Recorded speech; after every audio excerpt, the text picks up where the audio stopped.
Hey guys, what's up?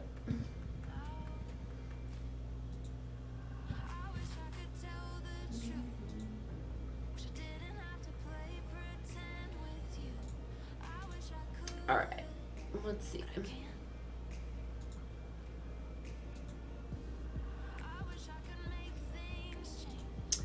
What we got?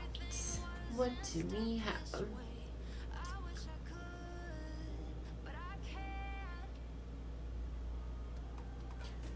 Here's hoping I'm live tonight.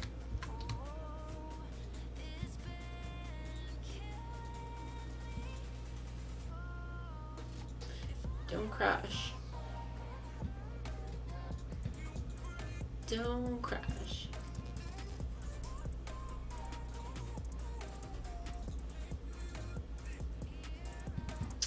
Where's my...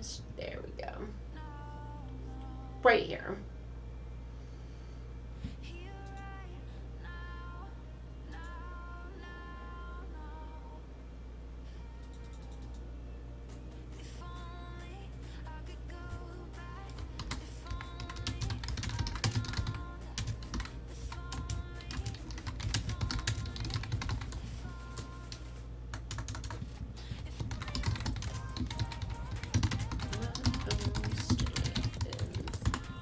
There we go.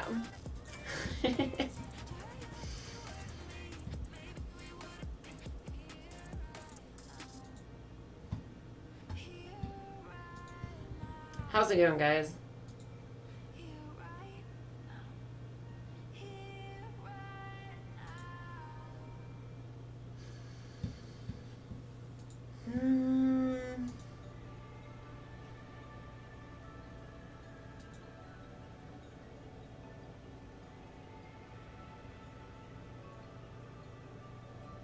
What should we play tonight? I was leaning towards Valheim. I'm not sure though. What a day today. Quite the day.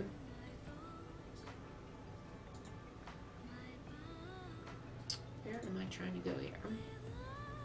So lost.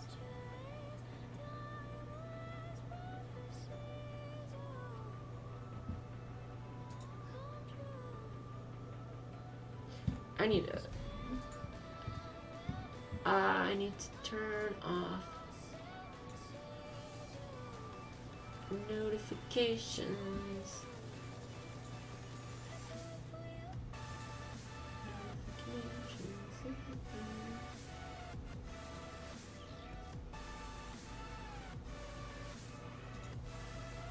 There we go.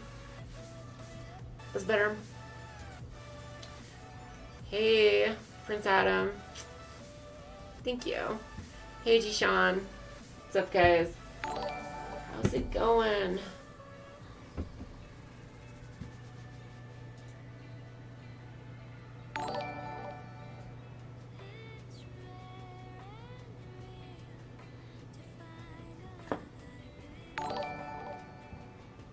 Hey.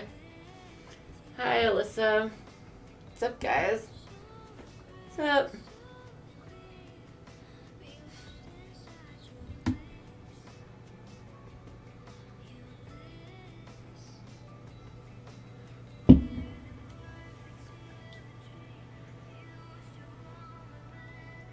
Oh, yeah.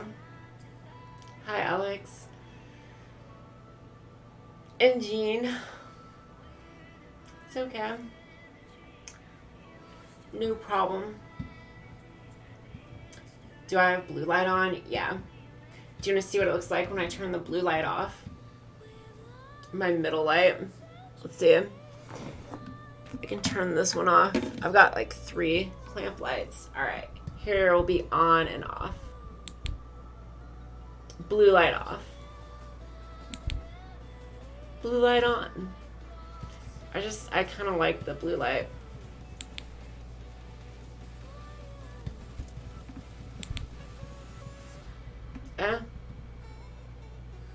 What do you guys think?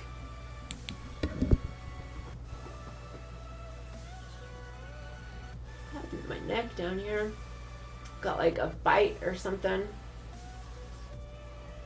Just notice that.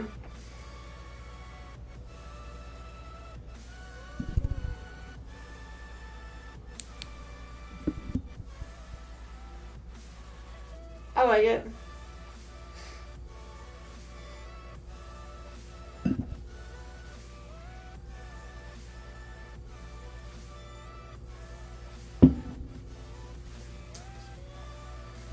What is it?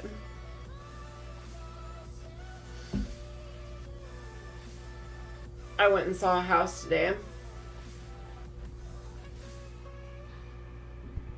Put in an offer. Pretty.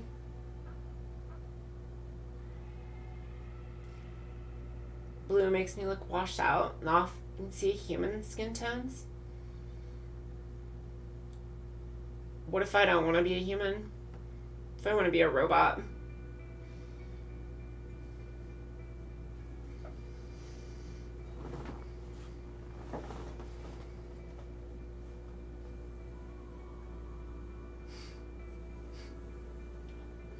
Hey, chillin' in Canada. What's up?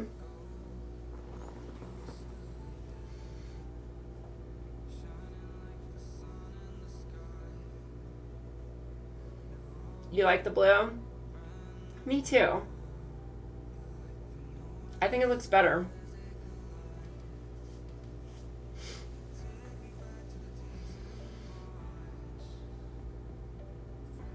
Can you have one? I don't know. Can you afford one?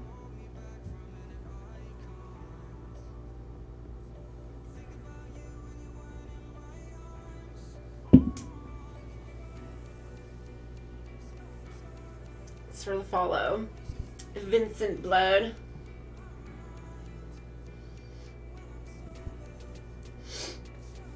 The house I looked at today is so interesting. It's my real estate agent recommended against it to me. But I want it. It's such a fixer-upper. It's one that needs a ton of work, but I think it's so cool.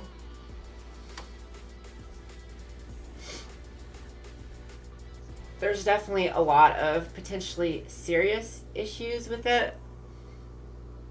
Possibly some water damage on the roofs and some other areas, stuff like that. But also the HVAC system is like 27 years old. So it's near the end of its life, probably. They usually last like an average of 30. And that's like $10,000 to replace. If it does, as long as it didn't happen right away, though, I'm fine with that. And also, it got a new roof in 2021. So there's that.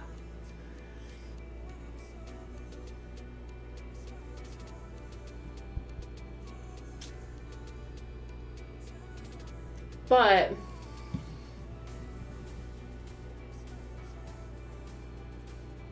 here are the issues with it. Those don't really concern me. It's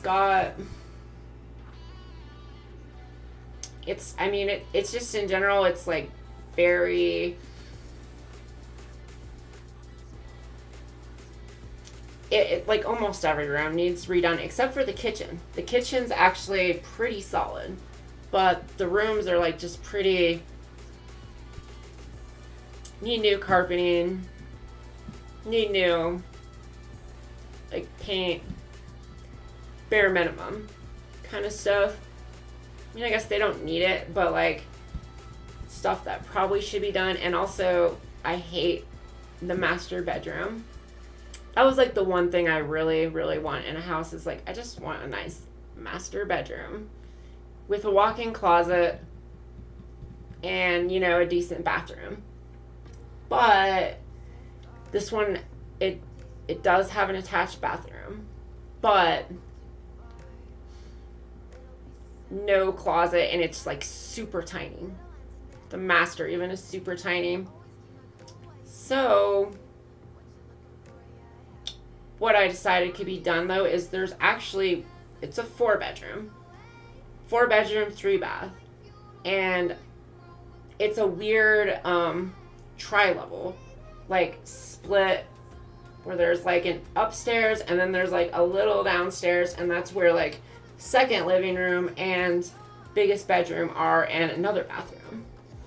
Not the master, but like it's almost like a separate living area. And I was like, well, what if we just got rid of that other living area? I knocked down the fucking walls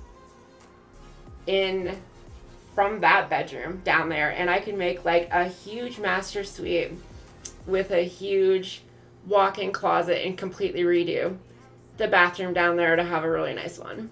I was like, that could work. That's a very affordable project. Because we do it ourselves.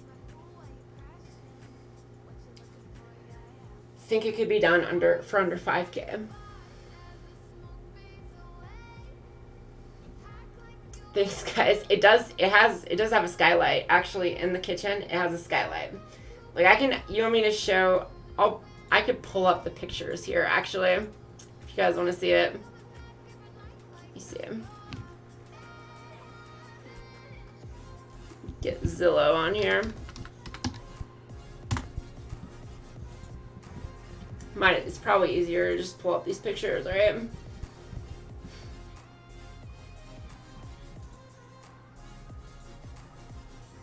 Trying to explain it.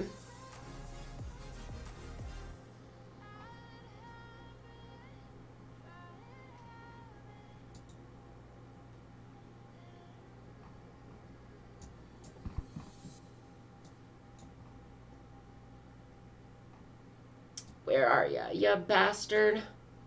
Around here somewhere. All right.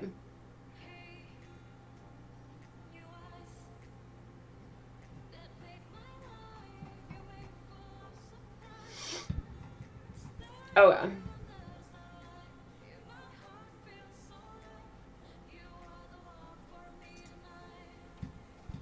I'll pull it up.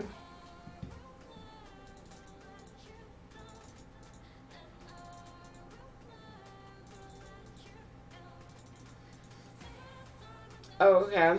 Yeah, that's the thing here too, is like the real estate market is so weird here. This house just came down by $50,000, which is weird because the market is finally coming down a little bit here. And they had this one $50,000 higher.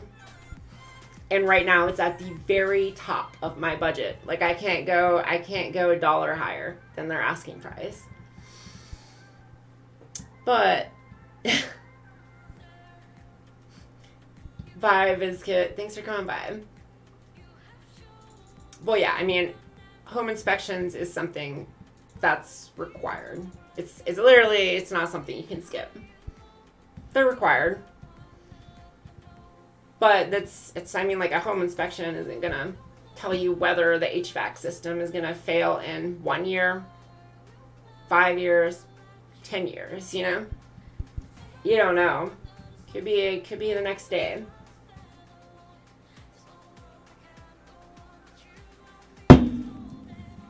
But okay. So I've got, where is that?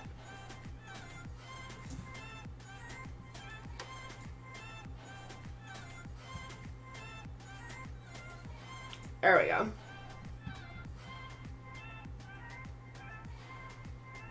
So this is the one. Crazy. But I really like it. Definitely a fixer-upper. Okay, the thing that I loved about it is the yard. The yard is awesome.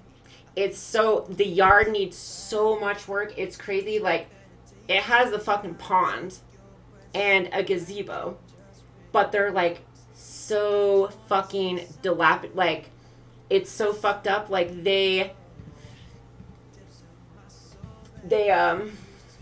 yeah. It could be awesome with some work. Like, people have just let it go. It's got, okay. So right here, this is like the downstairs area that I was talking about. Goes down, and this is like where that biggest bedroom is. And I was like, we just got rid of that wall, knocked it out, did that. It already has like some nice, great lighting there. Overlooking. So let's see. The kitchen's actually pretty nice. I'm totally fine with the kitchen. Don't think it needs any work.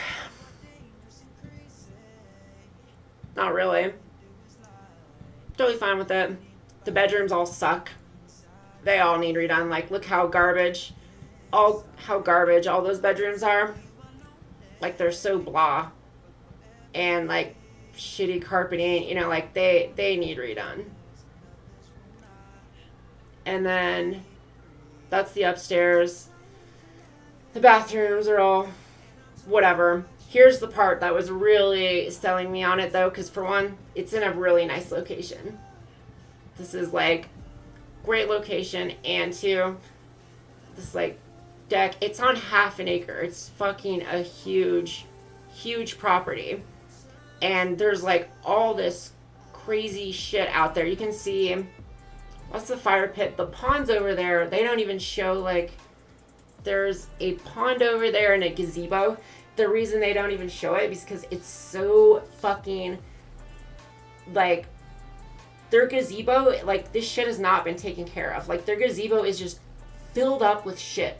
Like, just fucking, you know, junk. Just junk they've been storing there inside the gazebo. You know, their pond, like, their water feature, which is, like, really expensive. Nice thing to add, you know, it's just all scum and whatever. Like, it needs, you know, totally cleaned out, redone, all this shit. They've got like pine trees they put up everywhere to have like additional privacy, but they're just like, the shit's all fucked up. Like, it all needs redone, but like, this is something that has huge potential. It needs a fuckload of work, but this is like, you cannot find something anywhere near this cheap that's like this big with this kind of land. It's great, but it needs a ton of work.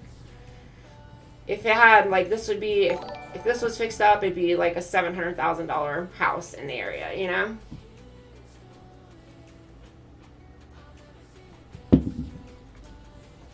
But it needs a lot of work. So anyways, that is the one I looked at today that I loved.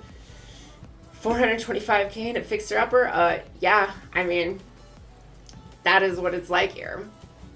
Boise prices are now basically Portland, Seattle prices, not too far from LA, like catching up there.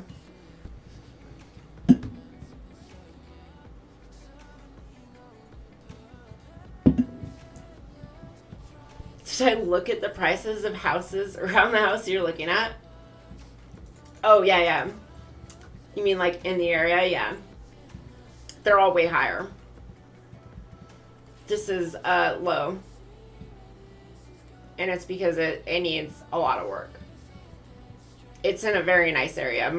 This is the first house I've seen in my price range in that area, because the rest of them are all like way out of there, like 700K plus.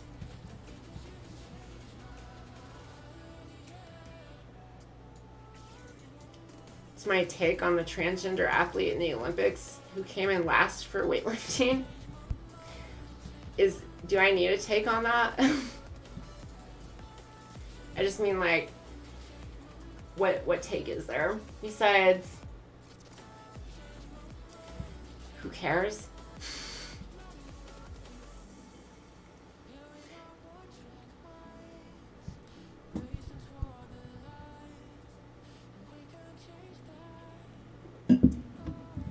Being trans doesn't give you a significant advantage at all in athletics, and you know, it's cool there was a trans one, I guess.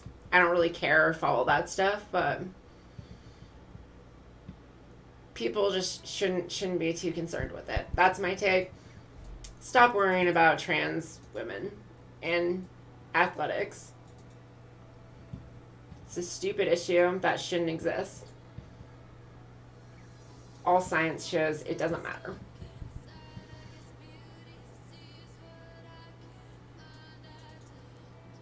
It's ma'am. Is this old house? Yeah. It's not super old. It's I think it was 79. 79. Yep. It also has a very nice 2-car garage. It didn't show any pictures in there. Really big though, with like tons of storage and a shop and everything. So yeah. Nice. Lots of potential. You don't think it looks bad? Yeah, I mean, like, it's not horrible, right? But it definitely needs work.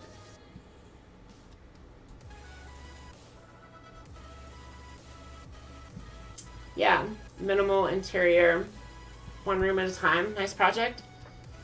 I think so. I think it could be a really good project.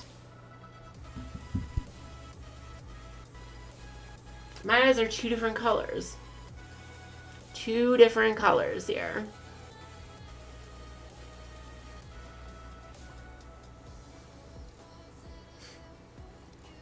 The Olympics is a terrible organization, I guess.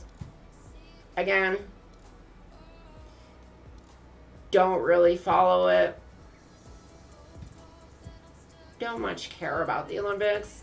Personally, I think it inspires nationalism, which in general is just garbage. Garbage ideas in general. So, that's why I'm not a fan of it.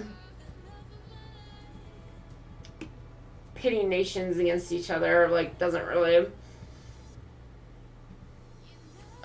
bring people together, I don't feel.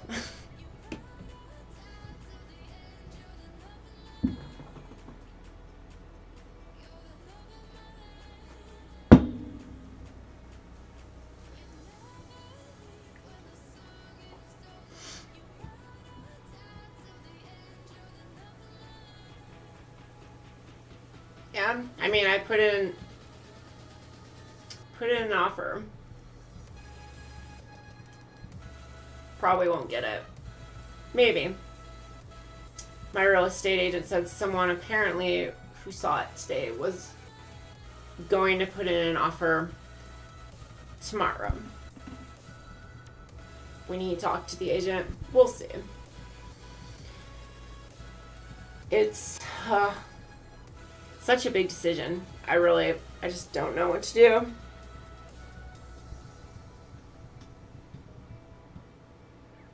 Crazy.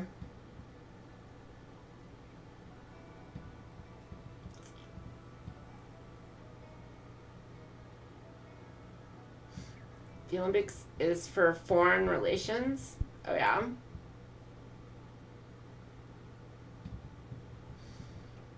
Is it?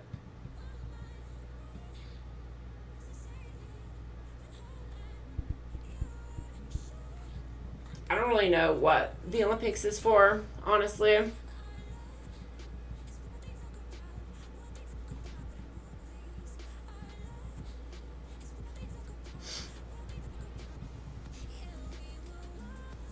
I mean, I've already got the loan stuff. I wouldn't be looking at houses if I didn't already have the loan approval letter, you know? I never thought I could get a house. The only reason I started looking was like, they told me, they gave me a letter for $425K, which I was like, what? I thought I'd be lucky to get like $200K, which is why I didn't ever even apply or try. Should have tried much sooner had I known that I could get apparently way more money than I thought I could. Why, I don't know. I guess good credit. Never missed payment or anything like that. I always never pay interest. Pay everything down, no debt. Something because of that, so I guess.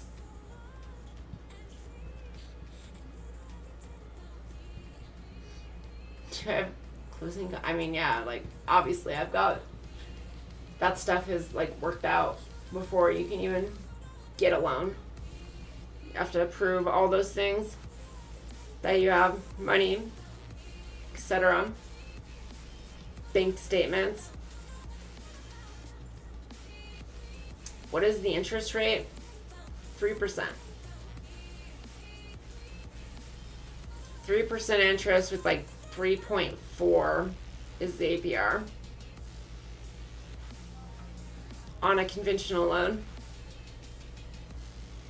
Pretty good. My real estate agent said, he was going to tell me maybe to shop around, but actually was like, you know what? You got the good one. So, it's just what they gave me. I guess it's good. I didn't shop around since my real estate agent said pretty set. I'm going to grab another drink.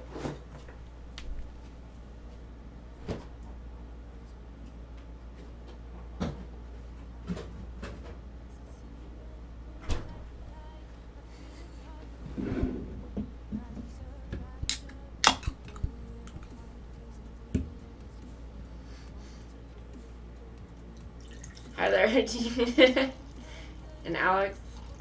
But just repeating, weird.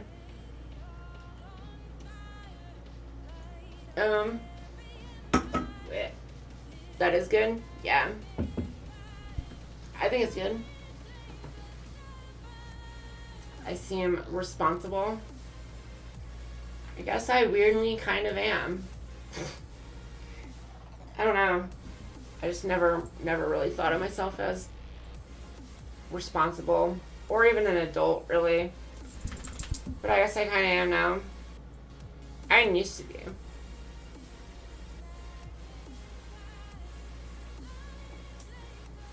I didn't used to be. But I kind of had to get my shit together to transition. Really had no choice. And transitioning also helped me get my shit together too, I guess.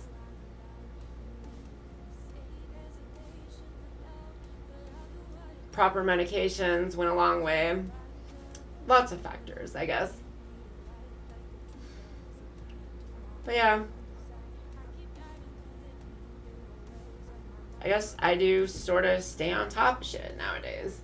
For the most part.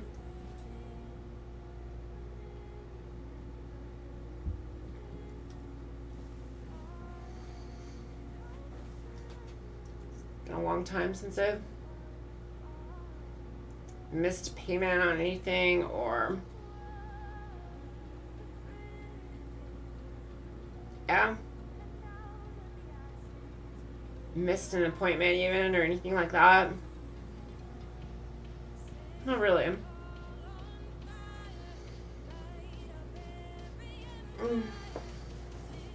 What fun Zinni will have in that yard? Yeah. Alex's dog too. They'll have fun. Cause I'll get one other roommate as well.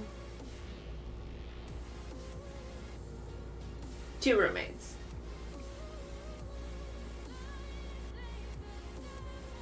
It would make it very affordable. At that point, I would be paying far less than I pay for this shitty little 1-bedroom apartment.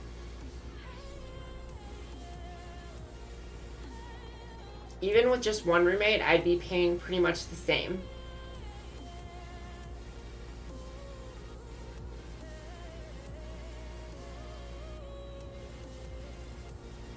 Thanks, Prince Adam.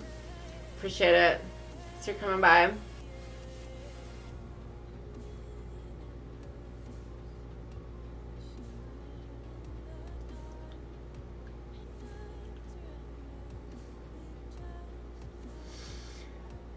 If not, we'll see. There's some other ones out there that I could go for too. I don't know. The reason I am most torn is like things are finally coming down here a little, and like I almost want to. I wish I had more time. I just don't know what's going to happen. If they'll come down a little bit more. Like, I know they're not going to come down much. It's just not going to happen here. How many people are trying to move here and everything. Things have gotten out of control. And so, yeah. I don't know whether to try and just like hold out for 2 more weeks or something to see if maybe things drop a little bit more and maybe if something better possibly comes on the market. But like, such a gamble, because here's one that I do like that I can actually maybe get, because maybe things will just go up again. No one knows the future, but just not sure what to do.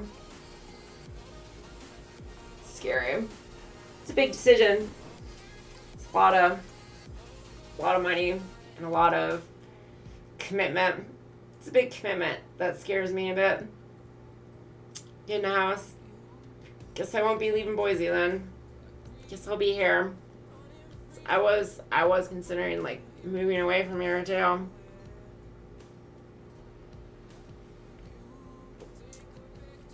Possibility of the house.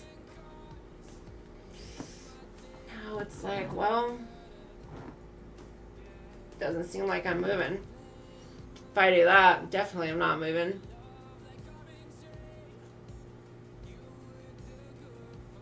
When do I find out about, he's gonna tell me tomorrow what the other people do. The ones who are supposedly putting in an offer tomorrow. He's gonna let me know. So I'll definitely find out tomorrow.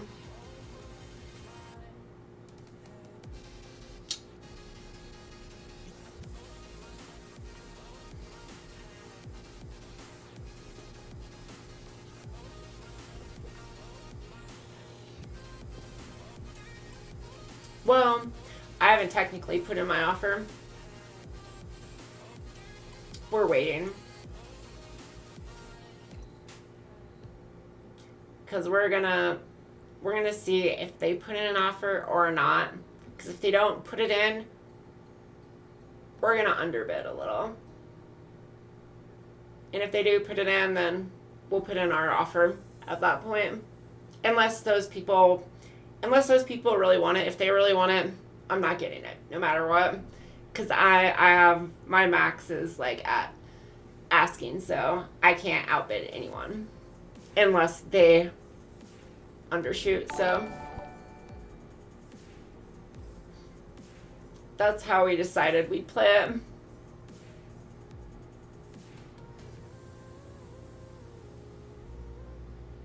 Because he said he thinks it's still overpriced and I could get it cheaper. So we're seeing.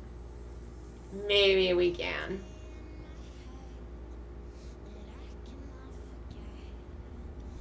It is pretty cool though. I'm nervous about doing something like this, but also it's pretty fucking exciting. Never saw myself owning a house. Still, I don't think I'm gonna. I don't know. Still skeptical that my bank's even gonna give me the loan. I had to give them a bunch more paperwork today, and like I'm worried that they won't give it to me. My problem is like income issues where it's complicated. Like I got my income is, for one, increased a lot. Two, even what my income was before, even though I had a lot more money coming in, you can expense a lot of stuff out to lower your taxes, especially as self-employed. That's like one of the big benefits, like expensing out your home office, shit like that.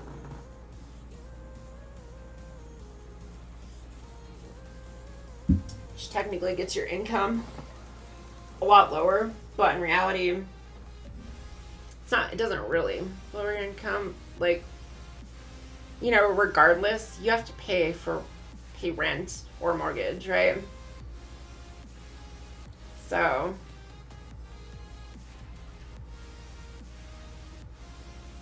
I don't know. We'll see. See how they deal with my tax returns,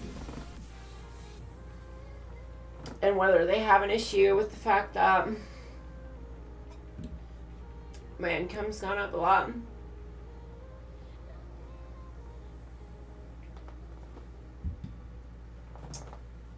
So it definitely went up a lot when I started doing porn. That's when I went up, Did that and I made a lot of money. Before that, I was making a lot of money on investments, careful savings, and lots of hours.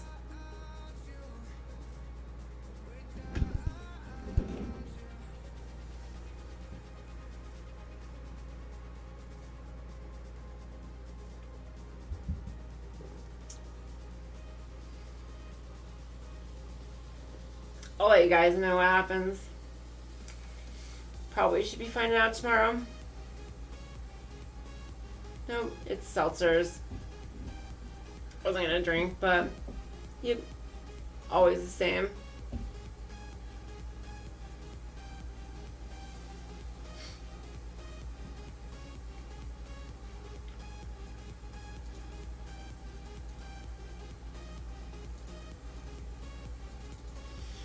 Oh yeah, I think it'd be pretty sweet though, because I could do some interesting. It would give me so much more room to work with. It's one of the biggest reasons I want a house for like streaming, all that stuff. I really like the potential of that. Just having way cooler setups, all that stuff. I was thinking where I'd put my hot tub too. if I got that place. There'd be like two. I mean, there's a lot of potential choices, but I think the two best options would be either, well, three best options. In the gazebo, outside, on the deck, outside, or in the really large garage.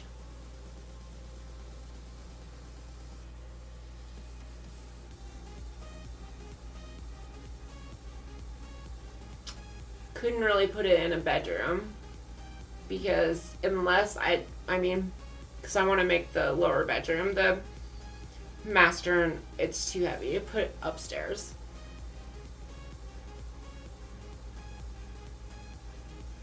What's my job now? Streaming. Doing that, like, this is my job.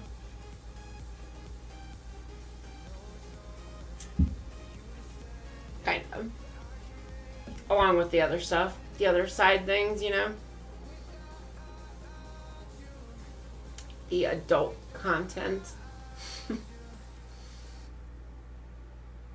mean, I've definitely always made more money off the adult content than anything else. But yeah.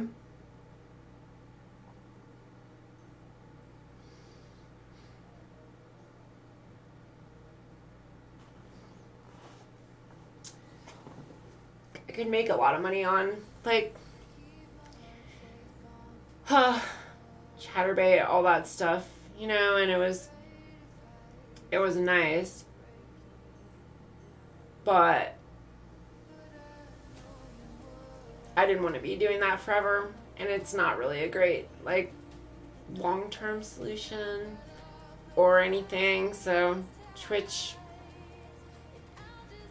stuff like that was always more of the goal, and it never seemed possible, really, you know, like, I wasn't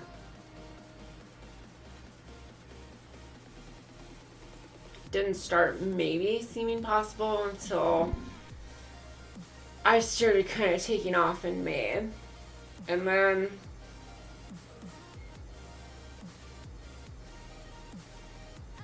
so then I stopped doing streams anywhere else and focused on Twitch. So I was like making enough, I guess, before my band that it was like reasonable, actually seemed realistic, I guess. But since coming back from the band, I've made like so much less money than what I was making before the band. So now, yeah, now I'm back to like, well, may have to go back to Chatterbait.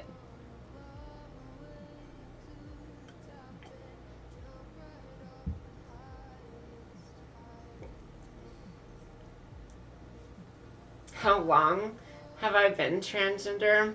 My whole life.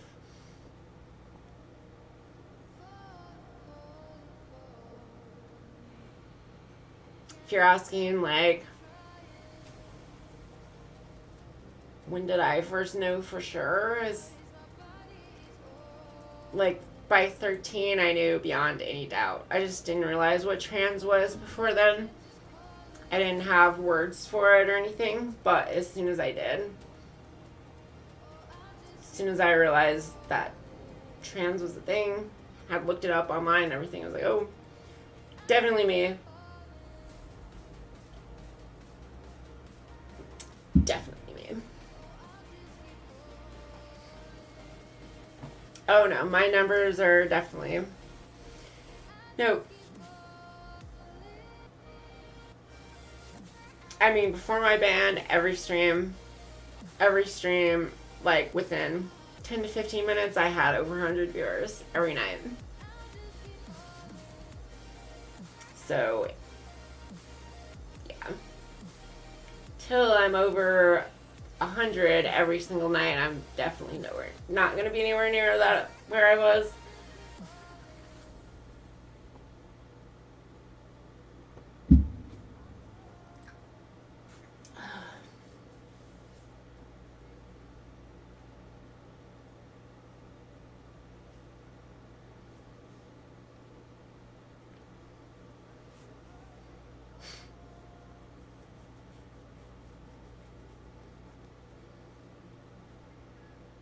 11, yeah.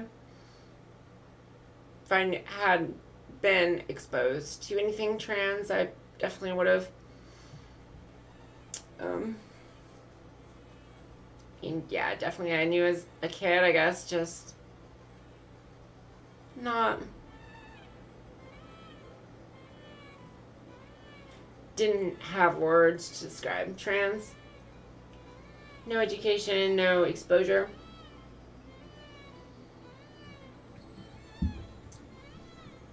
No. Chilling in Canada.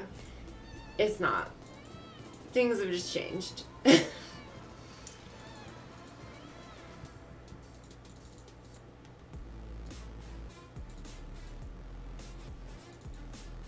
my numbers are way down.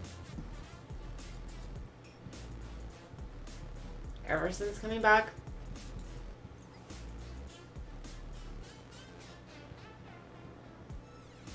And they've stayed pretty consistently down there, so something clearly changed. And it doesn't take more time. Like, it's just how it is, you know. Which is why I probably will have to start doing other things as well, which I don't really want to do.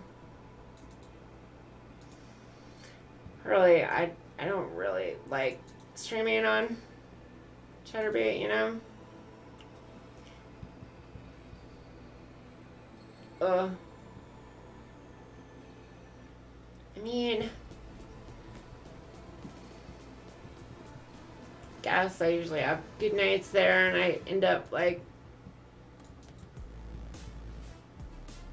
having fun, maybe.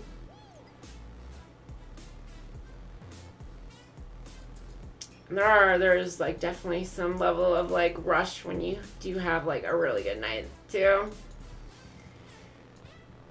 'Cause yeah, damn. There is something crazy too about having like 8,000 live viewers, you know, which I can get up to on there. It's definitely something a bit of a like adrenaline rush there for sure. 8,000 people watching you. Certainly not something I can achieve on Twitch, you know.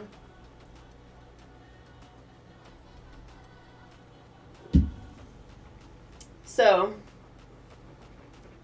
yeah. It's not the worst thing. Just not what I want to be doing forever either.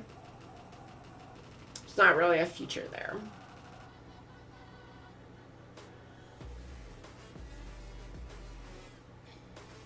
Are there Ryoko, Genobi? What's up?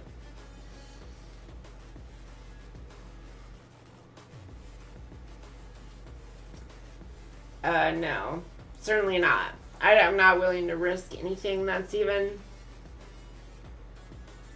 I would never do that. Not after everything that happened and those things. I have to tread very carefully.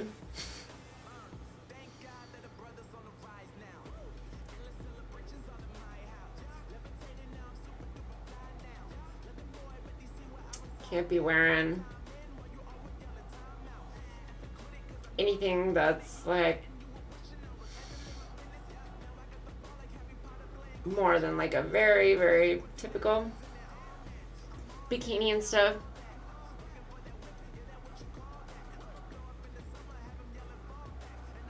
But yeah. I don't know. My life in general is just a very, it's all up in the air right now, right? I have no idea what I'm gonna do. No clue.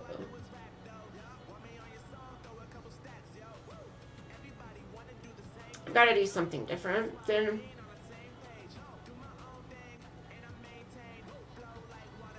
what I'm doing now.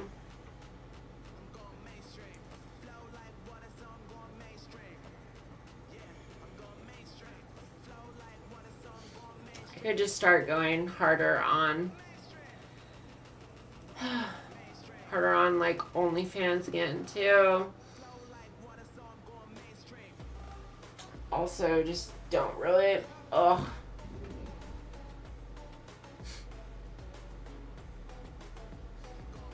It's hard to explain. Probably to people who haven't ever done anything like that, but like it gets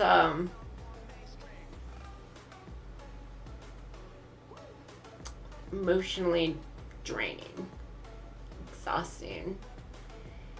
It's not.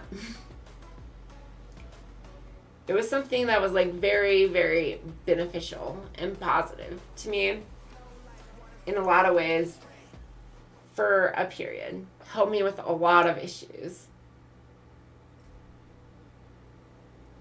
But like, guys just totally objectifying you and just talking to you like that, and just basically having to deal with it because it's your job. It gets exhausting. There's like some awesome people on there, you know. I've met a lot of like great people and things on there, and they're great, but they're probably not the norm, right? A lot more who are just kind of fucking exhausting. Hi guys. My eyes, yeah.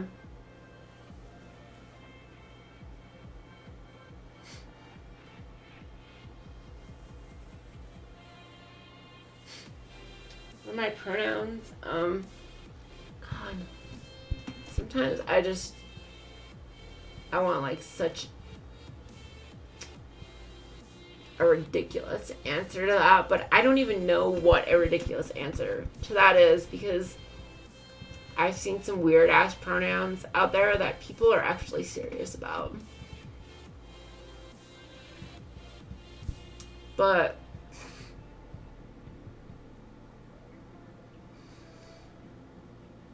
yeah.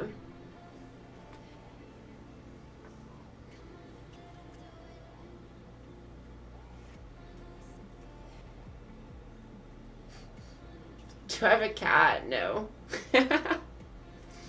Maybe. Some people call her a cat. Where is she? She's under... My cat's under the fucking blankets back here. See him?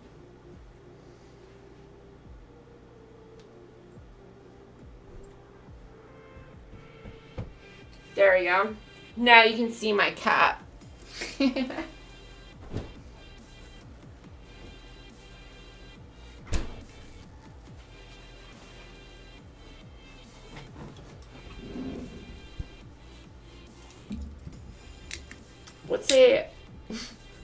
Dare I ask what a fragger or IGO is? Dare I ask? Is this a mistake? Probably.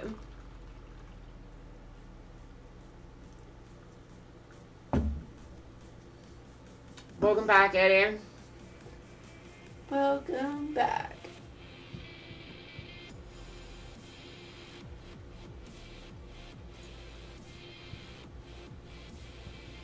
Wait, what's up?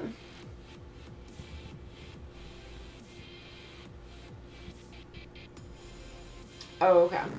Gotcha.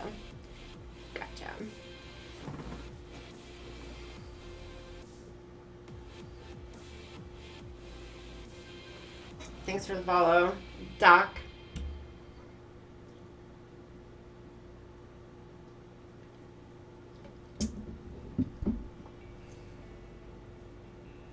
Doc.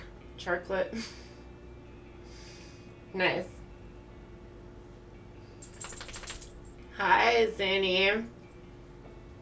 Look at this. Look at this. No, dumb dog, over here. Come on. Come on. She just missed the jump. Come on. Come on. Come on. There we go. Jump with all your might. Oh, don't pull my dress off there, Zinny. Almost. She tried. She didn't quite do it.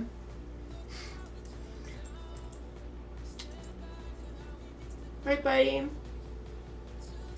No, buddy. She's gonna love having a new house. She's gonna love it.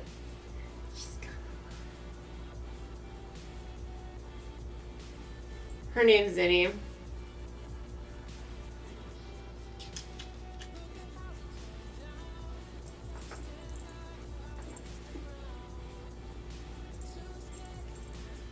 Alright, let me... I wish I could send some on here.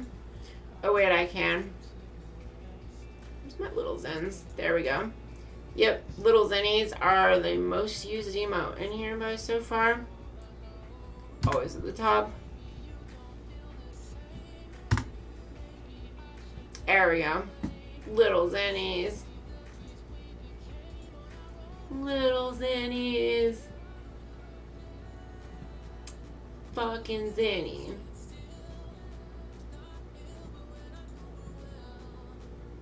Zenny, close enough. It's with an E. Like, you know, Zen. I am one. She's just chill. She's a little Zenny.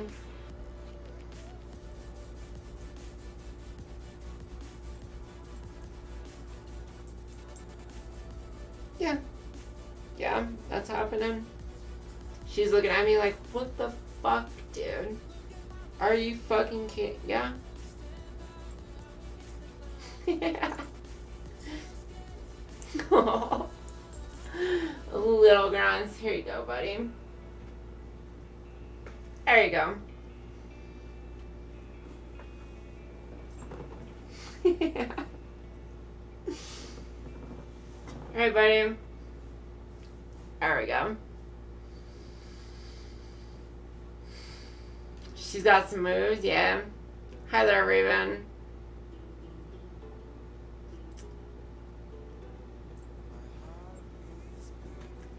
Look at her. Look at her. She's burrowing. She does this. She digs in blankets. She's got to like, oh, look. Make her little bed. There you go. Perfect little bed.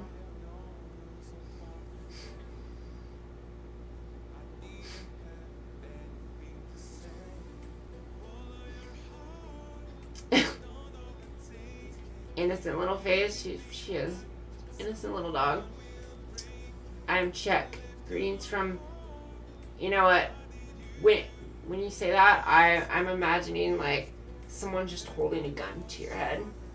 And they're saying, type this in chat. I am Czech.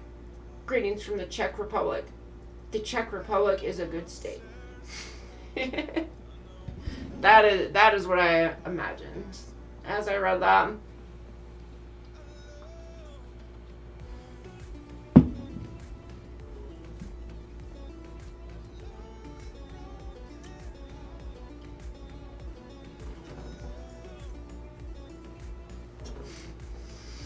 Am I wrong?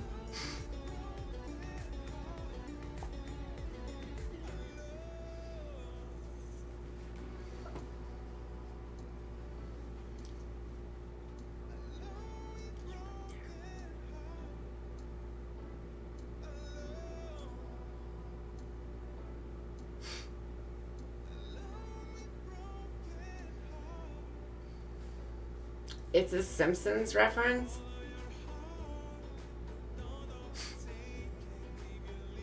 Simpsons is one I definitely do not watch. Not a fan of The Simpsons.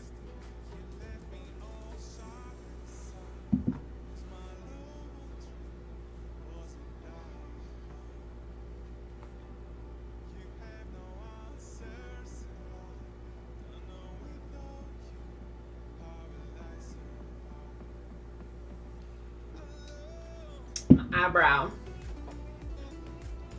It's gotta be like that. Why gotta do me like that, eyebrow? Just always be perfect. Don't be weird with your hair.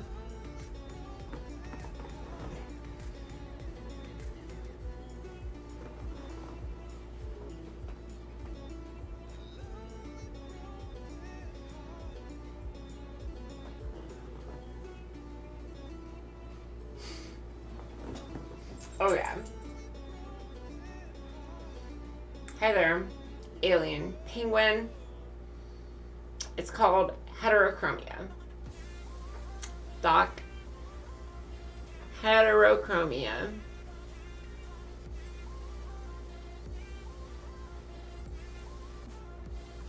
My right eye is really pretty crazy. If you look at it, shit like that is pretty rare. To have a right eye like mine is.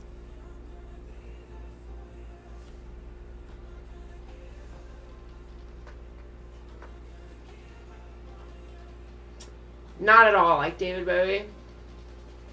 Bad reference.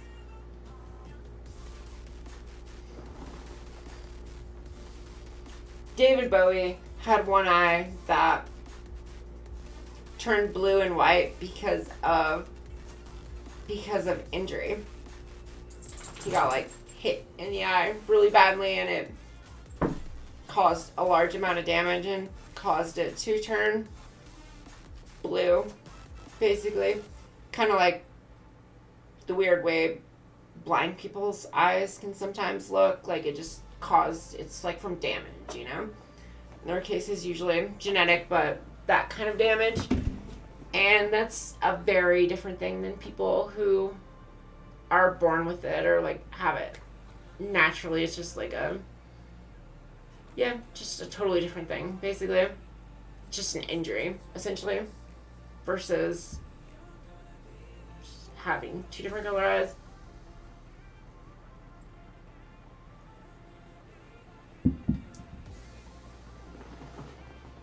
Yep, true story.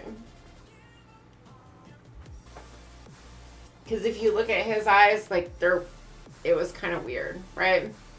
Because it almost looked like a blind person's eye or something. It was like all blue, but like discolored, kind of, like all brighter. I don't know. Just looked off. Hi there, Jada Tina Trap. Alright. I go with that.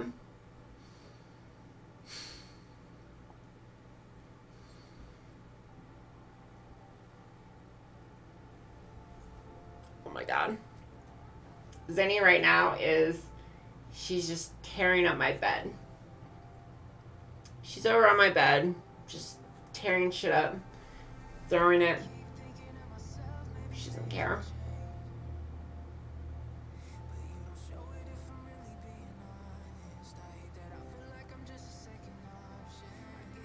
That's how she rolls.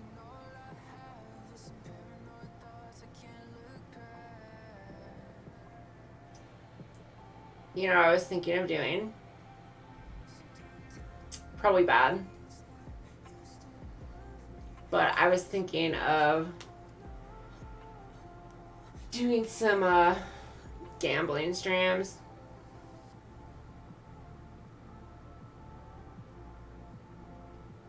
Just because I honestly really like it.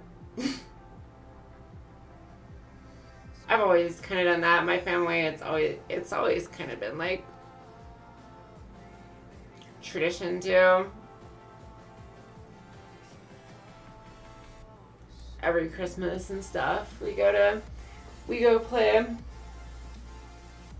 slots together, all that stuff. Used to go to, when they still lived closer to the area, they'd always do, they'd go to Vegas like 8 or 9 times a year. And I'd go with them some of the time too, and yeah.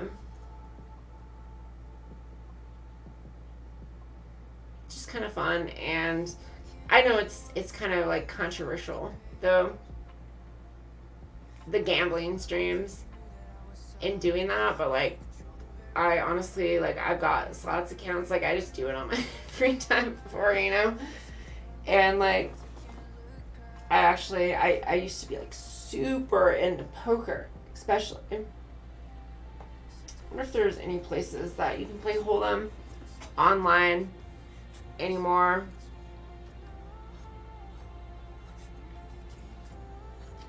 Cause yeah, I used to do a lot of that. I was so into Hold'em, like as a kid too. Friends and I would all play it and do the online stuff. One of my friends, like one of the people in my friend group, he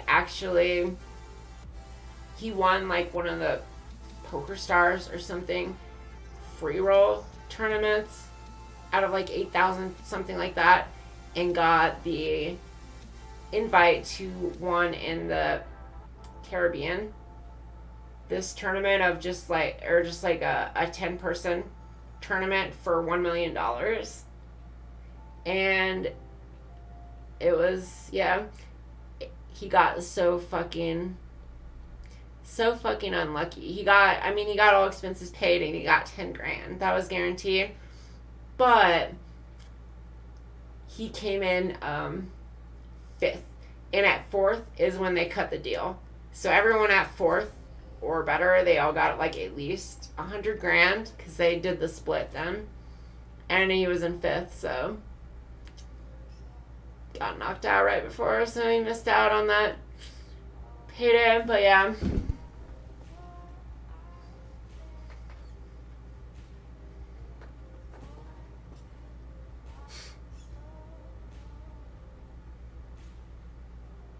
You like horse racing? Nice. I've gone to the horse races here actually before they stopped them. I used to do that when I was younger. They don't do it anymore here, but we'd go there, get fucked up, put a few bucks on a few different horses. Maybe someone would hit some long odds. If I message you on Instagram, would you respond? Probably not. I get a lot of I get too many messages everywhere to respond to them. Honestly, like I do on Discord.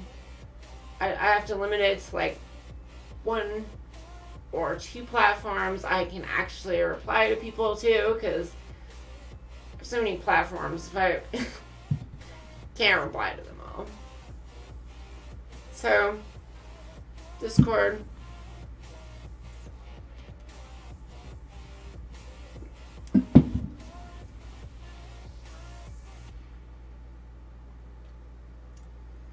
Do I have horses? No. I don't have horses. My ticklish? Yeah. But I would never tell anyone where.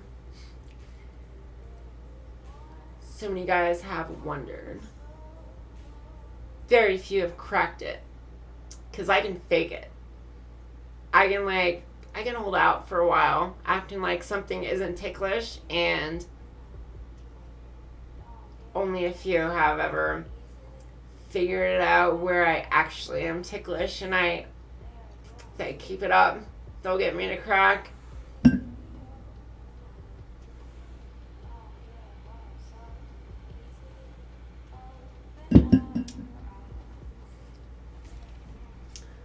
You're in the UK. So never very far from a horse track. Is that true? Is there a lot of horse racing in the UK? I had no idea that was a thing. I look cute. Thank you. Appreciate that.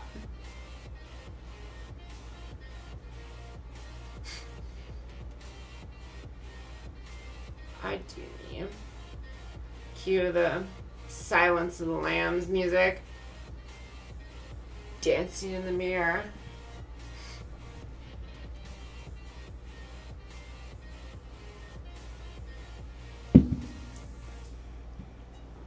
Okay, question. What's it like being trans? Is it weird or... Yeah. Being trans is pretty fucking weird, honestly. There's so many times where I've just been like... I've like kind of just stopped. And like... Holy shit. My life is pretty crazy. Like, the shit I've done is pretty crazy, right? Pretty nuts, you know? So I've had surgery, too, and, like, you know, no more penis, been chopped off. Like, shit's pretty crazy, right?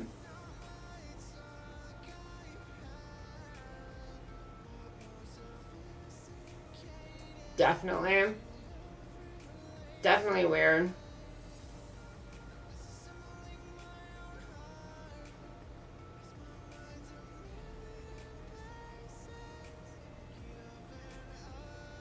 Oh, a lot there, huh? Yeah, I had no idea. Outside of, the only reason I would have suspected it, I guess, is because of Peaky Blinders.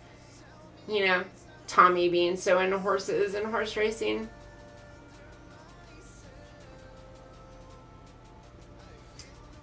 I date anyone who wasn't cute.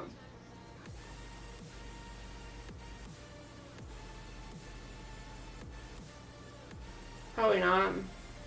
I don't know.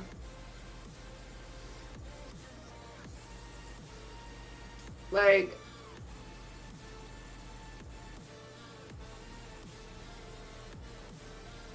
my sexual attraction is very...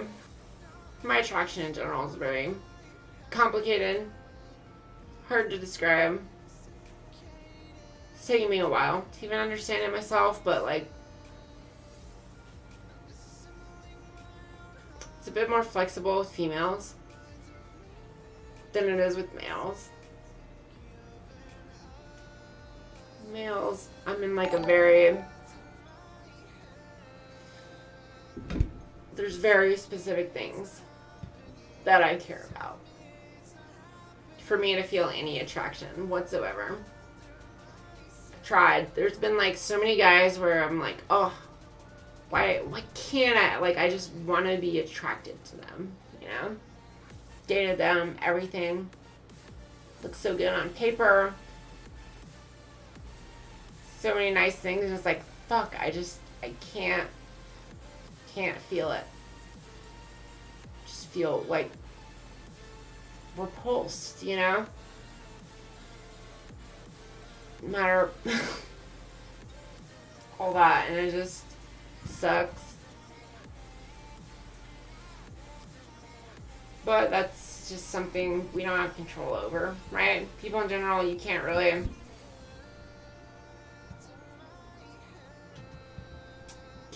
like just control your sexuality or how you feel about things, right? Pretty much just out of your control. You can try things. I've certainly tried a lot of things, but if those things aren't for you, that's all you can do. You should at least try stuff. But after you've tried it, if you've given it a fair chance and it's just not for you, that's it.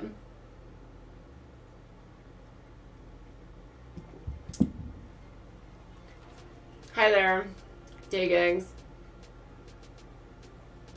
Have I ever thought about regretting your decision? No. Never. Possible to regret a decision like that. There's a big trans community on Twitch. There's some trans people here. Repulsed sexually. Yeah. Yep, chilling in Canada. Pretty much. Just repulsed sexually, you know?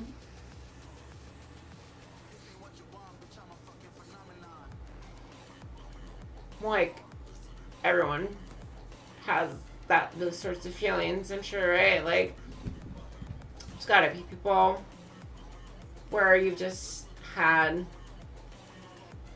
you know, just like feel grossed out by them, or just no, you know, at worst, or maybe just zero attraction, nothing, feel nothing. And that's, you know,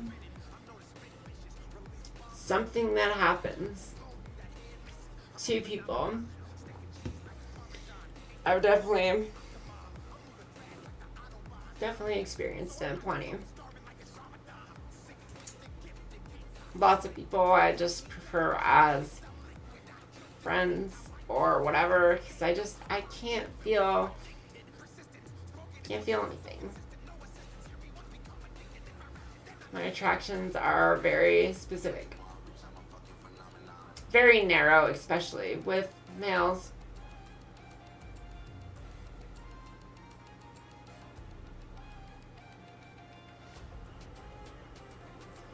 It's hard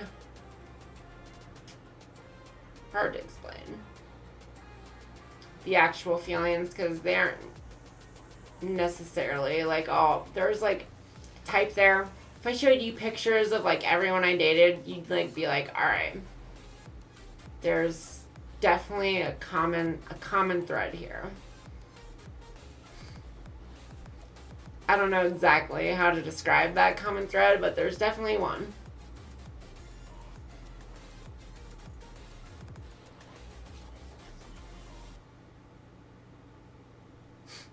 It's the biggest issue people of the trans community have to deal with, and what is something that someone who is not a part of the community can do? Wow.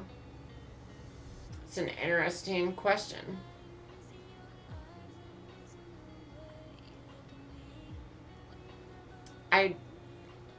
The hard thing about the biggest issue people of the trans community have to deal with, it's really going to vary by the area you live in. For example, if you live in the U.S., it's also going to depend on like what stage of transition you're in. You know, like there's so many big issues. If you're early coming out, for example, your biggest issue is going to have just that like first supporter. Someone who's like really there for you and on your side and like makes you, you know, doesn't reject you. Like that's the most important thing.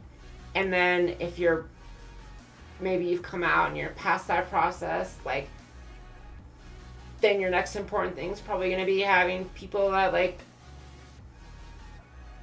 are, you know, generally encouraging towards you and just like can make you feel more comfortable in that process. And then there'll be a time probably where if you're in the US, like surgery will be the most important thing, and that's a huge fucking process with the insurance and like trying to figure out, it's all a nightmare, all that stuff. And there's a lot of things like that, and it'll vary by where someone's at in the process. And I mean, the best thing you can do, I guess, is just general advocation, you know?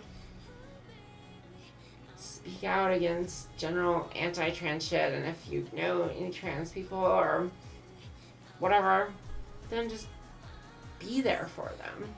Support them. You don't necessarily need to do anything besides just, you know, let them know.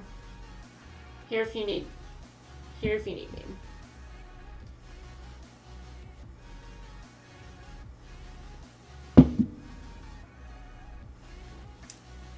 Attraction is a good feeling. Yeah.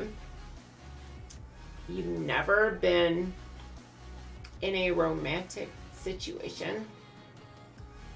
I've said before that I prefer lifelong friends to temporary lovers.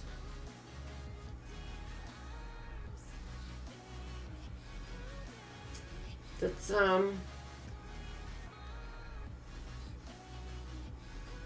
well, I'd say that's probably unhealthy. Right? Like, things we need experiences. We need to try a lot of things as human beings. We need to put ourselves out there. We need to take risks. You only live once. And you gotta do all that shit. You gotta just fucking figure it out. And, if you do all those things, you got the romantic, you do all those things, it's like, judge it after. Make your decisions then. If that's still how you feel, then that's your truth. But until you have those experiences, until you take those risks, you do those things, you can't possibly know. You really can't. You gotta do that shit. You gotta live your life while you can. Then you can know. Because at the very least, that's how I live my life. I've done a lot of shit. I've tried a lot of things. I rarely say no. I mean, especially used to. Rarely say no, like, to new experiences. Here I'm not saying, like, really not that promiscuous. But if it's a new experience, if there's, like, new things involved, like, I'm down. See what happens, because, worst case scenario, I learned something about myself. You can't really know until you've tried it. Gotta be brave. Gotta do that shit. Then you know. Then you learn. Then you can start figuring out what it is you like, what it is that makes you happy.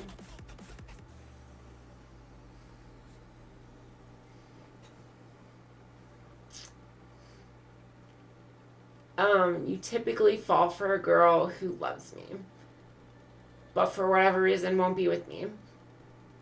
And they never tell me why. I've had that.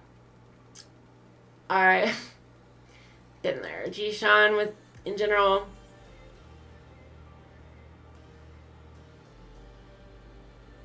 Well, yeah.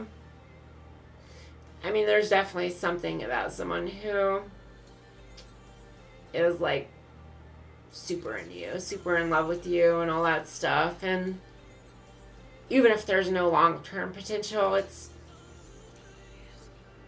a complicated thing. Very situational. There's a lot going on there.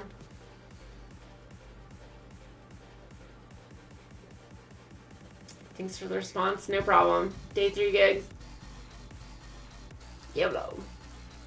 You gotta take the plunge sometimes and dive in. Absolutely. Chilling in Canada.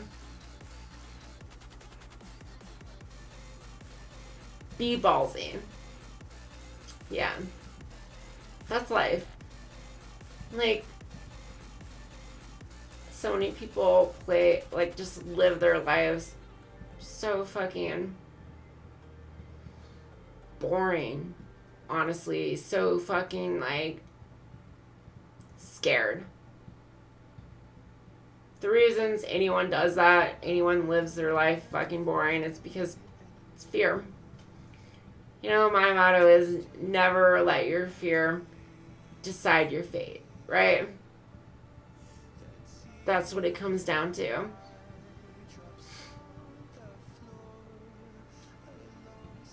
Don't let other people decide that. Don't let whatever. Do your shit. Try things. Live life. Like, nothing bad is gonna happen. Like, you'll be alright. As long as you're not doing, like, super crazy shit. Like, be alright. You can do some drugs. You can have some sex. You can meet some people. You can do those things.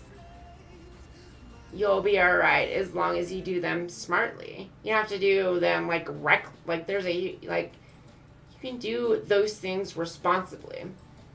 You know, like it's not that hard to do. Use protection. Fucking take drugs in reasonable amounts. Don't go and do, 10 hits of X and don't drink water. Like, you'll be fine. As long as you're generally healthy, and young, like, you'll be alright. That's the time to do it. Do it before you, get old and you have health problems, all that stuff. Then it's a different story. But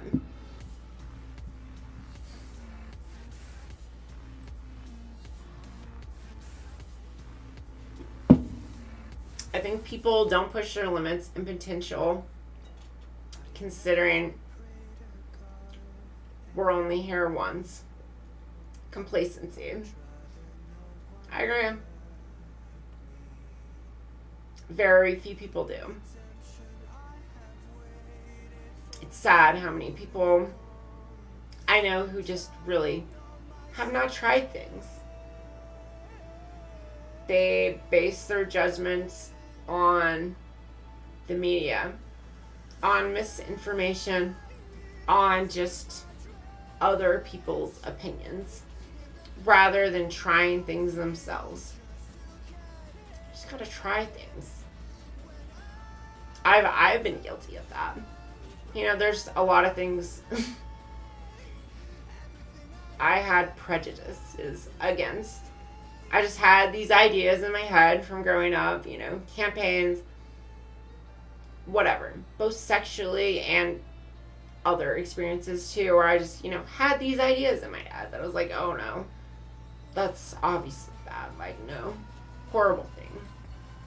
And then I had people, I was lucky enough to have some people in my life who did push me to try those things, and, I didn't resist, I was like, you know what,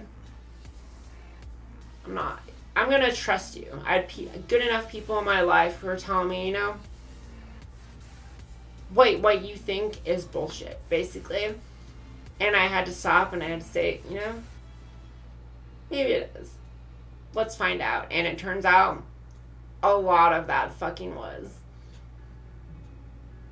A lot of what I thought was bullshit until I'd actually tried things and experienced them myself.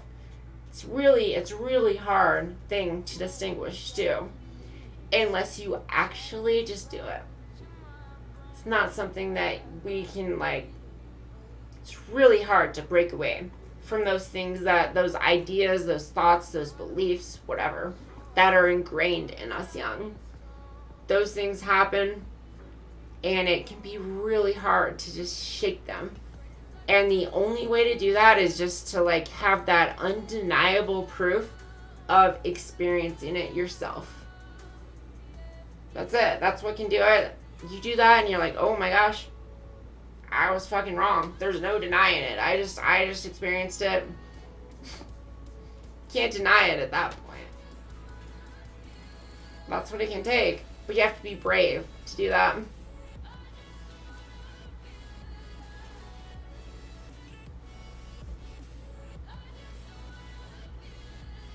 Right now, you're smoking a bunch of loud. What's different from usual for me? What's loud? Do you mean weed? Loud, weed. But I don't know. What's different from usual for you? That's for you to answer, right?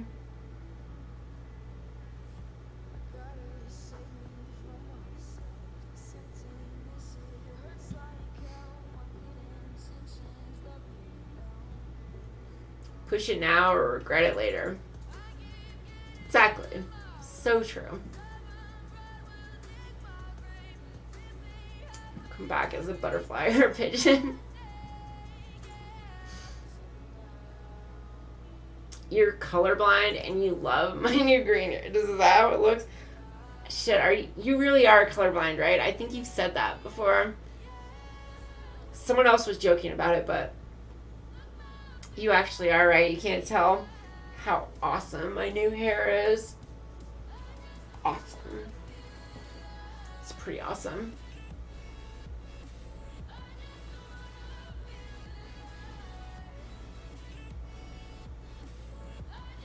Green. Nice. A fine balance of partying and adulting. Yep. Exactly. Everyone needs to do that. There will come a time when you're too old, right? Even then, though, like, I mean, you can still party in your late 30s, your 40s. I mean, it's going to have to decrease, and it's going to have to be more responsible, even more planned, probably, you know, but, like, the time to do it, obviously, is when you're fucking young. Before you have kids, before you have, like, a mortgage. You know, like, all those times, like, if not then when, like, college, whatever. I got, you know, I don't use my degrees. Wasted money in that regard, but I never take back the experiences I had in college, because fuck, did that teach me a lot. Not not intellectually, not like didn't get much of that book learning from there, but I definitely got a lot of social learning. Definitely changed my life in that regard, the experiences I had.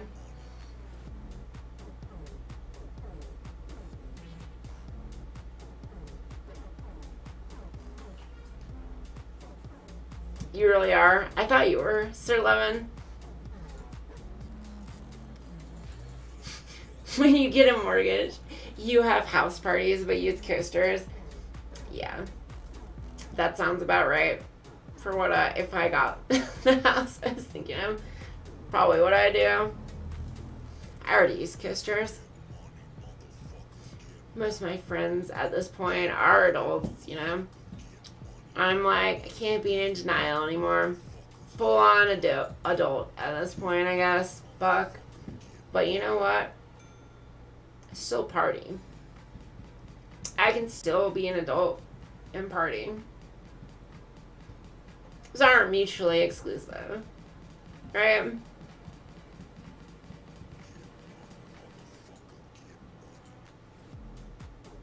Hi there, Atreyu. Hi, Mari. You like Safari. You like my hair? Pretty sweet, huh? You know what, Doc? It's coaster time now. Coaster time.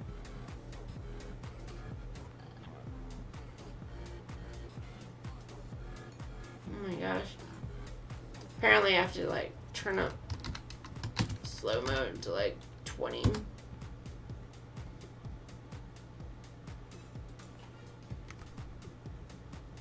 It's a lovely dress. Blue in different colors. Very cool. It's pretty cool, huh? I'm an adult.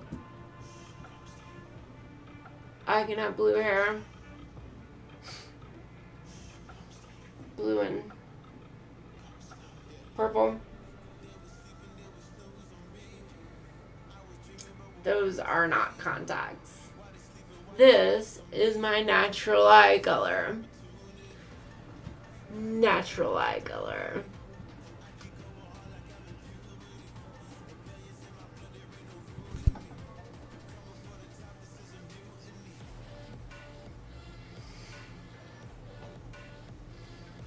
Natural.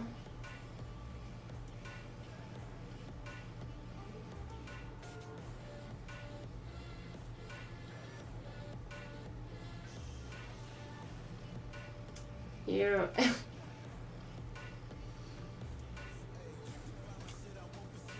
for fun. No. I mean, it's more lovely because it's natural, right? Treyo should be. I think it's way cooler to have 2 different color eyes naturally than it is to wear colored contacts, right? You want to get strawberry pink in soon,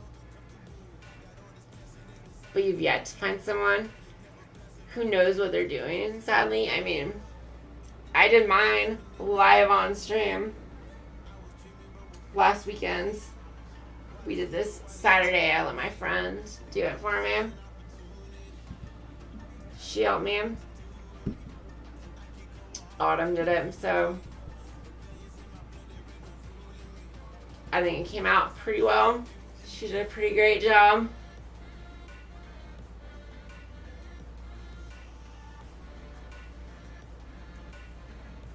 Pretty great.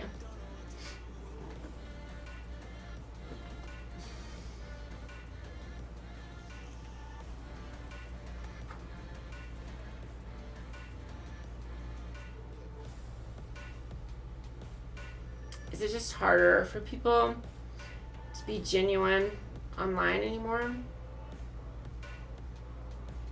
Trying to be nice. It's nice to meet you. I don't know. I'd say I'm pretty genuine. That's sort of like my jam, what I do. Grab another drink.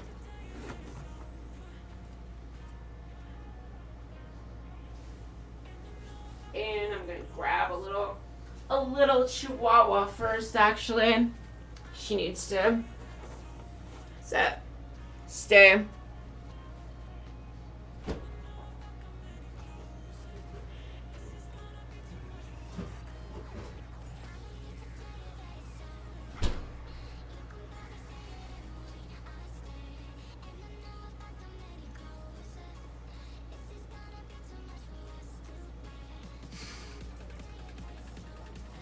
There we go. Look at her. So, but adorable. Adorably pathetic, right? Endearing. How could it not be?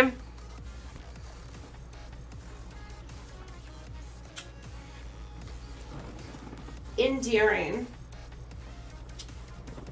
You stick around. Stick around. Here, Forrest. What's up?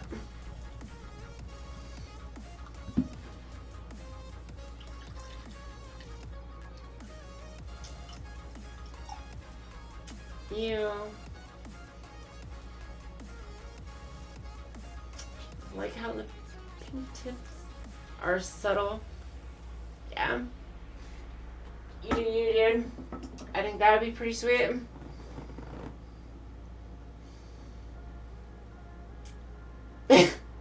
It's a she, and she's not scared at me. She's submissive. She bows before my might. She respects me. Yeah. You just got done watching F9. Fair. I've been meaning to watch that series. But, good night, Forrest.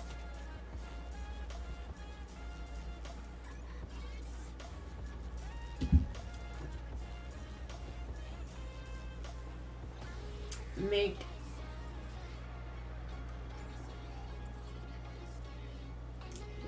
happy. She's not submissive. She's bored. You think she's bored? I don't think she's bored. This dog is not bored. This dog, all she wants to do is chill under blankets and cuddle.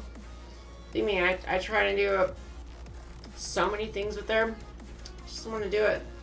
She just wants to hang out, cuddle, be under blankets. That's her jam. I try and take her outside and she's just like lots of times. She's just trying to get back inside as quick as she can, back to the blankets.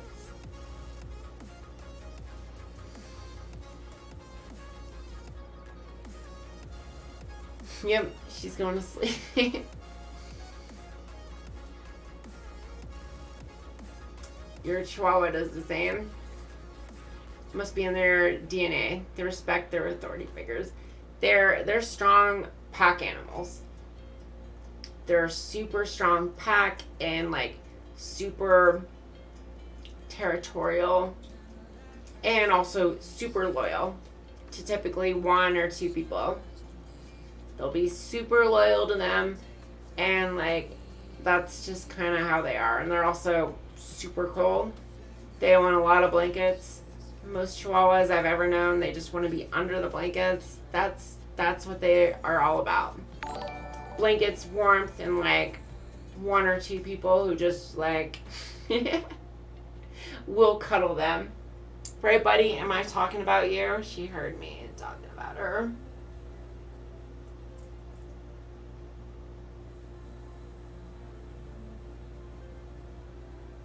Streaming is boring. Sleepy time? Oh yeah, is that what you're doing? Is your spirit doggo? All you want to do is chill in your blankets too? Same.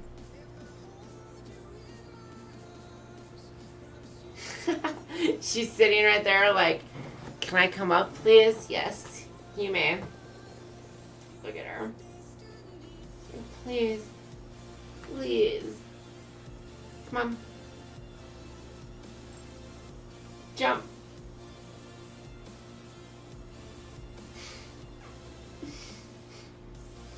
Jump. All she wants.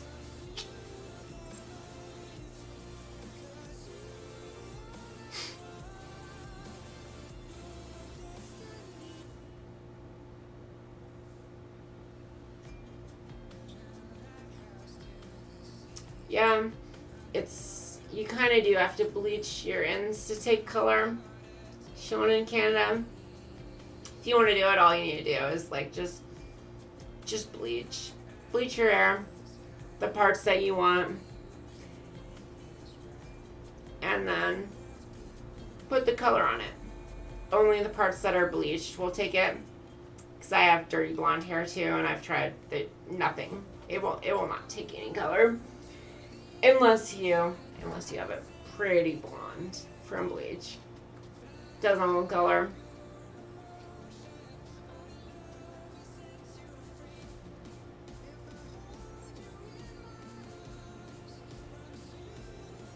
Really, the girl at the hair place told me the exact opposite, that I have to bleach it to get the color to stay. Yep, no, that's absolutely right. Like, Mari, that is right. You cannot get hair colored without bleach.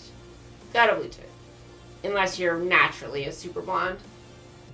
That's why I went blonde.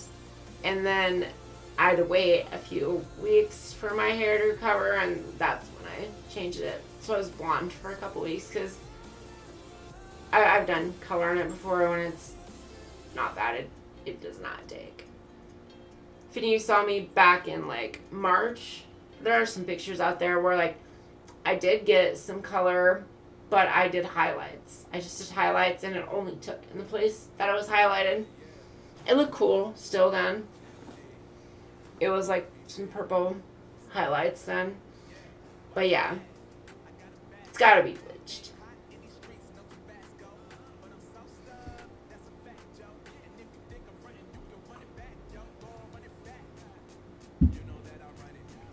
How old is she? She is 9. 9 years old. She's a gift. Gift to me when I was like, still young, college. Had her ever since.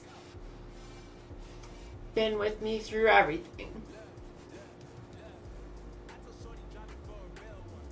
You are a beautiful trans. Thanks, lazy midgets. Nice name. Nice.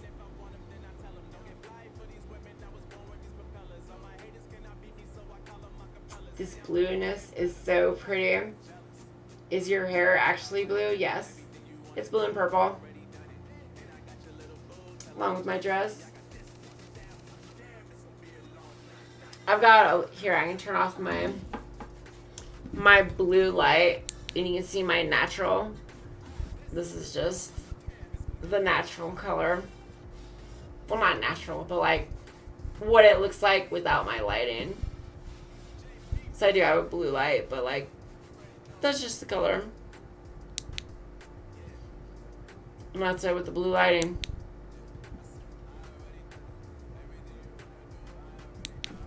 Blue lighting. No blue lighting.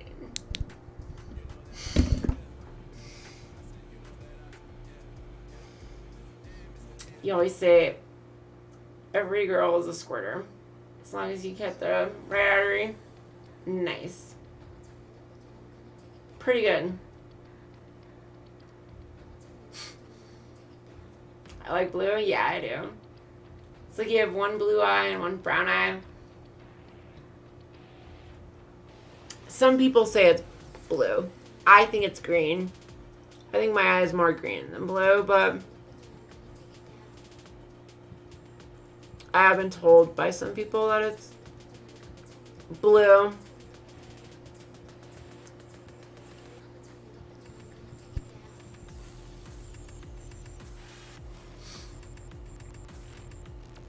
You can tell if it was light reflection. Nope. Just my hair. We did it live on stream a week ago or so. Had my friends. This is what people voted for. My viewers voted for blue. So we went for blue. We ran out of dye.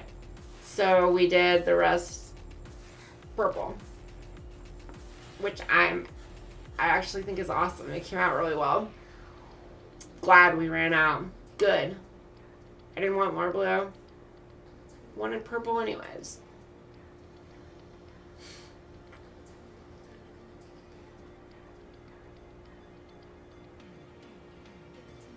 Your twin sister told you she'd help you, but we're both in uni. You can do it yourself, Mari. It's really not that hard.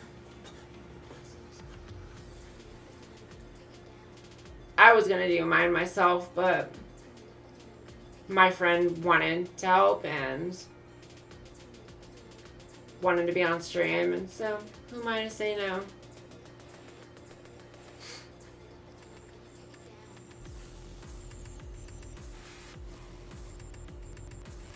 It is more on the green side, yeah. I think it's more on the green side. Get another Chihuahua. If I get another, great dogs, easy maintenance, very easy on the emotion. They're sweeties. Chihuahuas really are. I'm lucky. And the one I have too, like, she doesn't bark. Which is what people complain about a lot with Chihuahuas. Like, mine doesn't even bark. She never has. Pretty easy dog. All she wants is just cuddle. Sometimes gets annoying just how much she wants to fucking cuddle with you. Needy little bitch. But you know what? I don't have kids, you know. I can handle that. I can handle it.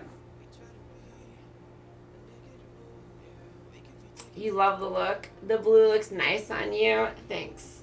I think it does too.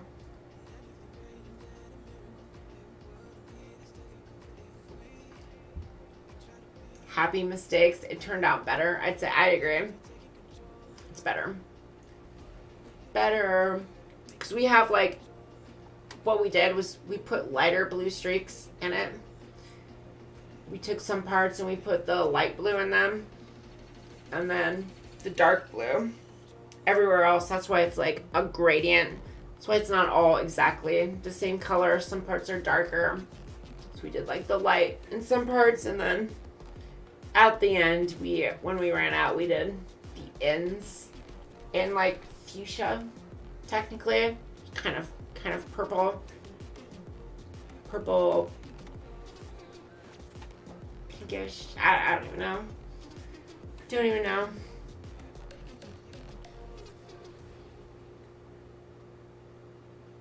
Common misconception.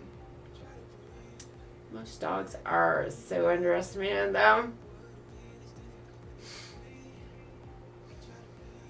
It's okay to say bitch. That's literal. She's a little bitch. Look at that. Look at that. Look, she does this thing. You see her? She's digging. This is where she'll be burrowing back there. Watch.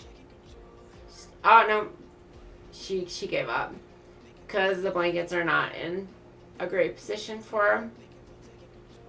She's going back to the bed. Zany, what are you doing? Go back there. Go. Go. Look how obedient she is. Look how obedient she is. Go. You know what? Here. I'll help her out a little because she's just struggling with like this part. And I'll give her a little start so you guys can see how she burrows. Look, now she's digging. See, look, she's tossing the blanket out. This is what she does. She's tossing it, making it into her little thing, and then under it. That's what she wants. Now she's happy. Now she's totally happy. She's like, this is the best. Yeah.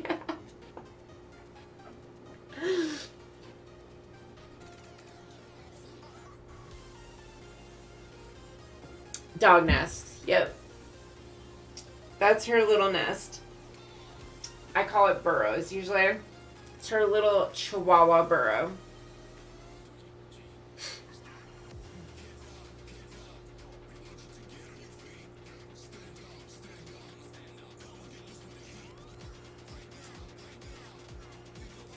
Pretty adorable, right? She's so happy. Now you guys have seen it. Mari posted a link, but it looks complicated. She did. Can see it.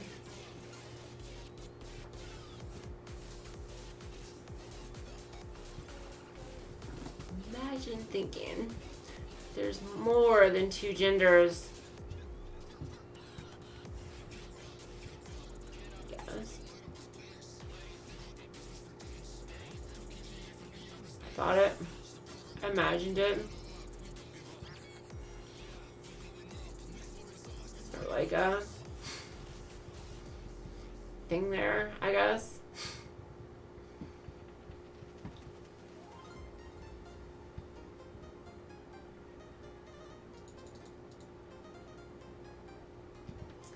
Imagine being arsed trying to draw, yeah. Not even a clever idea. Holy shit, dude. Wish you were my tampon. I mean, that's a little... Holy shit.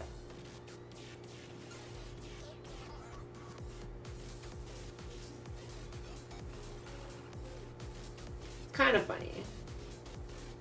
It's kind of funny for a couple reasons, I guess, but damn. Just like getting right after it, huh? You know what? I appreciate some directness, though.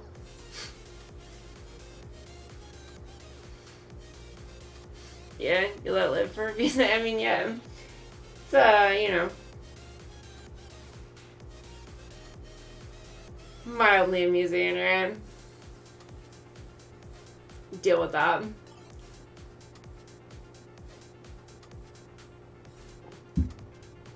And there is something nice about a level of directness from people in general. I'd much rather have someone who just comes out to me and like says what they're thinking, and you know, or like doesn't beat around the bush. They're not like, hey, how are you doing? What's your night like? And then they're like, oh, I wish, you know, it's your Tampa. You know, like, at least they're just getting right after it.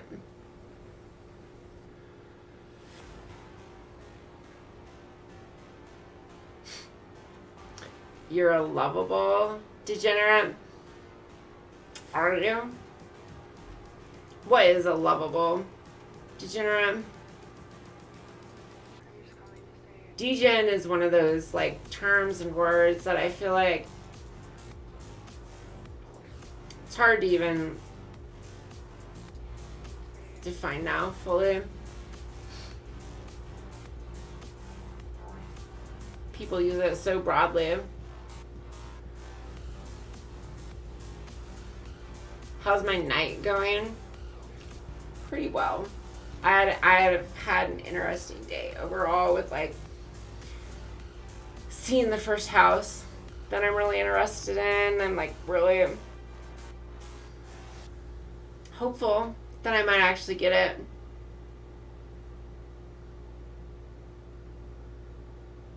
You're a dude. Quit lying to yourself. There's only 2 genders. I mean, what does that have to do with 2 genders, though?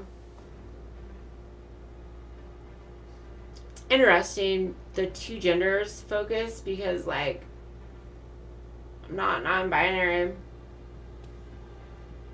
I'm a female. Legally, biologically, whatever. Female, so what does that have to do with 2 genders?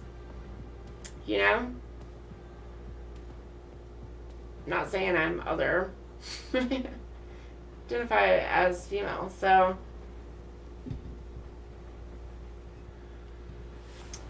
it's just some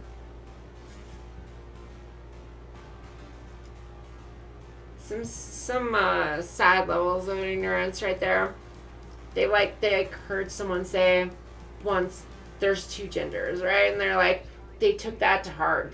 They heard some, like, you know, some fucking conservative talk show host or their parents or whatever say that. And they're like, 2 genders, and they don't even understand what that means. They don't even actually understand the concept of what that's actually criticizing.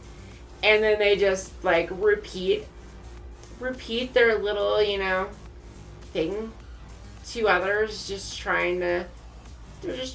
trying to be like everyone else, and they're like, you know, trying to be like mommy and daddy. I'm gonna be like mommy and daddy and hate on trans people. I don't understand it exactly what they're saying, but I'm trying. Commendable. Good on you. Did a great job there, Scott.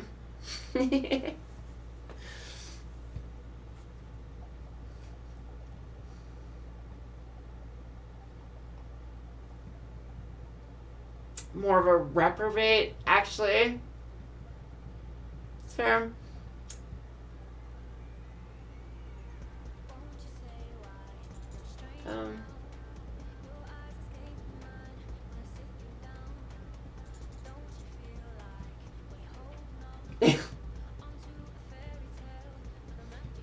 Yeah. Oh, wait, I missed one of these up here. God.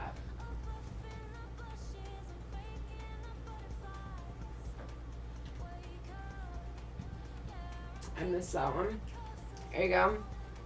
It's definitely a contested term. Ultra-conservatives call us queer. People degenerate.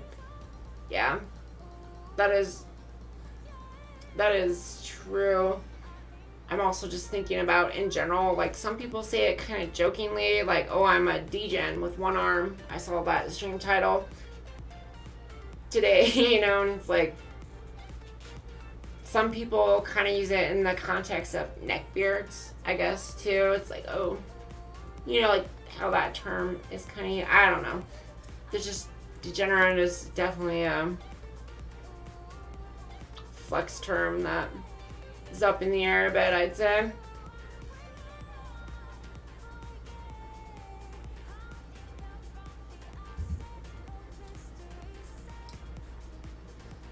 Even if they're talking about biology, that would still be wrong. Biology is very analog and not at all binary. I mean,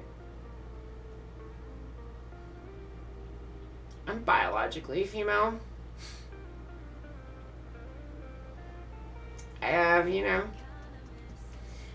exactly typical female levels of hormones.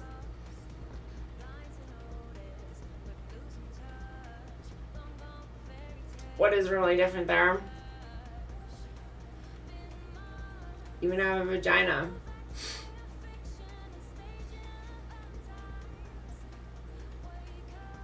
Where is the difference? Only difference really there that it boils down to is like DNA, something you wouldn't even know existed ever unless you were like a scientist, basically, or someone told you about it.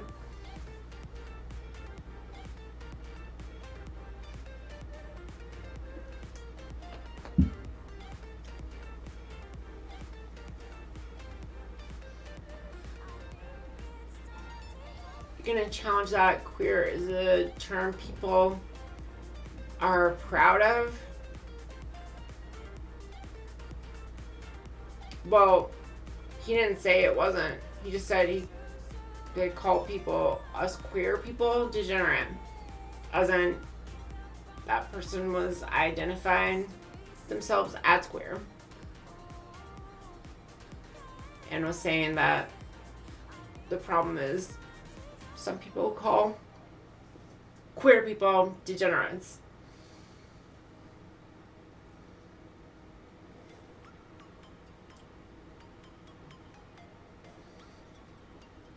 So many people judge without thinking about how others feel. Someday these people will wake up and change their ways, hopefully. Maybe. I think in general things are getting better. It's how it works. As more old people die, things get better, right? Less old, ignorant assholes influencing the world in general. And that's not to say, like, don't take it wrong, like every old person's bad or ignorant or whatever. Just talking purely statistically here. From a numbers perspective, Gen Z is more open-minded, accepting of all these things than boomers are. And that's not to say every Gen Z person's great or every boomer is bad, but like, if you gotta pick one, the boomers are the ones who should die off, right? Like, the average, statistically, it's a good thing. They're dying off because they're not helping anyone but themselves, I guess.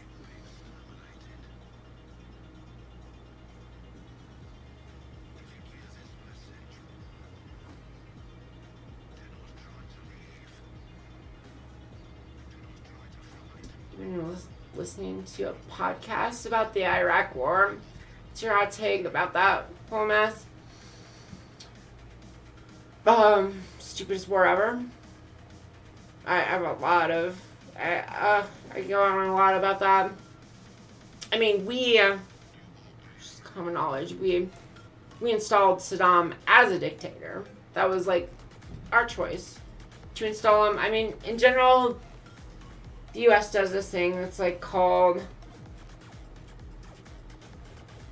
well, it's a process they use. Here's how it works. They like send people in to these third world countries to like basically give them these shitty offers. Like, we'll build these things, we'll give these structures, whatever, we're gonna steal all your resources. Basically. Like oil. An example of Iraq.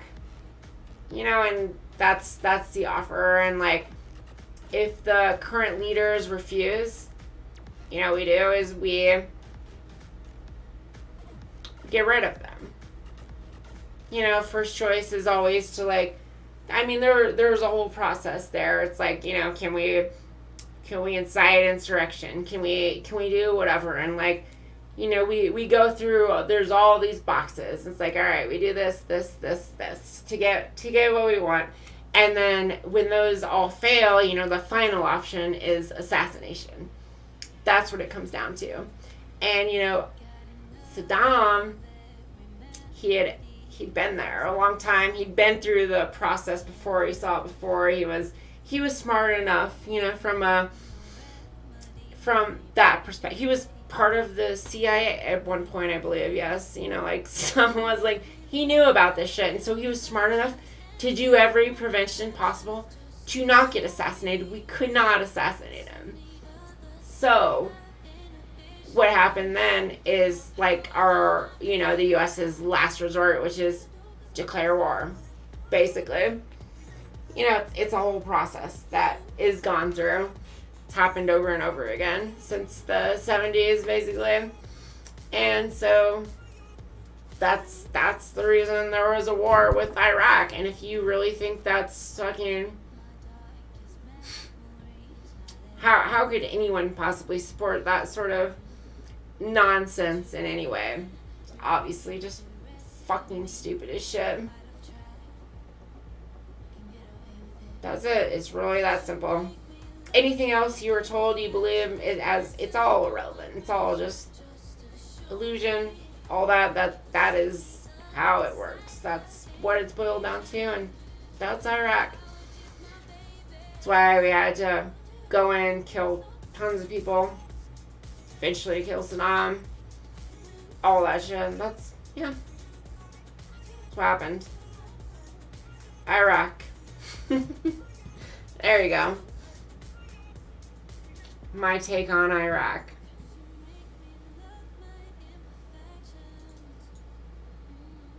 Gen X here, we don't pick sides. It's too much effort. A lot of you definitely do.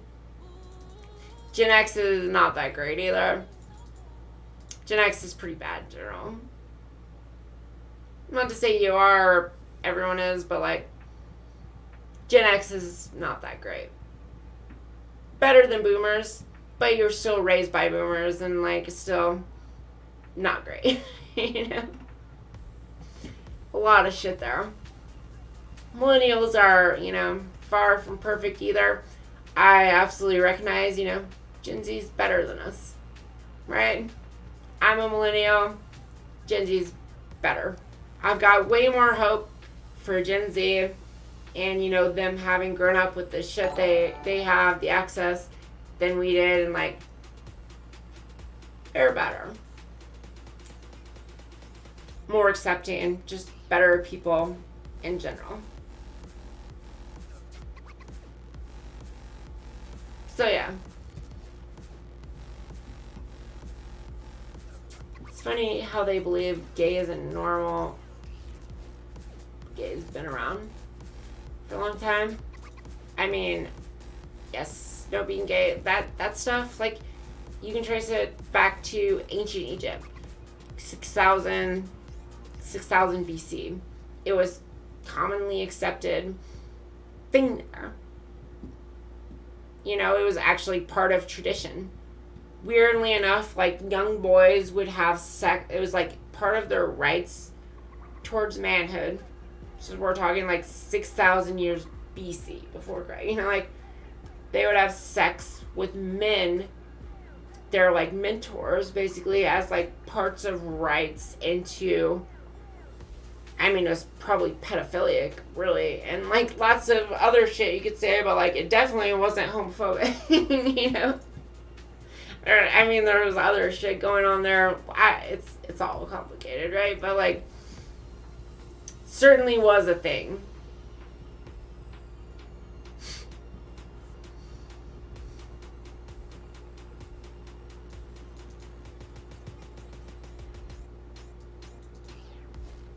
Yeah.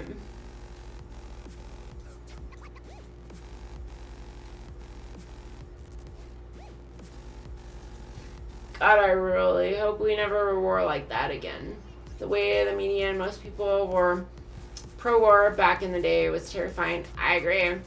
The real G, man, like, it's just, they got so fucking caught up and confused, and everything is just like, someone said 9/11, and they're just like, kill all the Muslims, you know, burn those brown people, and so misled and sad how ignorant everyone was of what was actually going on there.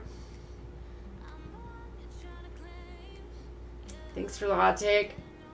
I guess. Was it a hot take? I don't know what your general take is. You're listening on the podcast. I'm just giving my opinion on it. Your ex or brother only just got kind of tolerable as his kids and got into his 40s. Zoomers are the future? Absolutely. I agree. Anyone who can't recognize that, like, the generations younger than you are better in lots of ways, you're the definition of issues, right? Like, that's the problem. You refuse to recognize that new and, like, all those things are better. You're the people standing in the way of progress, you know? I refuse to ever be one of those people myself. Never gonna be like, oh, things so much better the way they used to be or whatever, you know? Like, no. You look at all of history, it's only gotten better. Really, you think it was better when we just, you know, blatantly discriminated against black people? Think it was better slavery? You think it was better when we hated gay people and just, like, you know, completely ostracized? Like, obviously shit is getting fucking better. So, you know, the older you are, the less relevant you should be. And that's okay.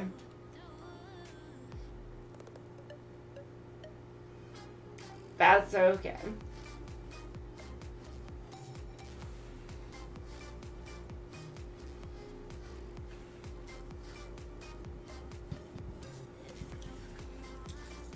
Knights protect us. Okay.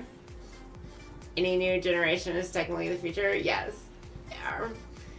Islamophobia, just a product or form of racism, yeah? We basically created ISIS, yeah. That's true. The US did. Even in old time, boys were not allowed to wear pants. They wore dresses till they came into manhood at the age of 11. Yeah, that is true. That is the thing.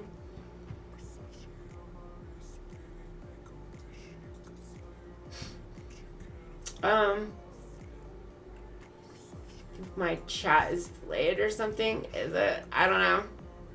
Can't wait to become an old crank. Some ways, I mean, I'm just trying to be positive about things too, I guess. I don't know. I'm okay with that. I'll do my best. I'm really going to try to never be one of those people. Because you can age gracefully. You can do that, and, like, all you really have to do that, I think, is just have a little faith in young people. People younger than yourself that, hey, maybe it's not all bad. Maybe they're not just youngsters who know fucking nothing, right?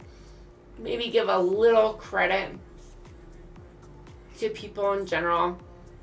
I say that all the time about kids, especially, as a kid who grew up unheard. I think it would be hard for me to ever not put my faith in them with my personal experiences growing up of just being, denied my truth as a kid. Like,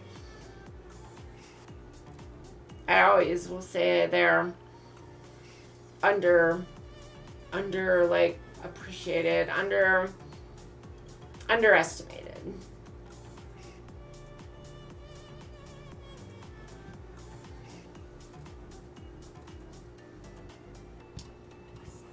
World wants to be more tolerable, but still get asshats not wanting to accept that and try to slow the process as much as possible.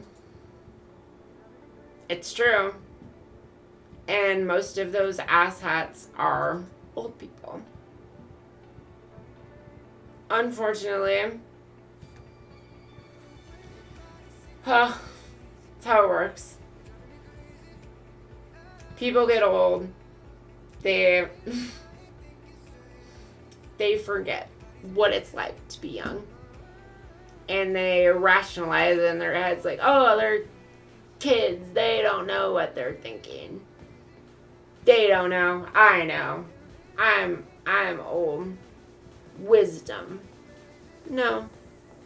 You just forgotten. You forgot what it's like.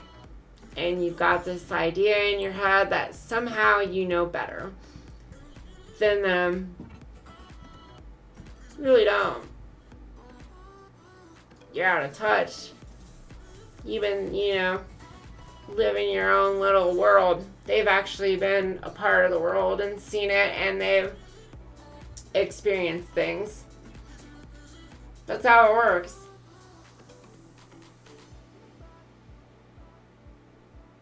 You can either accept it. I refuse. I will accept it. Never be that person. That's like my worst fear, really. I do not want to ever be that person who's just like that fucking stupid, basically. Who's forgotten where they came from. Forgotten what it was like. Just disrespectful.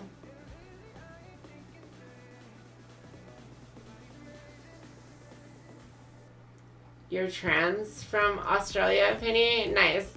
I've got a few Aussie friends who are trans, actually.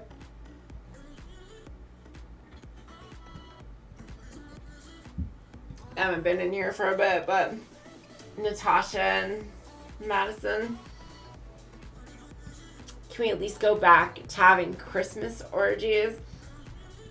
Because holidays were originally excuses to have so much wild, freaky sex. I'm down for Christmas orgies. Let's have a Christmas orgy. You'd like to practice the Nigerian hurricane? No idea what that is. Keep your inner child alive as you age? Yeah. Gotta do that.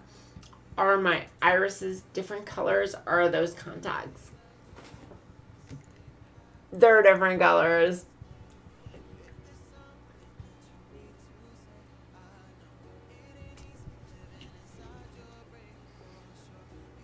This eye's actually like a weird mix. A weird mix of brown and green. Like it's all over the place, right? Slightly more brown, but like it's all over.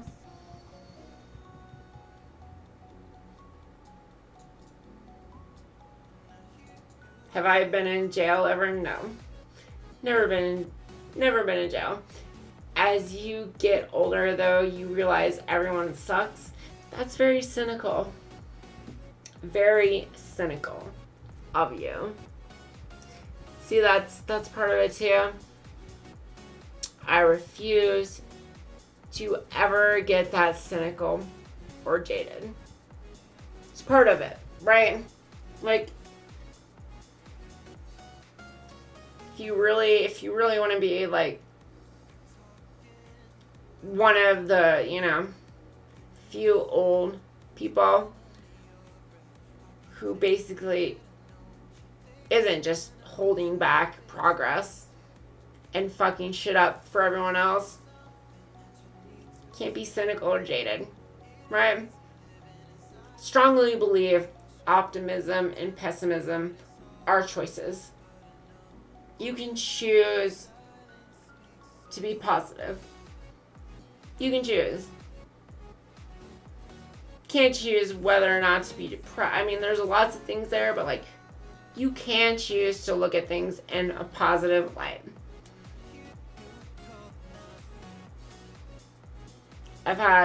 Believe me, I'm old enough that I've had a lot of shit happen to me.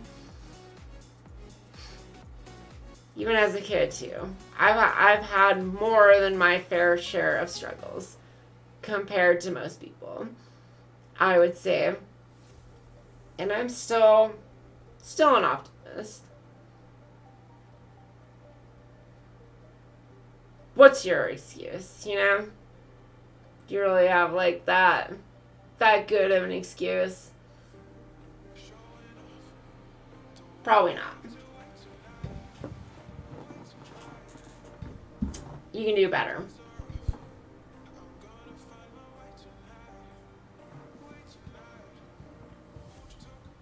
Bye, Catherine. Oh yeah, you stream with your partner, Penny? Nice. Did I remove my PP? Yeah. Snip. Where is it? See mine send some my emotes. There we go. Bam. No, wait. That wasn't it. It was like, oh yeah, no, it's this one. There we go. Clicked on the wrong one. Gotta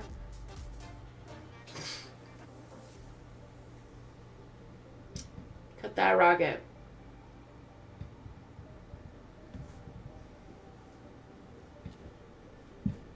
You're a cynical bitch. It's easier. I feel like it's real easy to be cynical. It's hard to be positive. Hard. And a lot of people try to use that as an excuse. Something's harder. Can't do it, right? Just the way I am. Can't help it. Well, sure. As long as you believe that, it's true. Self-fulfilling prophecy. Right? Classic. You believe something like that, yeah? Obviously, it's not going to change. You'll continue being cynical, and you are, you're negative. You're going to be negative in general, and that, things won't get better. If you are negative, like, self-fulfilling prophecy. It's really just a choice, though. You can have a lot of bad shit happen to you, all that, and you can just say, you know what? I'm not gonna let it stop me. Things can get better. I can keep trying. Putting myself out there, doing new things, all that stuff. Like, just believing, hey, people aren't bad. Things can get better. They will. I almost guarantee in every case, like, if you do that, it might not happen right away, but if you keep at it, it will. We are the masters of our own destiny. I really believe that. You believe in your future, yourself, whatever. things will get better, that life is good, that people are good, just general positivity. It'll happen. You believe in the negative, that'll happen too.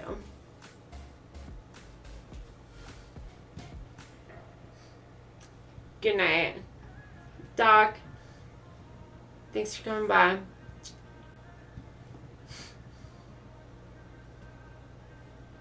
Do I have heterochromia? Yeah. Heterochromia.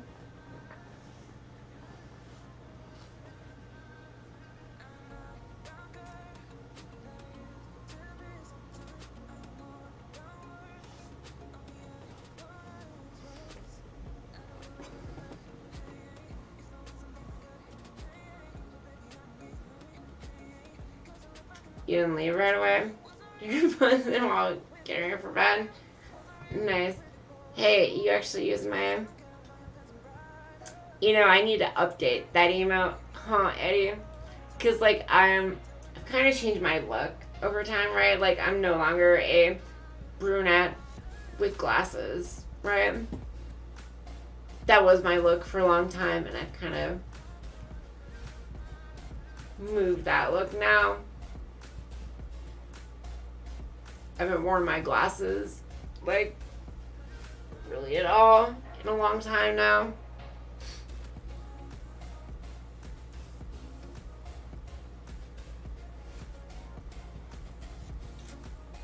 You're so happy. You heard me say all that, really, Catherine? I'm glad. I'm glad someone cared, I guess. Every now and then I try and give these, what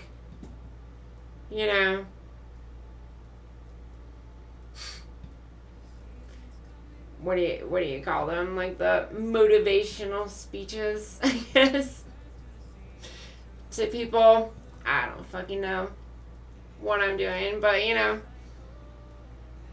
every now and then I guess I'll try and throw those down. Usually I assume just no one cares though. Doesn't mean I'll stop though. You know why? Because I'm positive.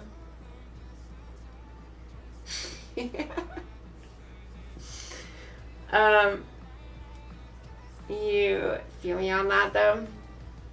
Thanks. What age did I come out to people that I was transgender? Well, that's a story. At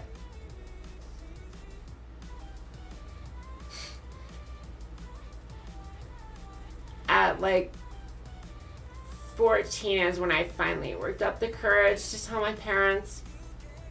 Their reaction was to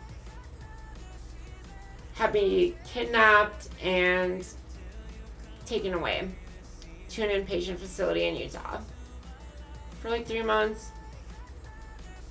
And so I didn't talk about it with anyone until later from there in college. My first serious girlfriend thankfully accepted me. And so that is when I got to the point where I really, once I told my girlfriend and she accepted me and all that, I came out to everyone. Turned into a huge gossip thing, really I just told a few close friends and then word got out. It's a big story. I grew up in a small Mormon town. Everyone knew.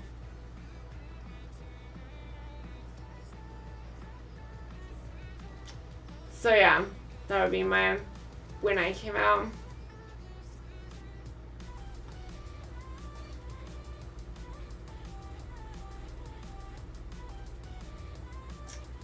You'll hang out for a bit more? Nice. Thanks, Catherine. Tell you, it's all about training. What's about training? Great. Thanks, El Cap. Hey, Party House Project. What's up?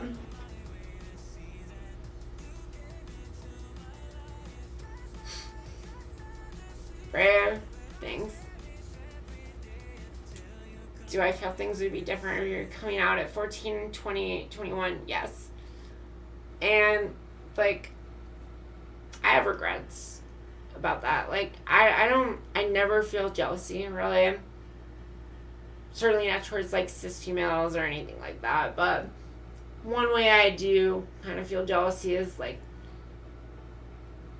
trans people who tried to come out as kids and had their parents accept them and let them do it, because it makes a world of difference. You don't have to go through puberty as, you know, like, such a huge difference looks wise, just, you know, having the experiences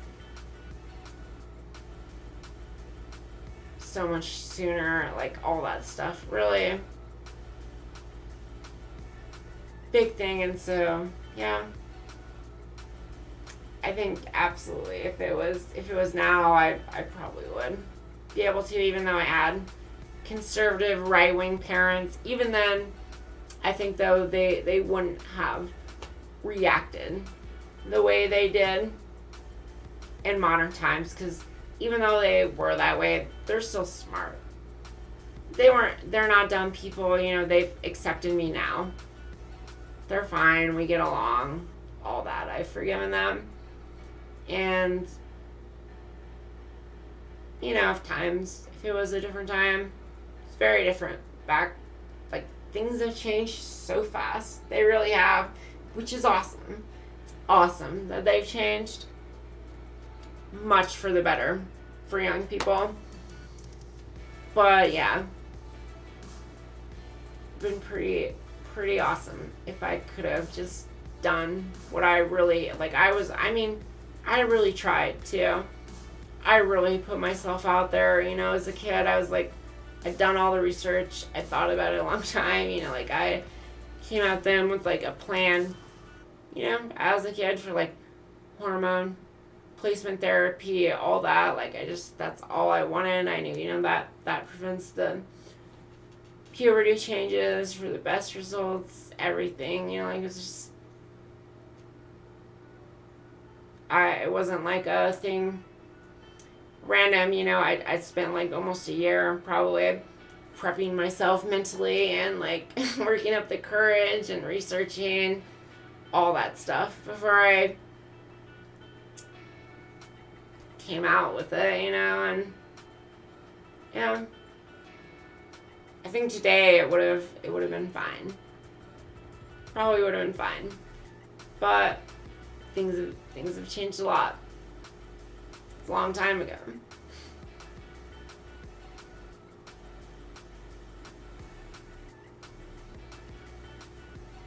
Did you have PTSD after the kidnapping event? No. I wouldn't say I had I mean, not from, like, the kidnapping in particular, because, I mean, I didn't fight it, right? I could have, you know, I could have thrown a fit. I could have done all that shit, but it's like, where's that leave me? I've always been a very calm, logical kind of person. It's always the sort of person I've been. Even as a kid, you know, I think things through. I don't act irrationally. And so, you know, it's like, well, this is what's happening as a kid, right? Like, better just think logically and do the best things I can to just ultimately result in my best possible future from here. Which is how I reacted.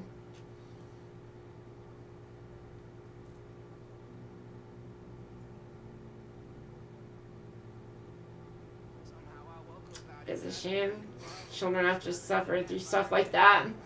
I know I'm certainly not the only one, right?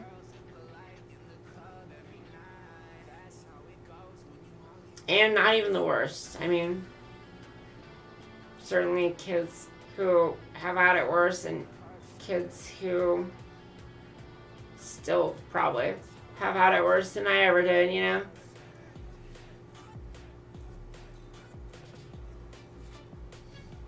Being able to move past that. It's just character. Thanks, Catherine. You're in your 40s. Only came out a few years ago. That's good, though. Fanny. Never too late to make a positive change in your life. You're male and you're straight also, but you're spec. Oh, because at the end of the day, we're free humans. Thanks, LCAP.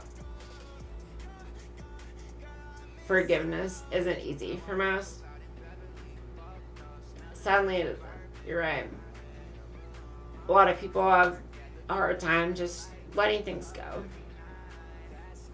Forgiving that stuff. But it's no way to live life. Just, it doesn't benefit you. It's not good to just hold grudges, to hold that negativity, to like keep those things. Just gotta let it go. Life's short. Not doing yourself any favors by keeping that shit in.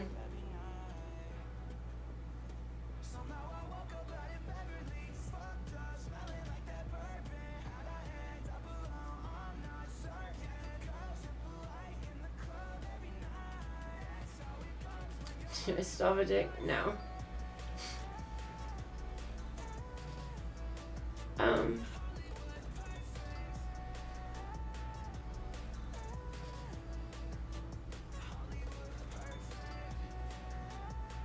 Ask too much. They don't. No one's asking too many questions. I like questions. I like it when people ask me questions. It's good. How do I rationalize my parents' actions? If you put it down to ignorance, that even go back 5 years ago, people are less educated about gender dysphoria and transitioning. Yeah. Alright.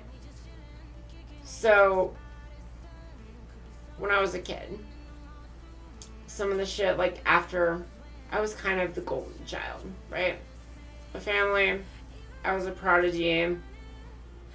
I had, I was generally beloved. And then the trans thing happened, and, my mom was okay with it. That's why I only told her when I came out. Okay, so my dad, though, was, I told her, when I told my mom, I was like, please just don't tell Dad. And after a while, she did. And that was right after she told my dad is when I got sent away. And, he would say, generally, so you found out that, generally just physically abusive towards me, as well as just extremely emotionally abusive, Like, son of mine, you want to cut your dick off? Like, you fucking piece of shit, just when my mom wasn't around. And, yeah. He had a hard time with it. And I didn't tell him when I was getting gender reassignment surgery either. 2 years ago-ish or whatever. When it happened, I told my mom. And she told him, I guess, a day or something before I was actually due for the surgery. And he texted me that night, and he was like, I don't understand why you're doing this, but I still love you. And to me, that's the best growth I can hope for in a person, right? That's,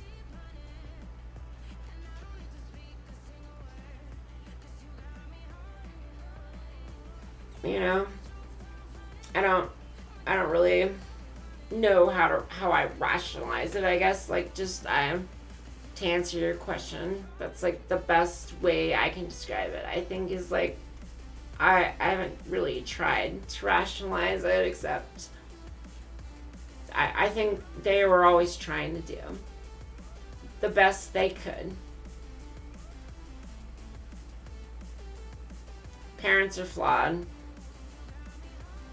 you know, just like everyone. People fuck up, make mistakes, you know. So I guess that's how I view it. Their actions when I was young kid and stuff.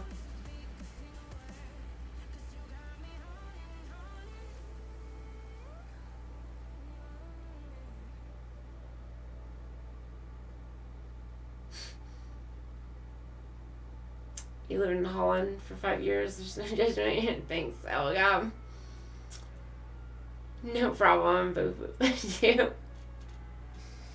I'm just, you know, sharing my experience with you guys to help you understand. Trying to, you know,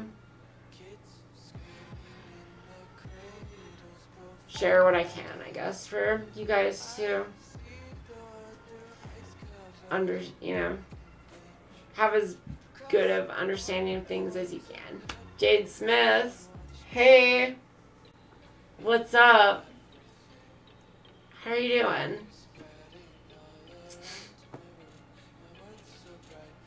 Where were you streaming tonight?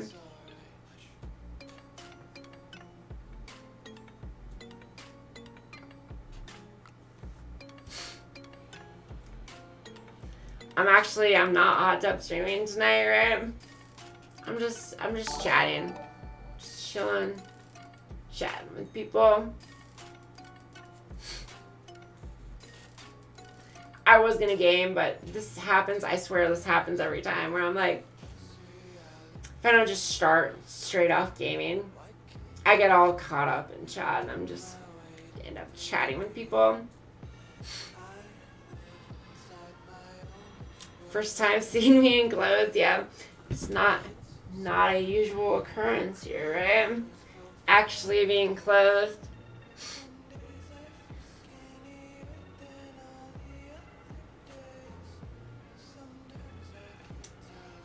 Wait.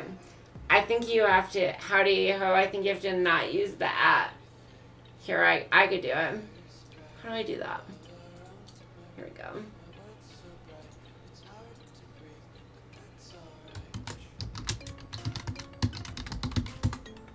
That work? There we go. That works. It doesn't say what section they're in. We had to remove that because no one figured it out, I guess, how to actually say what section they're in. Thanks, Jade. What's SO? It's shout out. Shout out. You can't see me in male body. Thanks. I can't either. Not anymore. Man, look at these boobies. See anything male there? No.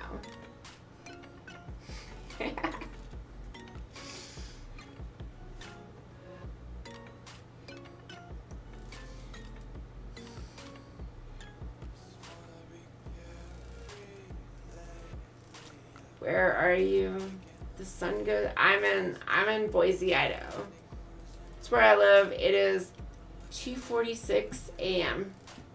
right now. 2:46. Pretty early.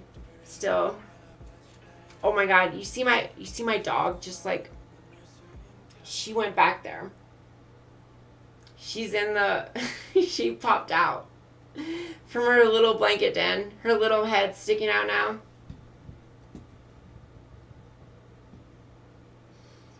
Okay, here, I'll turn off the light. No, it's blue.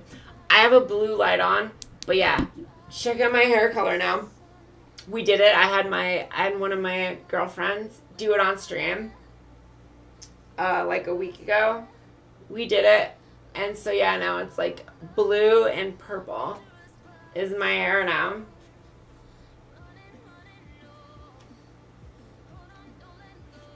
We were gonna do, my viewers voted for blue, and we did like light blue in some parts and dark blue, and then we ran out of dye, and so we did fuchsia for the rest of it because I have too much hair. I think it's pretty awesome though. I've never been brave enough to do something like this, and I'm so glad I did because honestly I love it. I'm like, this is my hair now. How have I never tried this before? It's awesome. But I like this blue light on. What doggy do I have? I'll bring her in a second. I love it too. I love it, Jane. Love it. I've never been brave enough to try something this extreme, but I love it. I'll get little doggy. Her little head just poking out. Here we go. Here's the little doggy. She's just a little baby. She's so just lets me do whatever, you know. Most chill dog ever. Always been like this.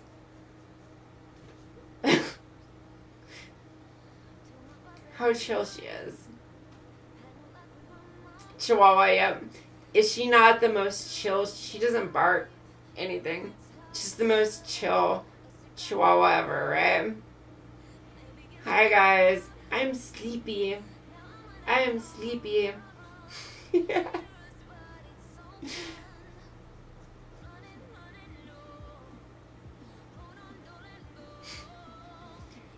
Nice work on the hair coloring.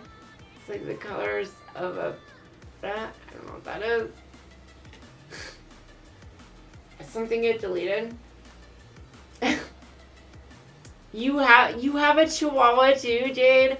Oh my gosh. Do you really?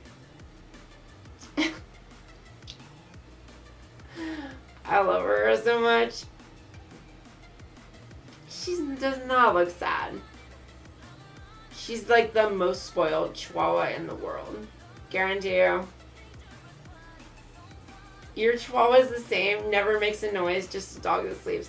Is she obsessed with, or he, obsessed with blankets too? Mine, like, so obsessed with blankets.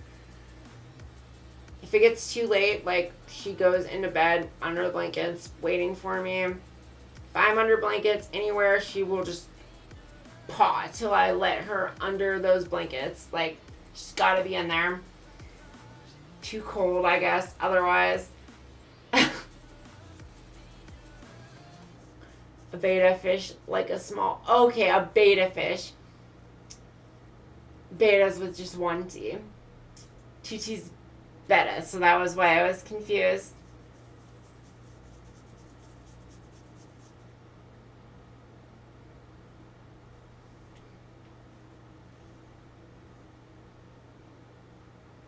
You have to show how he was sleeping today on his back, balls out. Yeah, send me a picture. Oh my gosh. She does that too.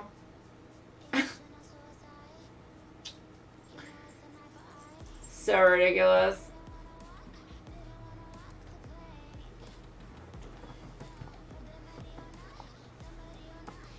There we go. Just chilling. Just chilling.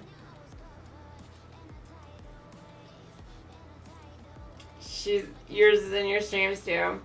Mine is typically when I'm doing like just chatting or whatever, but it's hard when I'm doing the hot tubbing. She's not a huge fan of water, but I will bring her in there to like stand on my... I've got a chair in there that she can chill on for a bit and hang out because she'll like try and jump in to the hot tub if I'm in there too long without her. Gets a little upset.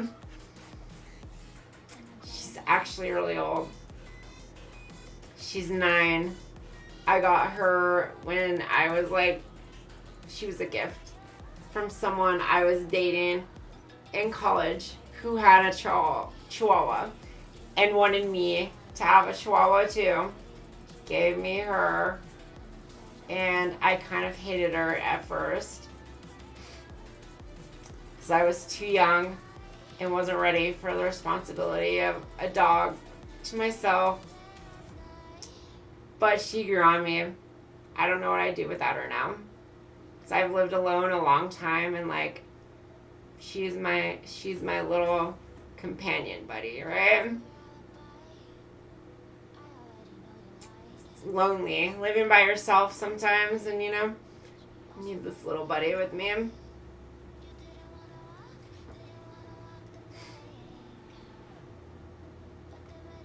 She's pretty cute, right? I really, I wasn't a huge fan of Chihuahuas, but fuck, they've grown on me. I had big dogs growing up and everything.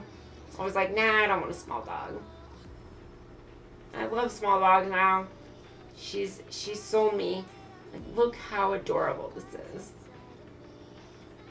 How can you not want this? Look at that. She's falling asleep right here on my arm. She's passing out. Pretty fucking cute, right?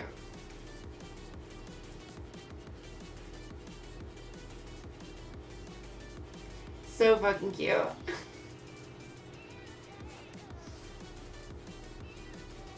I put her in charge of my streams whenever I have to pee. She does such a good job. 'Cause I really have to pee right now. Kind of want to put her in charge. Do you think you can handle it? For like 30 seconds? You handle it? Oh my gosh. I have to pee so bad. Here you go. And see what a good little girl she is. Sit.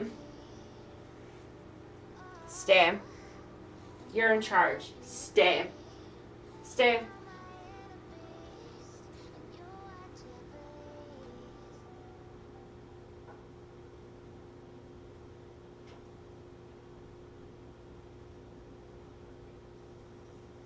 Stay.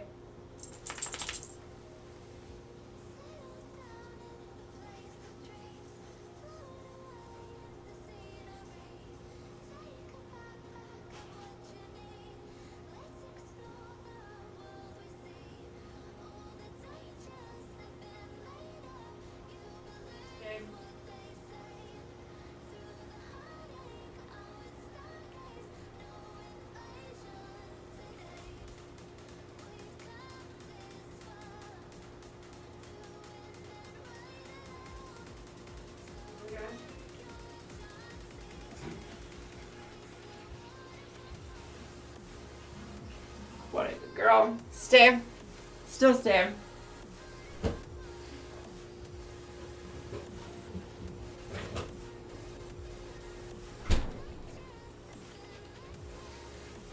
Yeah. She did good. Did she not do good, guys?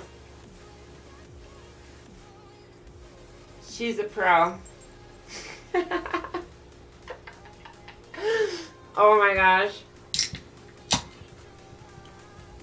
Too chill, huh? Your dog's the same age too? Seriously, Jade? Oh my gosh. No, she is. She's a pro streamer, huh? She's made for this. Made for this.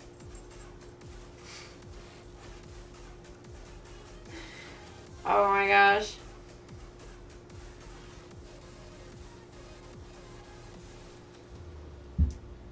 So funny. It's weird. You have the same age dog too. Same age chihuahua. Look at that. How is that not just adorable?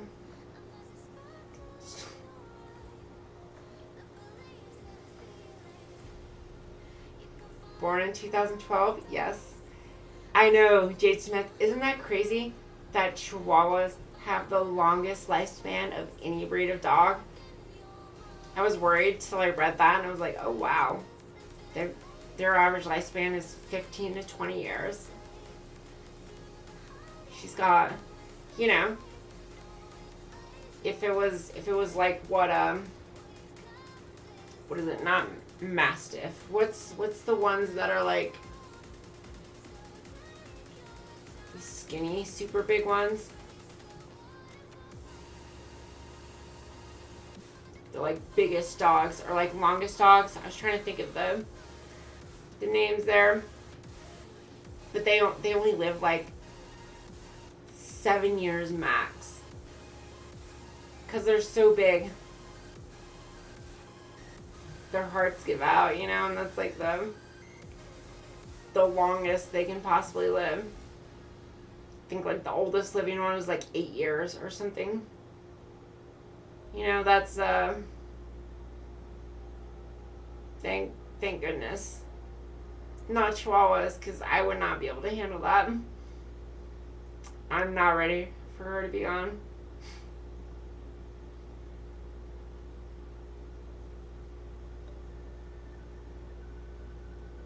She's taking over the chair. She'll do that. She's so tiny, but I have a queen size bed. Sometimes this little bitch just hogs all of it. And I have to be like, dude, fucking kidding me? How are you managing to take up this? And she'll just be like stretched entirely out across it. Like,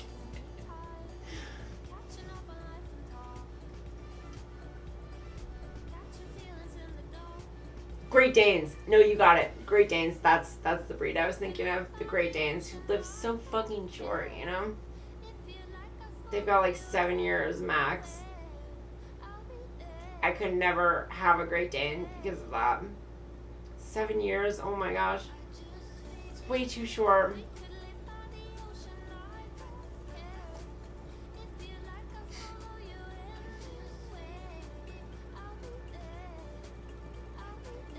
Siamese cats live a really long time.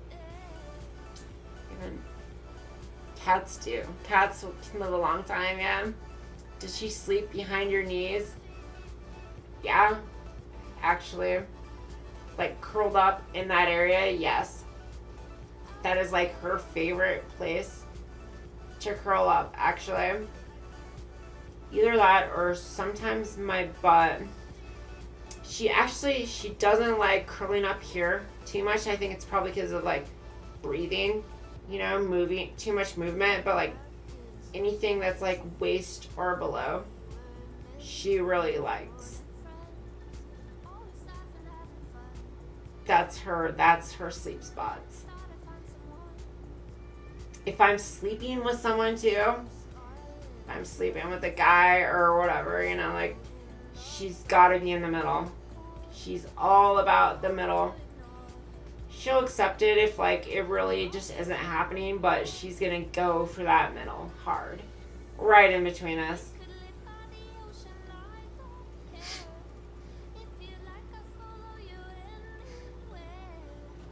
Your boyfriend has 2 Jack Russell Terriers that somehow take up the whole bed. I know, sometimes they're ridiculous. Little critters, aren't they?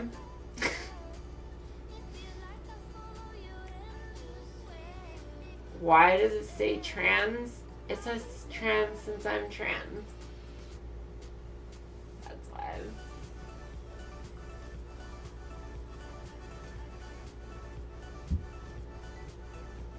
You had 2 Great Danes? Oh. Second bit someone you can control. Damn. No, that's big dogs are, I mean, the biggest thing though is like just their lifespan. I would have such a hard time. I had a big lab growing up, and it was hard. He only lived to like 7 before cancer, and like that was hard. It was a hard thing.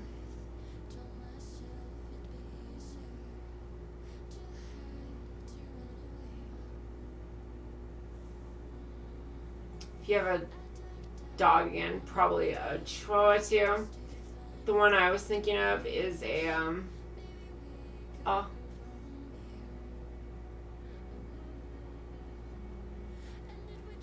what are they called? They're really smart ones. Oh, Papillon. Papillon. That's it. I was considering getting like a Papillon. I think that's how you say it. They're the smartest small breed. The ones they often use as show dogs and stuff. And I was thinking about one of those. I think she would get along pretty well with one of those.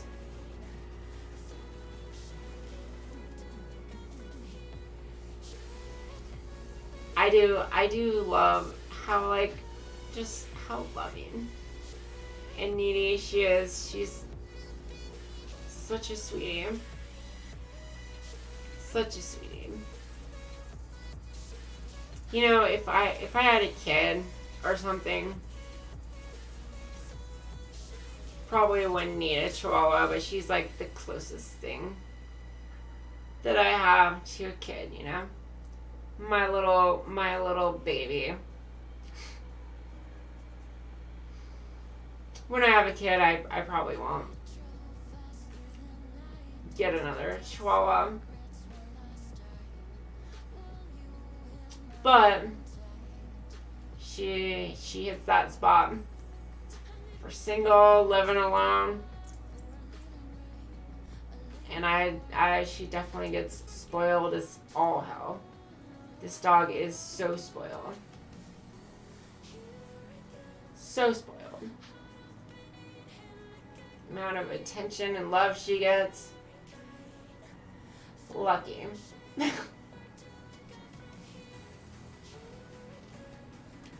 cat started sleeping with his head resting on your shoulder. That's pretty cute. No problem, Lady Cadence. I was just informing you. You're afraid of sleeping. You walk fast and don't look. Yeah. A couple dogs that had cancer. It's really hard. Oh God. You really need to read bios when you follow them after getting messages. Infrared, no problem. Lady Cadence. A year ago this month, you have to put your male cattle dog down. 17 years old. That's old though. 17 years, that's a good life, right? He lived a good life.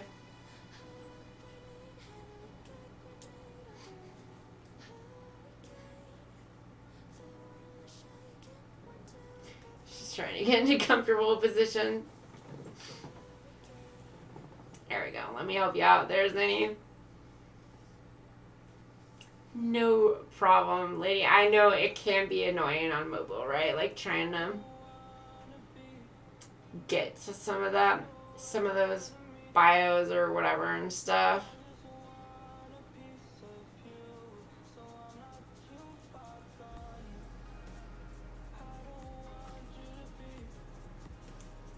He's spoiled too, yeah. Good night. Yeah, good night, Penny. Oh my gosh. Yes. My dog. Hi.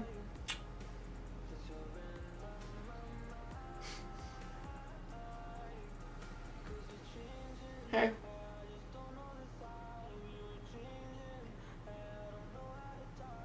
Hey. Hey.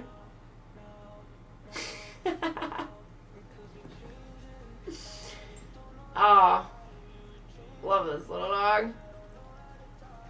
Love this little dog. She's gonna love my new house if I get it. She's gonna have so much fun there. So much fun. The yard's awesome. has such an awesome yard. Here you go. You go back to your little burrow, little buddy. Watch. You guys can watch her in the background here. She's gonna make her burrow. It's coming. It's like a 75% chance, at least right now, that's what she's gonna do. Just wait a minute. But she's about to. It's gonna. Yep, it's coming. I knew it was coming. Yep. See, she's digging. Oh, she's thinking. Yep, she's going back. Yep, making her little, digging under those covers. Look at that. Look at that. Making her little burrow. Oh my gosh. There we go. Making her little burrow. Okay.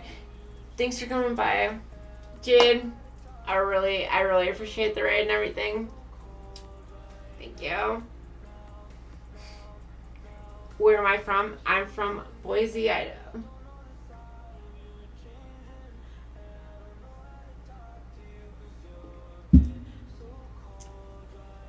Oh yeah. That's a chihuahua. Yeah, it is. That's a chihuahua back there. Totally typical.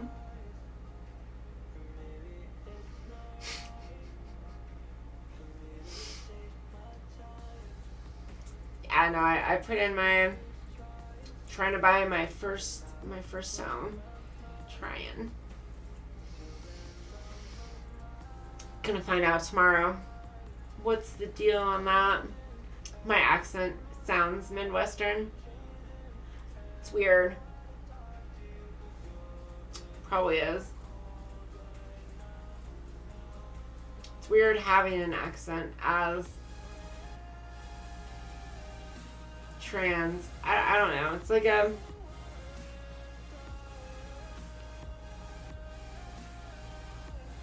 weird thing. I wonder if my male voice has an accent too, like that, the same accent.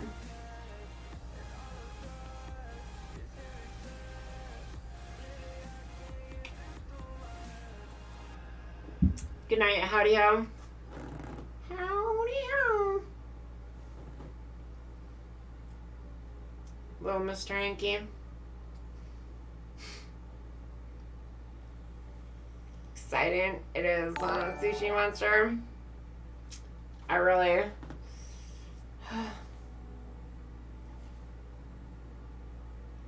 want a house.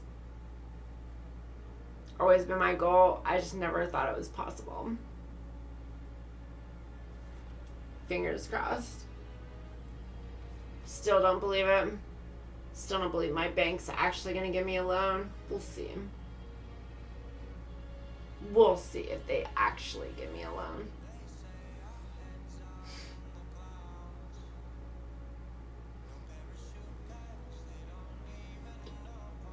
You remember buying your first house, being shocked at how slow everything moved? It is. I've been shocked at how fast everything's been moving. This all has happened like, bam. And, you know, I had no plans to buy. I didn't even know it was possible. Especially with how crazy the market is. Crazy. Here. Kind of in general everywhere, but especially here. It's super crazy. How expensive things have gotten so fast. Prices have almost doubled over the past year. So, I didn't think I could afford one back then, and so I was kind of just like applying on a whim, sort of. I don't even know. I was like, let's just see, I guess. And somehow they gave me a loan that was like actually able to buy a house. I was like, what? Why didn't I do this sooner? Didn't know I could actually get money, I guess. Try being Canadian and people tell you that you have an accent and you don't. What? Everyone has an accent, right? It's just not different kinds of accents, right? Might not seem like it to you. There's different thicknesses too of accents.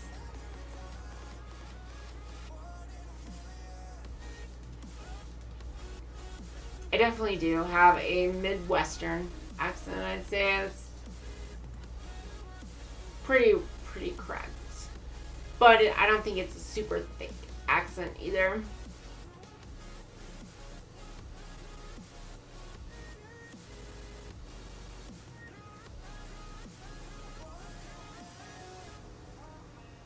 You miss the days of something going wrong and it being the landlord's problem rather than yours. Do you?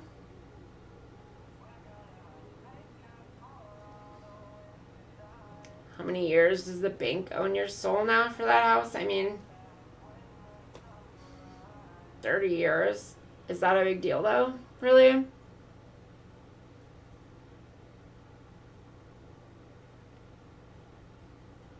What's the alternative? That you just throw money away on rent and let landlords own you indefinitely, be at the whims of fucking... The reason I started looking in this is my landlords increased... I've been here like 7 years. They increased my rent by almost 50%. Almost a 50% increase on this lease. And I was just like, fucking kidding me? For this small, like, 1-bedroom apartment that I'm in? Jack it by 50%? Fuck that. That's why I started to look at other options. Because I was like, I really do not want to give you guys this amount of money. I can't. It's crazy to spend like $1,200 a month on rent for a shitty place. I don't want to do that. It's like I just need to get a mortgage. I didn't think it was possible, but apparently it is. I guess I can get a mortgage. I guess. Maybe. I still don't believe them. Till they've actually, like, given me the 100%. I've got, like, a priority buyer letter at this point. They're working. I made them. I was like, let's do the underwriting. Because the underwriting is, like, the actual loan process. And I was like, let's do that. Before I've even made a hardcore offer or anything, like, let's do that. Because I don't even believe you that you're willing to give me almost $500,000. Really? Why? Because I have no kids? Because I have no debt? Because I am responsible? My finances? Really? I guess.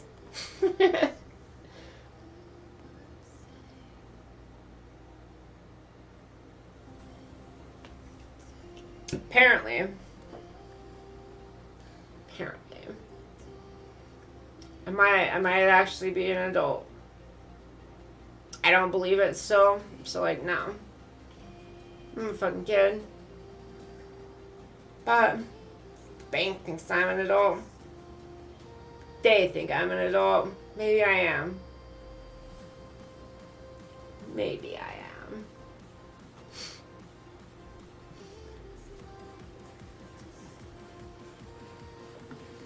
My books, you have nothing to do with that? Is that my real... This is my real area. Try and pay off additional principal annually. Yep. No, I mean, like, early on especially, it's good too. overpay on your mortgage. So that way, lower, less will be just paid towards your interest. More in equity. Because also, once I get to 20%, then I can refinance and get rid of the private mortgage insurance, which is a lot of money. So obviously that's a goal to get to get rid of that wasted payment.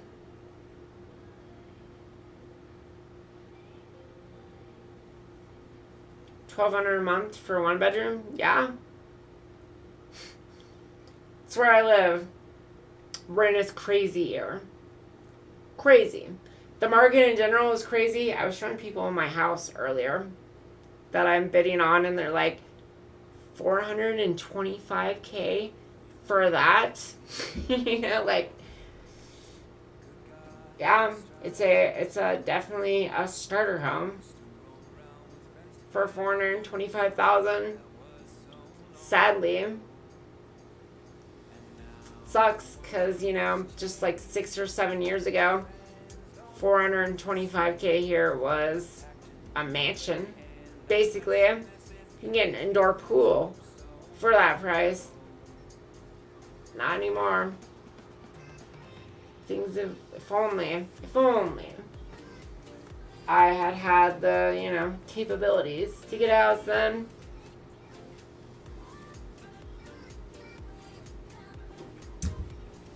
Still, better late than never, right? I don't think the market here is going down anytime soon, so might as well get one while I can. Hopefully it's not a house with one of those home HOAs. No HOA. Where at the house I'm looking at. No HOA. So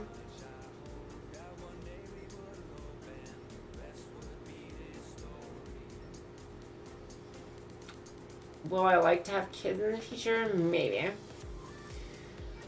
If I could find a guy or a gal. Honestly, gal would be preferable. Since I've got sperm frozen, so if I had a girlfriend, I could just have biological children super easily. Be convenient that way. But there's still plenty of other solutions if I'm with a guy too. And there's adoption, which I am in favor of as well. But yeah, we'll see. Well, it would be, the problem with the guy would be expenses. Surrogate and that stuff is expensive, right? It's like $25K plus for just the surrogate part, and then you've got the, you know, the in vitro fertilization. There's just a lot there, right? Spendy. A lot of money.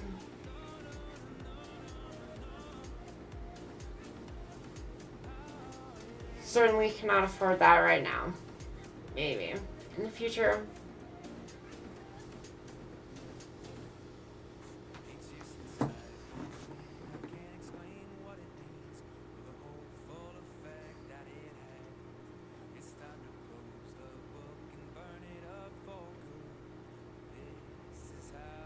You live in a 5-bedroom and the mortgage payment is around $630.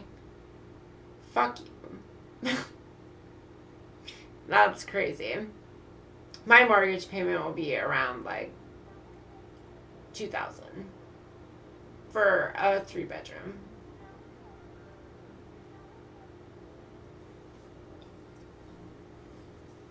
But manage it. I've got to have a roommate. Probably gonna have 2 roommates. That way I can be closer to $700.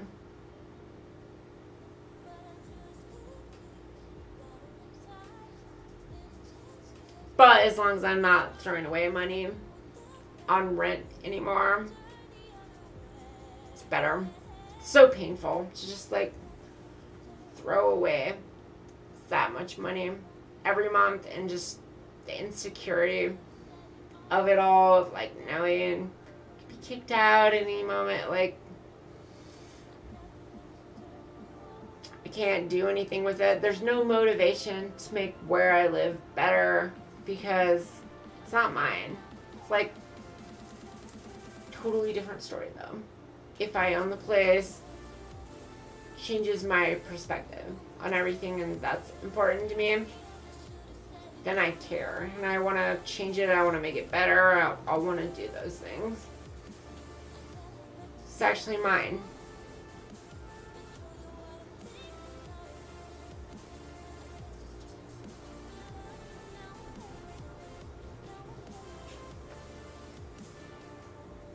The guy, you could find a surrogate. I mean, I could. It's expensive though. Spending. Surrogates are like at least like $25,000. You know, what you gotta pay. It's a lot of money. Lot of money that you need in cash. You got $25,000 in cash? I do. But it's going towards a house.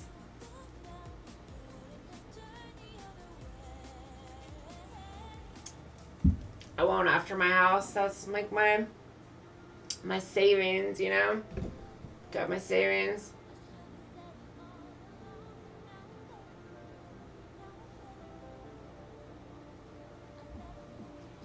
You're bleeding? Yeah. Why'd I get banned on Twitch? Alright, I got my sort of thing there. What's the command? There we go. But I will also explain it here. But I did make, because I got asked about it so much, I did make a YouTube video on it since it was such a common question. But the reason I got banned on Twitch is because of transubs.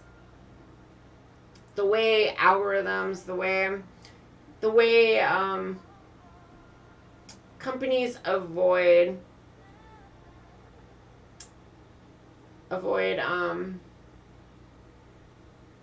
regulation by other entities is like they agree to regulate themselves.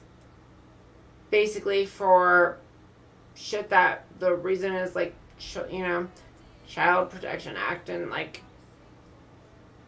it all goes to that, and like they have to, you know, regulate for these things to protect the children. And so, you know, they do that. They self-regulate to prevent other things doing it. And the way they do that is just through bots. It's just all automated through bots because they don't give a shit. Right? They don't care. Doesn't help them. All they need to do is meet the minimum standards to not face regulation from like some larger government entity. That's it. That's the only goal there. And so with these bots, with these algorithms, they're very prone to mass reports. There's not people involved. It's just all automated. So if enough people decide there's a trans person they don't like, they report it, you can get banned. This happens all the time. It's happened to me on other platforms. It's just a reoccurring thing for trans people. Typically the better looking you are and the more successful you are, the more you're gonna face it in general. Because the more people you're going to piss off by that, inherently. So it's something that's very common.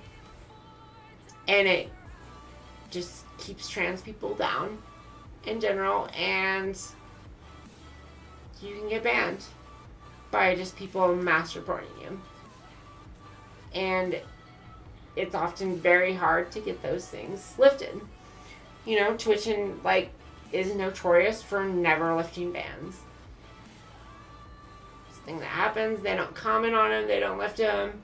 You know, this sort of thing is just common in general because they don't really care.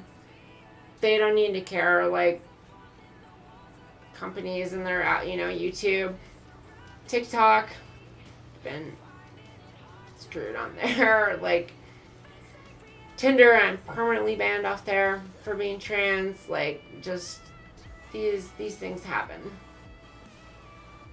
Companies don't care. It's easier to just leave it banned than deal with it or pay for people, whatever. Just let their algorithms decide. So, yes, I was banned for that. And so, yeah, I made, some noise about it. Because I wasn't willing to just not fight at all.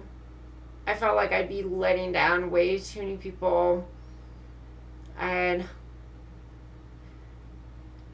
honestly, I really didn't want to deal with it all.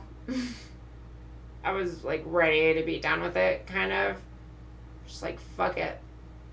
I'm sad, but I was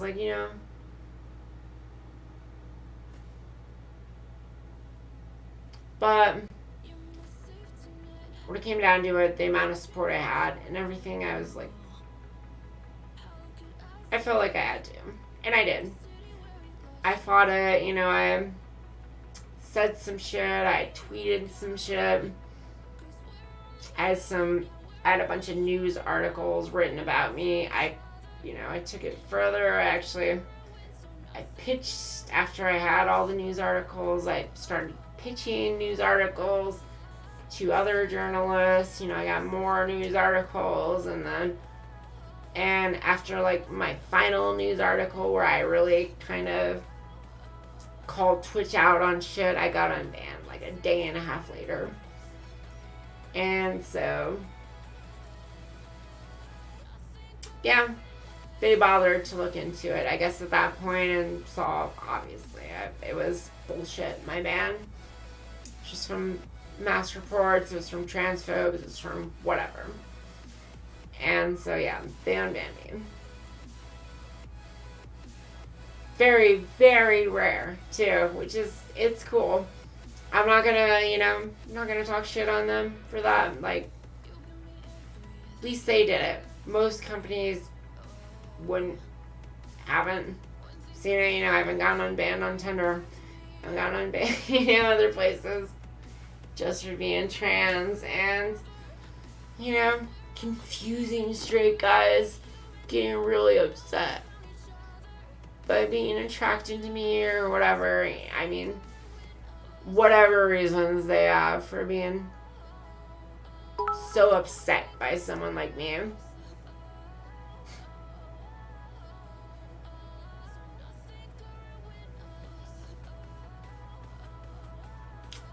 Alright. Sorry, I got in here. I don't know who Kristen Chandler is. Unless you're talking about the one in the Olympics. If so, don't really care. My take would be trans. It's no significant advantage being trans in sports. So that fucking simple. Science. That's what the science says. End of story. Right? That's it. Willow got quite a few trolls tonight. Seems to be a common reoccurrence for trans streamers. Yeah. Sure. The more success you have. I mean, I'm not, and this isn't trying to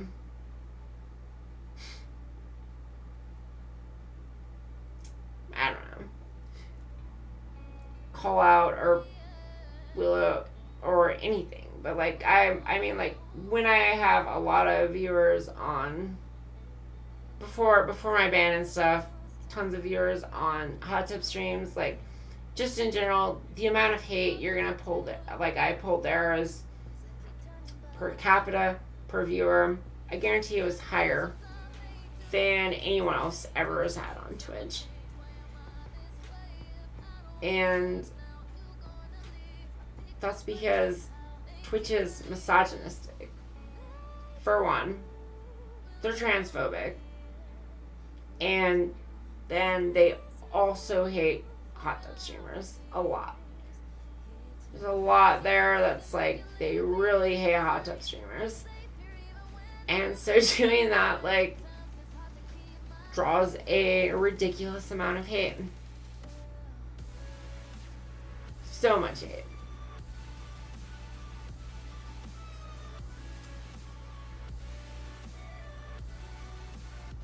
And it's not something I've watched a lot of trans streamers and everything, and like it's not something I've seen repeated. I've seen levels of like general that, but like the levels that were in my stream, it was definitely something else.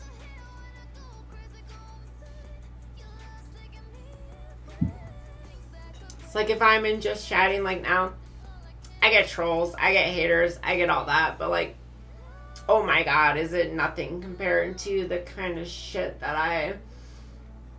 I've had when I was hot tub streaming, you know, like it was totally fucking different level. At the peak, when I had shitloads of viewers and everything,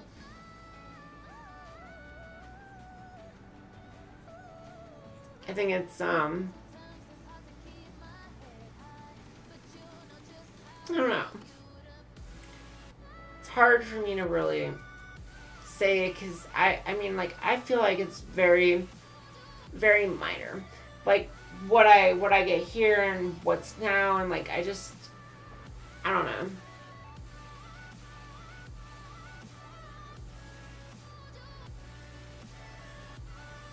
My biggest issue is I don't want to scare other trans people off streaming or anything like that, or just kind of say like Twitch is horrible in general or anything, because I don't really feel that way. Sometimes hot tub streaming, it kind of felt that way, especially when I had like 4chan raids or something. Like, it get bad. 4chan is such a garbage place. And those fuckers can get cruel. I made the mistakes of reading some 4chan threads on me when they're, rating my stream, and like looking at them after and reading hundreds of comments about yourself that are totally anonymous from people. People can be that anonymous. They can get really fucking shitty. It can be rough. But for the most part here, don't want to scare people off or whatever. Like, I don't feel like it's that bad. Hot tub streaming, it's worse, but like, whenever I'm in just like,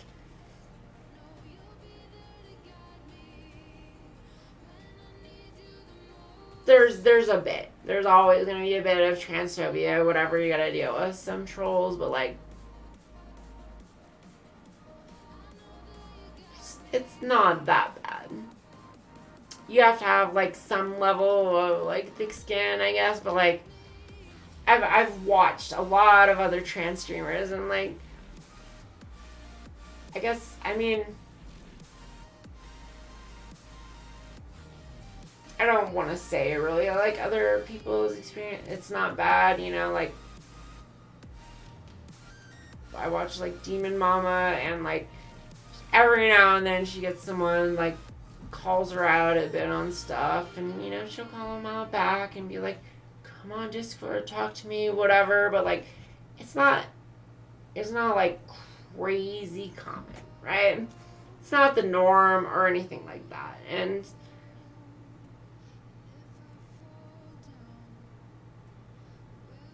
I think things are getting better in general.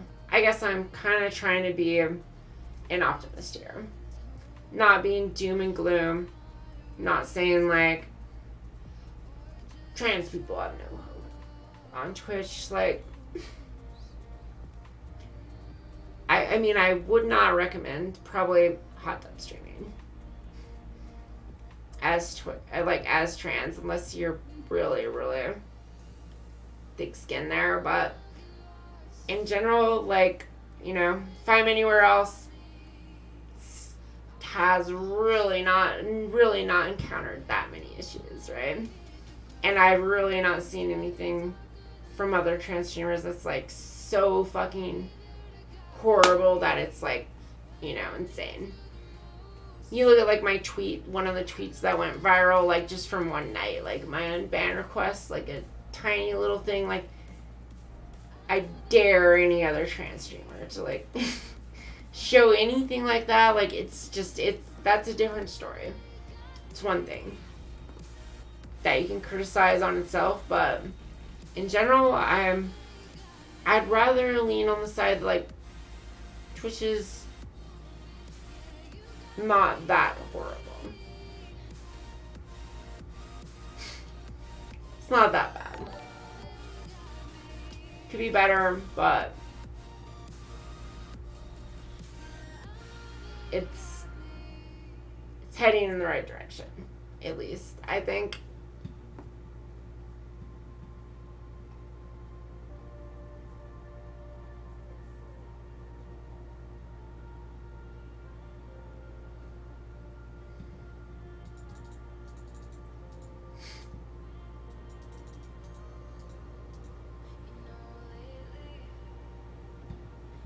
See, there's plenty of trolls in here always. But, you know, it's alright. It's alright. A jawline, though? No. Snappy Yuga. See, you know, common misconception. I thought it for a while, too, that my jawline was really bad. I actually have an awesome jawline. It's my chin that's big. Get rid of my chin. Jawline's good.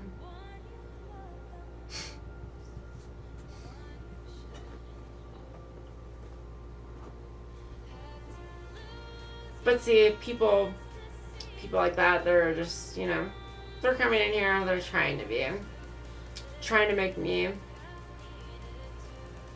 feel insecure, right? Trying to troll. But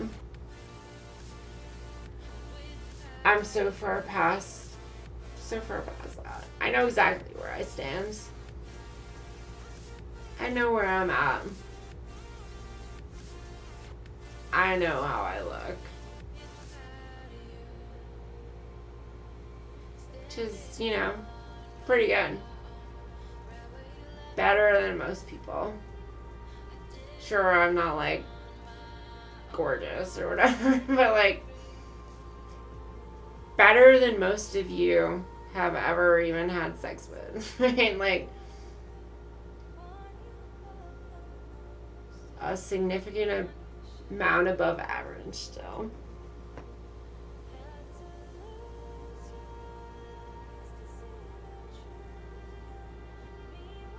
Certainly, like, nowhere near Amaranth, you know, or anyone like that. Like, super far from that, but we're comparing to, like, online people here, you know. In real life,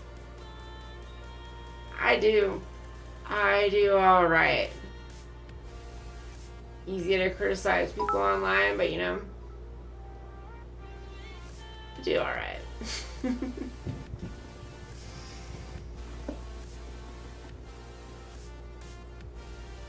Thank you, Guy Incognito. Appreciate it.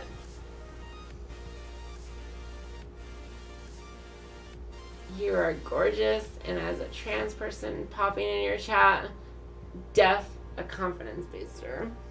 Thank you. Just beam ya. My eyes are pretty fucking crazy, right? Look at those.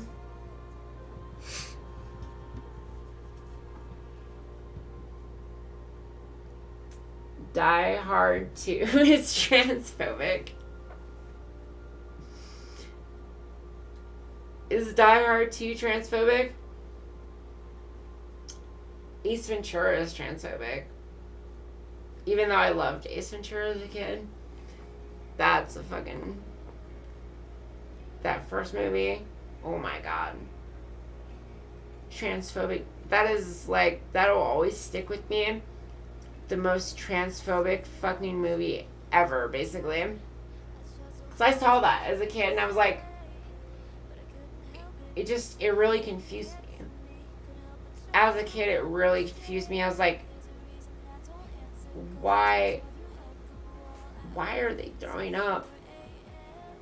Why? That doesn't make any sense. Like, it's obviously a gorgeous woman. I mean, she was just, cis female, and they're like throwing up, burning their, like, it was so confusing to me, honestly. I was like, people really do that? Like, I just did not compute to me, because obviously no one would really do that. Like, it was, even at the time, it was hyperbolic, but in general, it was just confusing, because even the base principle just didn't even register to me as a kid, What? I had no idea I was trans or anything like that then, but it was confusing.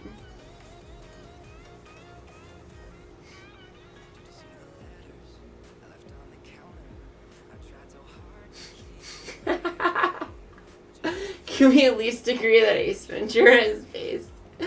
And I love the movie.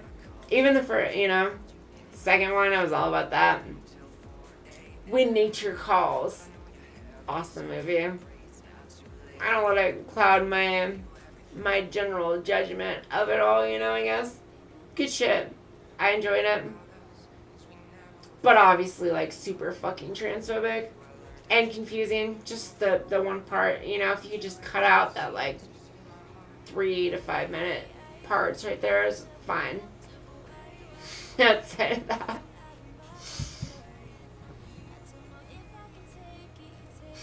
You don't know what she means about Ace Ventura. Adam Sandler. I bet you don't.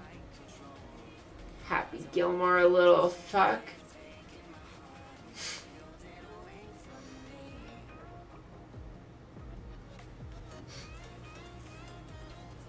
I mean, yeah. Obviously it's good. I mean, I get lots of trolls in here. It happens. All the time. Have I seen Gremlins? Yes.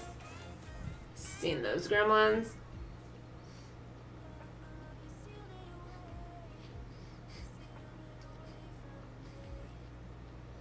The whole third act of that movie is built on the transphobic joke, though. Yeah, I mean, you're right. It's obviously super, super bad. I do like Super Bad, though. Great movie.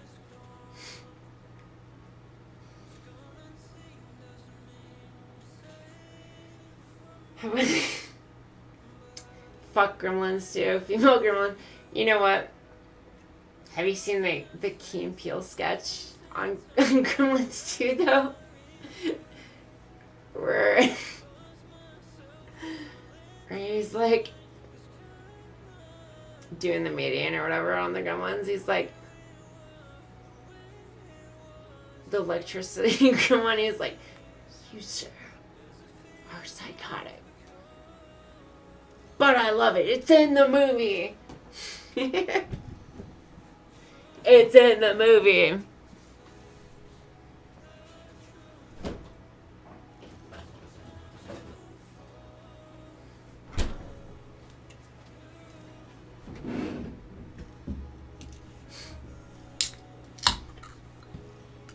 Thoughts on Superbad? I love Superbad. McLovin. Fuck yeah.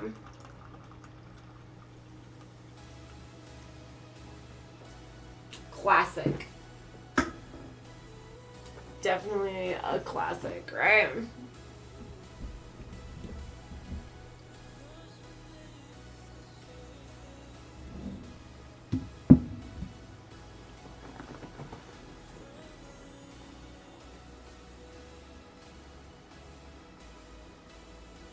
Your name is Gonk in Ball Torture.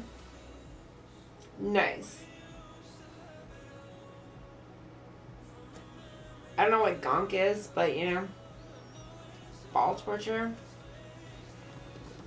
Yeah, got an idea.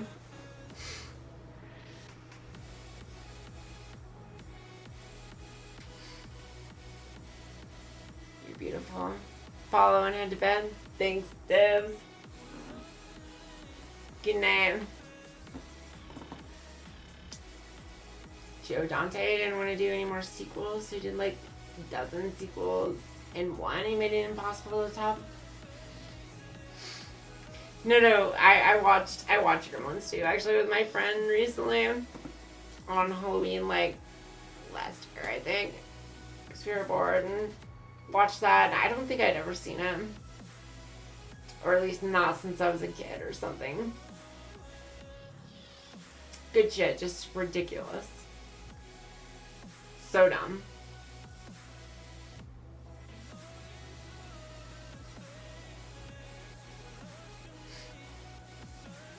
Stream title changed to Superbad Fan Club.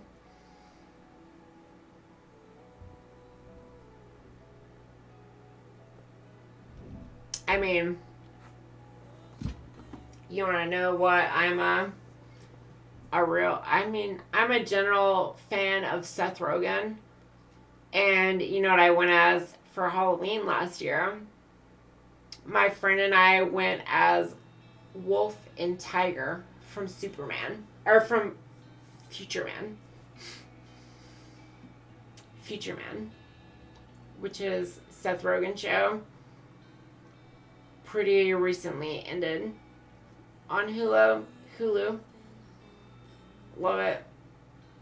One of my favorite shows ever. Fucking hilarious. If you haven't seen it, highly recommend.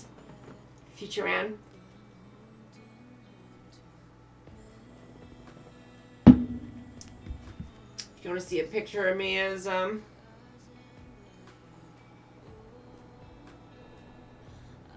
Tiger.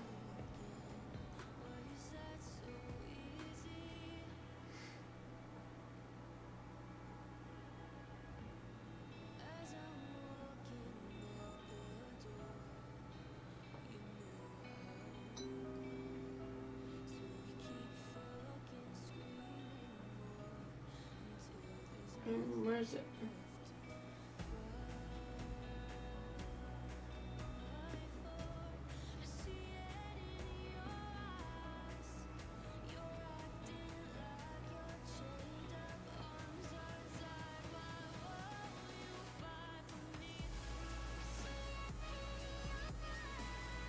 Was that right? That's some bullshit right there. Where all my photos go, man? Oh, there we go.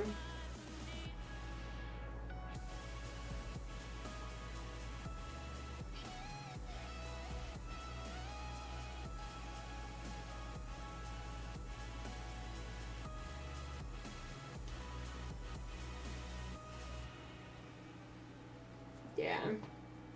There we go.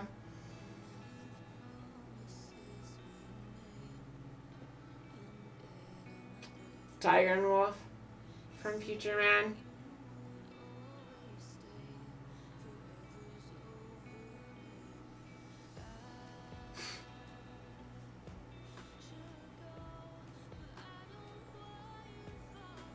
Good shit. Is it a smartphone? No, it's a dumb phone. Dumb phone. My brother is no. That's my friend. He's been on stream before. He's like one of my best friends. He was there for me through like surgery and everything. Come up with me, taking care of me, done all that stuff. He's been there for me in general.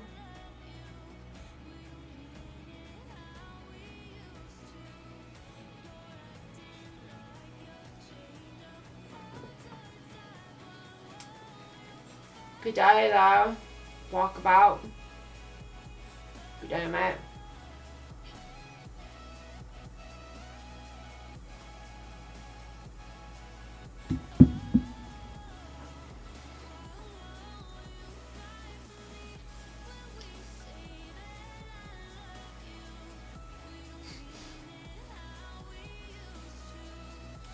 They're just two brothers.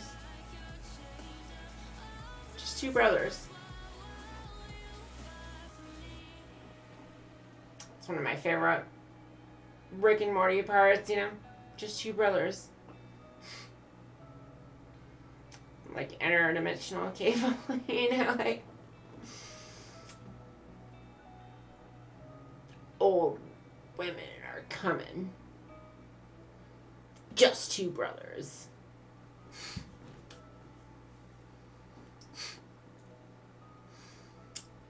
You're an Aussie, what can you say?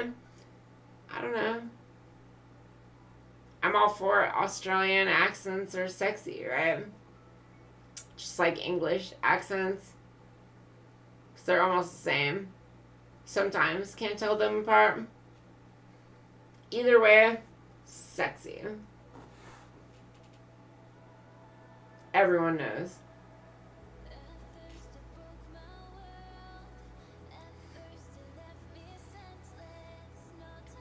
Hi there, beard guy. What's up? Hey, you got the symbols and everything. Awesome. Have I seen 8 Crazy Nights? I actually haven't. That's the Adam Sandler movie, right? Animated, I think. But I haven't seen it. I did like Funny People, actually, though.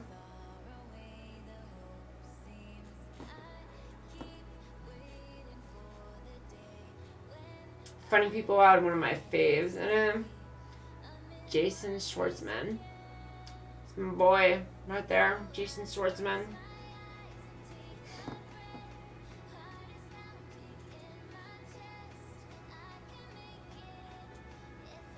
My other favorite is Joseph Gordon-Levitt. Spicy.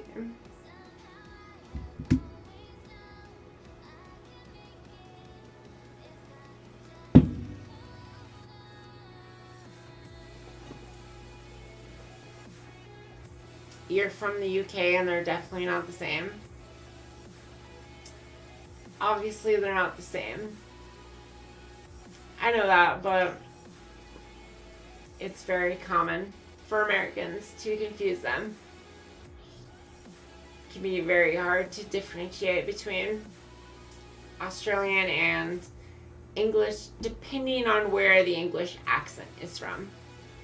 Because there's like England, like the UK has such a like for such a small piece of land, there is like some serious variation in accents there.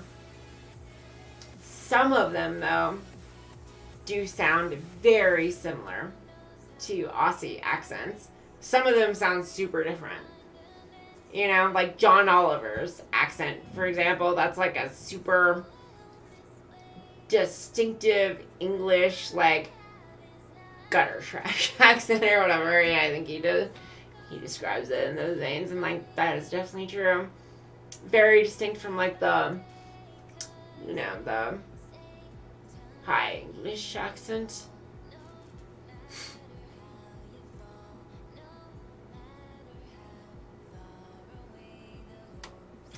To a Canadian, it sounds like a mixture of English and Texan. I think so. I mean, again, the hard thing about that comparison is, like, English accent is so varied. You know, like, German accents all sound the same. Australian accents, they all sound pretty much the same. England is similar to the US though, in that like there's a huge variation of accents there. Like a very broad one, just like the US. There's like so much variation in the US. You know, like a Brooklyn accent, fucking Boston accent, Texas accent, Midwest accent, Californian accent. I mean, there's so many here, and there's a bunch in the UK just like that, and yeah, depends which ones you're talking about, right?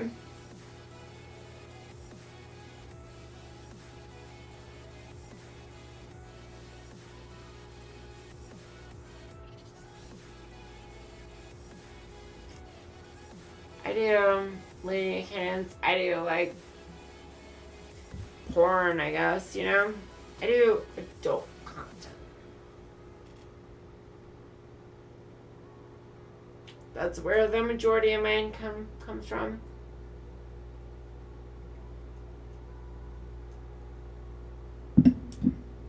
I'd love to do Twitch like full time without having to worry about doing other shit, but maybe one day.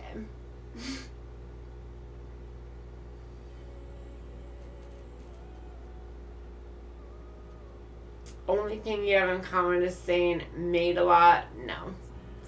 No. There's a lot more in common than that. Maybe to you it sounds that way, like it's easy to differentiate if you're super engrossed in it, right? But for the rest of the world, certain English accents sound very similar to Aussie ones.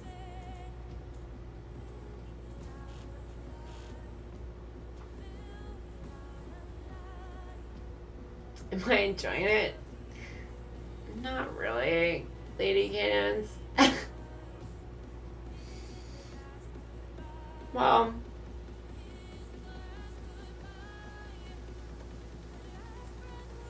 kind of, I guess.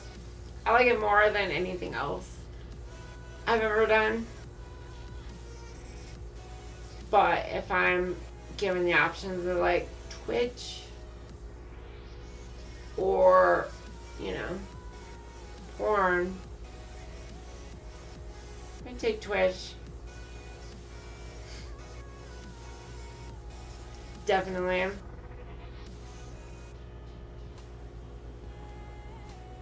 It's hard to make a living.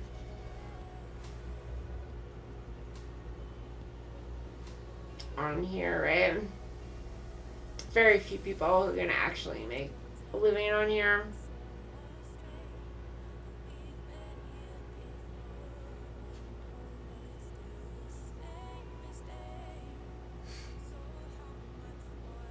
Just find a way to make. I have no idea what that means. Good on you.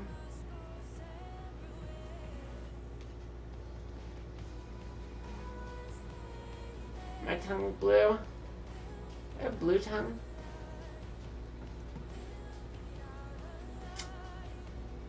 Got a blue tongue. I have a really long tongue, huh? I have like a ridiculously long tongue.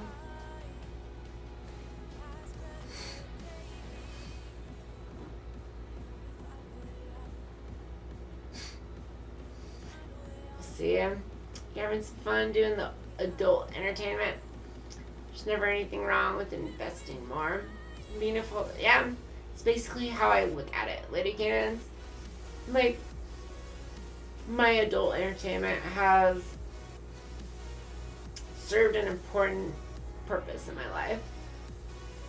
I would never be streaming here on Twitch if not for having done that first. Like, I never imagined it. Never had the courage, never had, like, any of that. It helped build me up, my confidence, those sorts of things, like a lot. It was very important to me. And that's why I had the courage to branch out into other things. Eventually, trying Twitch. Since that was always sort of my, like, dream, I guess. Ultimate dream, you know? You know, if you look at my account, I've been on here since 2011, since it was created. I'm not, like...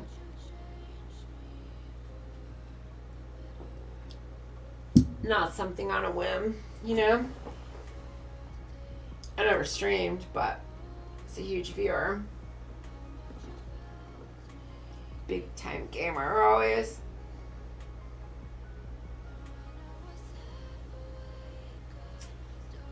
But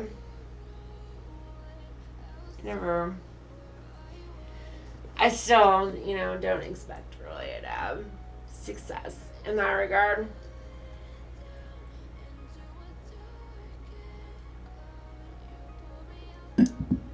I did there for a bit of time, I guess. At that, like, twinkle of, like, spotlight and all that before I got banned. Once I got banned, that kind of all ended. And since I've come back, it hasn't been the same since before I was banned. It hasn't been the same. For whatever reasons.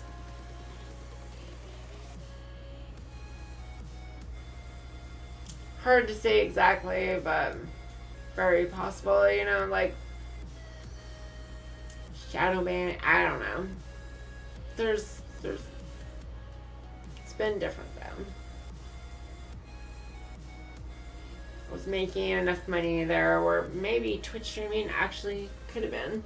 I was growing, I had enough viewers, all those things. It was just like a very like clear path upwards for me. Then I got banned, and since then it's been like a very much, you know, I was like bam, and then it went, you know, then I got banned, whatever, and it's just been bam straight. You know, I can't exactly, maybe it's just me, you know, not good enough. I can accept that. Not everyone can make it. Not hard to believe that I'm just someone who can't make it. Very few people can. That's not, you know, it's ridiculous, I think, to think that for me to ever have thought that I could. Right? Probably just ridiculous.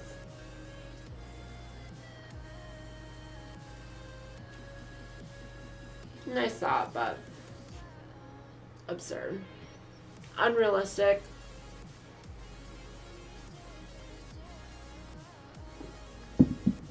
Even if it did, it might have seemed like at a point that I could have. For whatever reason, that's gone. Why?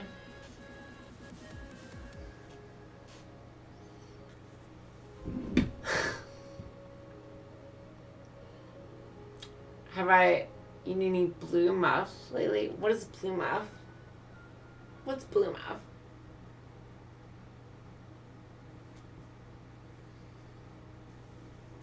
I'm one of the first post-op trans porn stars. I'm the only one, as far as I know. Well, actually, there's like very recently, like Lane Arbor, I guess, did have surgery. Although they're like non-binary, it's kind of weird, but yeah.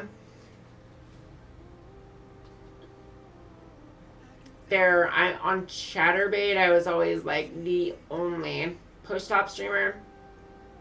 I actually generated a lot of hate on Chatterbait because I was post-op and I'd stream in the trans section, and there were so many people who would get really, really upset with me for not having a penis. When they found that out, there's like a lot of hate there for not having a penis, which is it was like a little weird to me. I did not expect it. It was such a weird disconnect to me because I experienced the total opposite in real life, right? Like, after I had surgery, once I was post-op, my dating life, my life with my, just how people felt or treated me in general, it distinctly changed. My friends, everything, people accepted me as a female so much more once I had surgery. It's definitely a thing. People just treat you more like a female. Things got way better.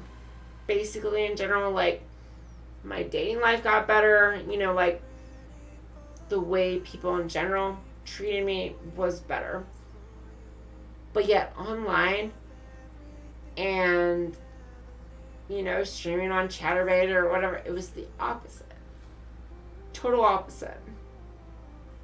I had no idea. I didn't even try or consider these things till after I had surgery, and, I had no idea. It shocked me.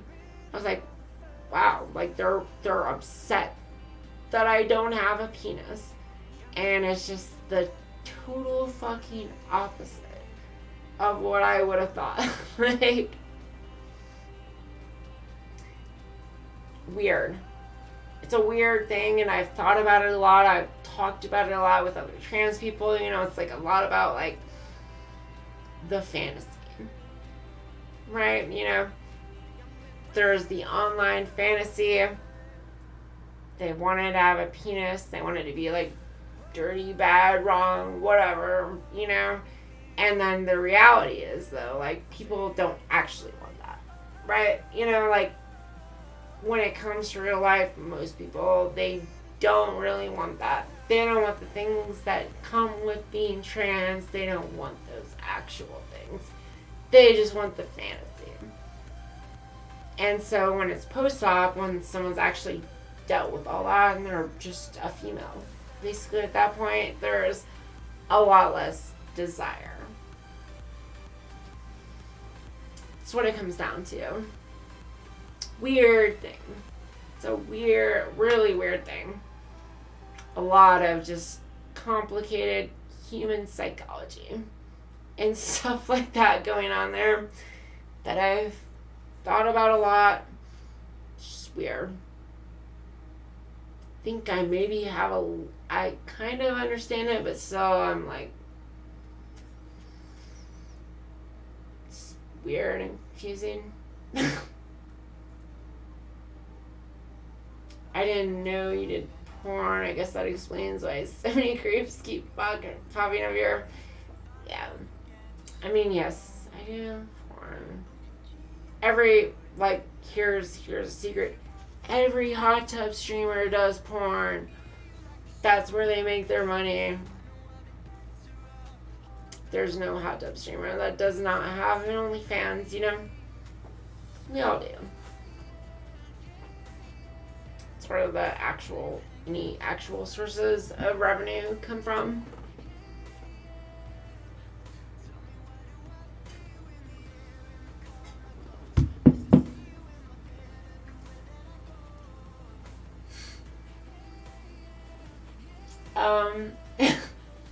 Their lost penis or vagina both looks nice on a woman.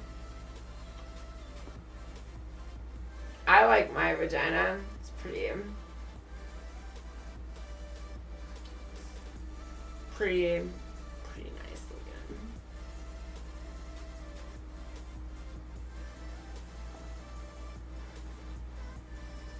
always say to myself, no worries. People are fucking weird. Don't try to understand them. I gotta try, right? Gotta try and understand them.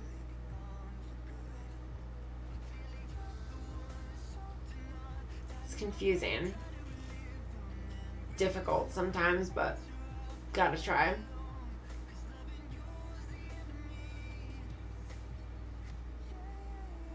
Sorry, you're so naive. No problem, babe.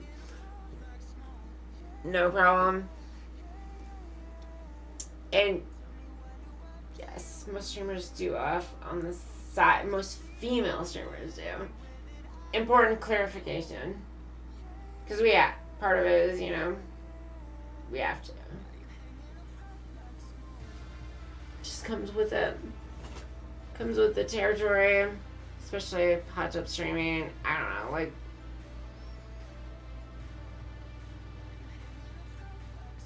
You're not going to be able to afford it otherwise. It's expensive, too. I'm still, honestly, I'm still in the I'm in the red. Just from Twitch. I've spent more on camera, hot tub, bikinis, everything than I've actually even made back. Not even counting all the amount of time I've spent, Hasn't even paid off. As far as Twitch income goes, Still way in the negative, even without my time.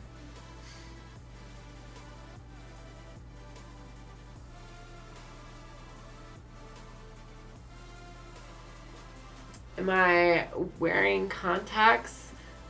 Or is my natural eye color both? I am wearing contacts, but they're just clear.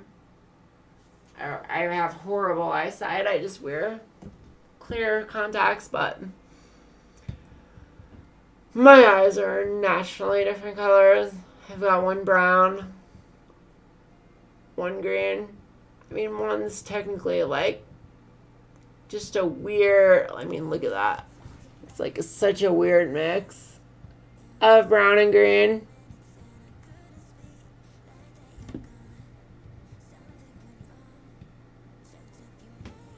Such a weird mix.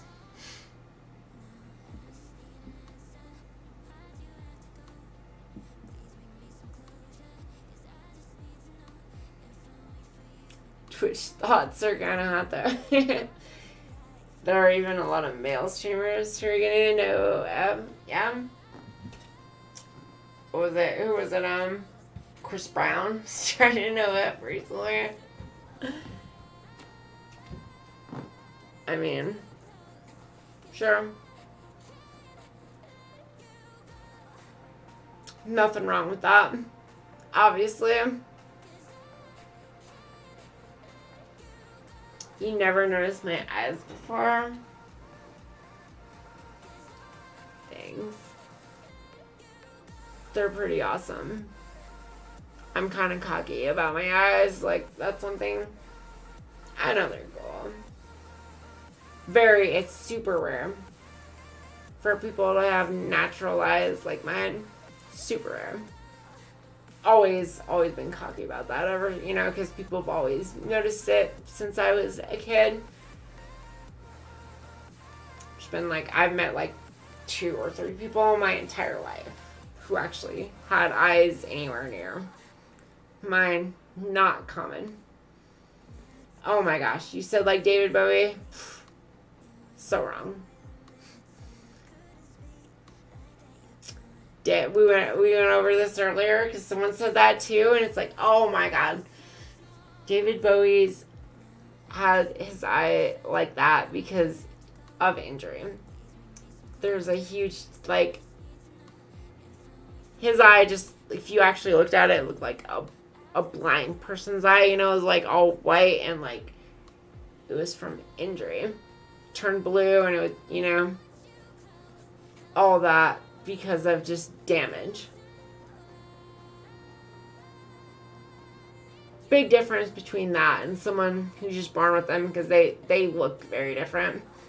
If you compared, like, if you actually look at a picture of, like, his eyes, like, it looks very different than someone who just has those colors that they're born with.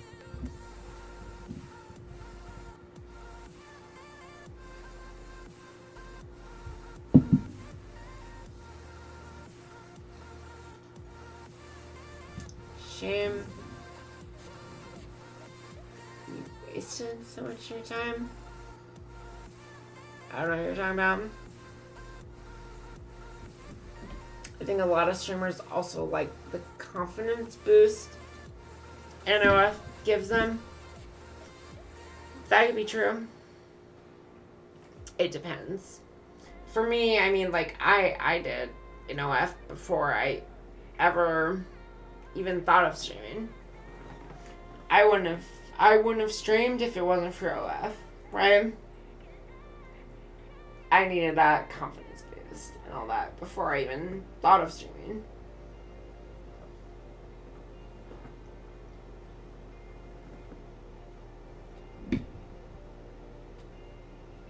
So I like OF and all the other stuff. I did, because, oh my god. I could never imagine what I'm doing now or any of those kinds of things if it wasn't, like, less than a year ago, just, like, not that many months ago. I never even so much as sent a lewd photograph. I'd never been in front of a camera, never been recorded, never done a video, like, nothing. Nothing.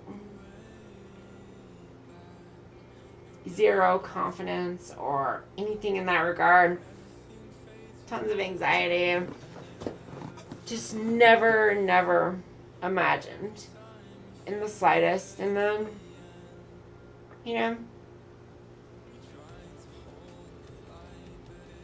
I started taking a few ludes. My friends' behest. I had some friends.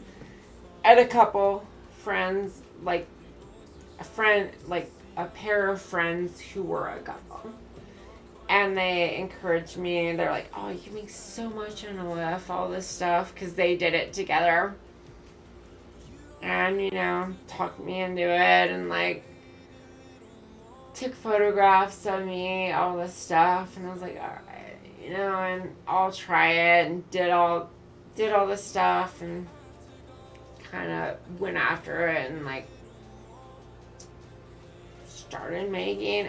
It wasn't long for me to eclipse them. They're, like, way better looking than me, but like, I don't know, I made way more than them, because I was, like, I'm pretty all or nothing kind of person. I kind of get after shit if I'm gonna get after it, and so I did, like, pretty well marketing, pretty well all that stuff. I was willing to work a lot harder than they were. So went there, started making a lot of money. Then I got COVID. And I couldn't work. So it's like, you know what? I got really drunk. I didn't get very sick off COVID, but I still had to isolate for 14 days. I got, like, kind of sick, but I just got fucked up, and I was like, you know what? I'm just gonna try streaming. Couldn't do anything else. Tried it. I made, like, more money my first night streaming on Chatterbait than I did in, like, a normal week of my work, and so I was like, you know what? Fuck this shit. I'm done with my job. Gonna go for it. Just started doing that, and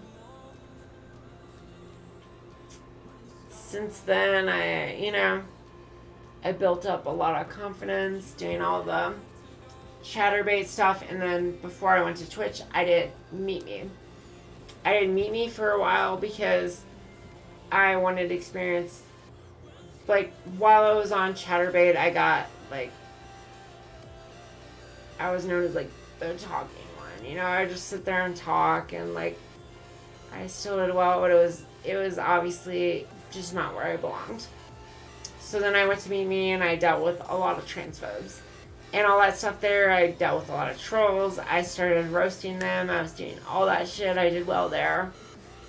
And then I moved to Twitch. And Twitch was hard because I just got no viewers. Like, you know, the other places, they all do a better job of promoting people, giving you a chance. And on Twitch, I got just no viewers. Just didn't happen. Even though I had, like, you know, some followings elsewhere, decent social media, all that. I didn't get any viewers. Because Twitch is, like, fucking cutthroat and brutal. It's the premiere, I guess, you know, like, so hard because there's so much competition, and just they do nothing to promote you as a new streamer, any of those things. So, you know, just didn't really get any there, so I just casually did it. I just streamed my gaming, you know, as I was gaming, did that, and then all of a sudden I decided, you know what, fuck it, I'll try out dub streaming. I was like, I'll get one, I'll order it. It's a gamble, it's a lot of money, and I did it.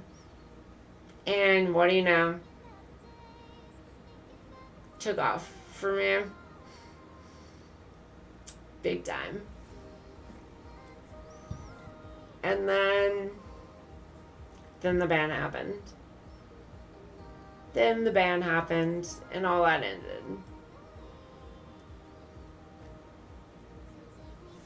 Resulted in all the news articles, whatever. All the shit happened. And then I came back, and it was not the same. But here I am. I'm still, like, I'm not complaining either, like, the amount that I have and everything, like, never, before I started hot dub streaming or doing any of that, like, I've grown so much, such big numbers, all that, like, comparatively, and that's my general story, though, of how I've ended up here. I guess from, like, how I was, just never gotten in front of a camera, even less than a year ago, to ending up here. Like, it was a lot of confidence and things from OF, from Chatterbait, from, you know, all that stuff in general. Like, it was a definite process. It's not something I ever could have imagined just stepping into. So, like, to put up with what I put up, like, I never, like, before I done all this stuff, like, I never could have dealt with the level of criticism and just, like, shit talking and trolling that I get on here, you know? These people are fucking mean to trans people, you know, like, I could not deal with that. Not without having all the positive experiences and all the building up, whatever, that I'd had in the past.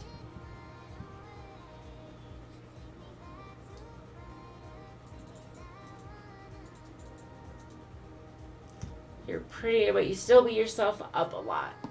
You need to. Thanks, Lady Cadence. I appreciate that. Gotta sometimes pick the right games to stream. Come up with your own gimmicks. Yeah. No, you have to do. I mean, I tried. Even before, you know, like this, I tried. For laptop streaming, like, tried every games, gimmicks, whatever. But then eventually, that's when I was like, you know, try hot tub streaming. Because honestly, I just wanted a hot tub. So that became a thing. I didn't realize hot tubs were that affordable. To get in indoor hot tub, and I was like, you know what? Fuck it.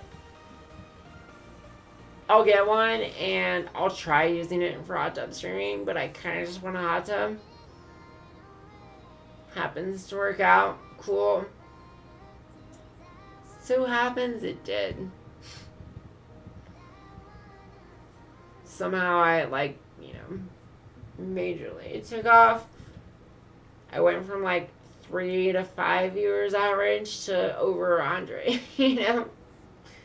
From, like, maxing out at 10 to maxing out at, like, 300.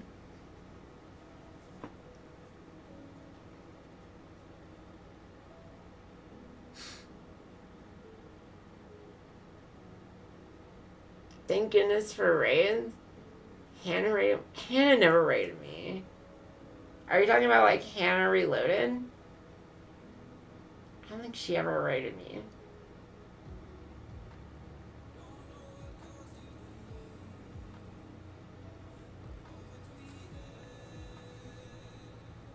She has a lot more viewers than me, too. I mean, like, usually when I see her, she's at, like, over 200. No one that big has ever rated me.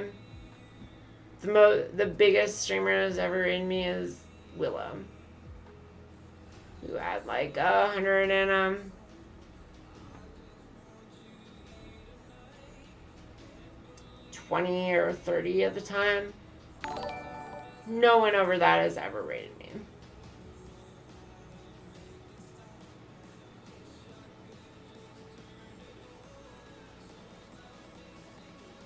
Where is my accent? It's American, yes. Midwestern. American.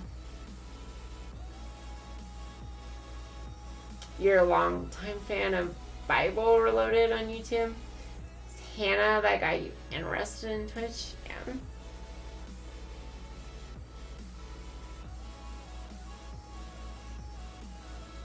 Hi there, Kristen. What's up?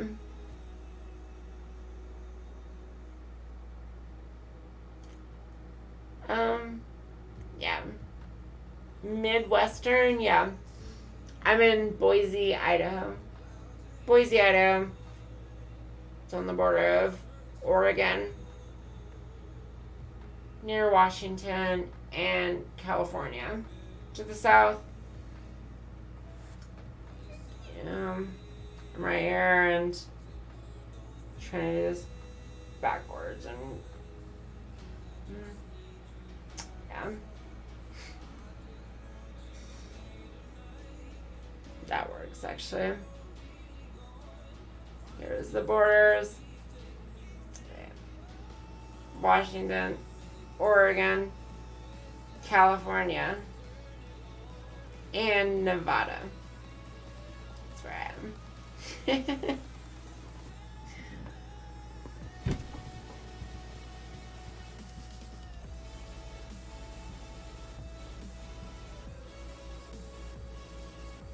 think it's how you following Willow. Yeah, no, I've got a lot of viewers from Willow because she is the biggest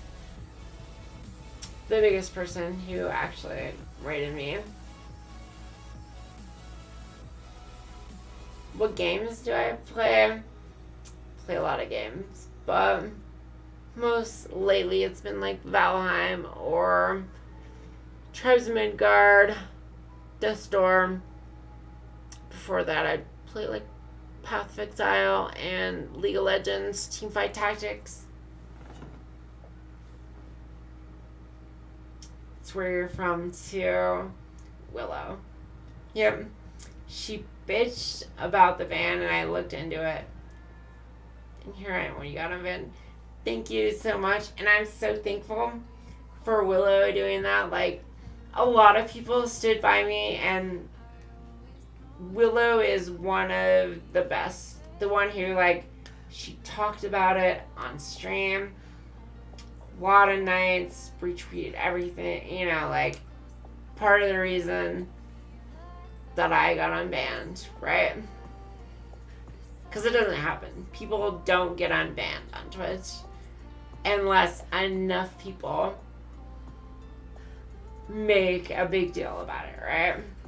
Doesn't really happen. So, you know, she was definitely part of that. It's hard to say, like, the exact thing or point or whatever where I got unbanned, but, like, everyone who helped with, you know,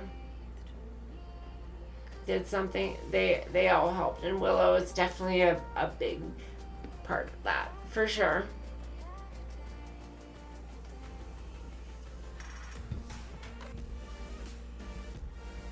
You came here after seeing a story on Pink News. Oh, nice. You're from Pink News? That's nice to hear. Most of the people I hear who, like, saw me on stories, it was from the Kotaku article. It's nice to hear people from the Pink News articles, though, too, on me. I'm glad to hear that. There's been a few. You know, like that.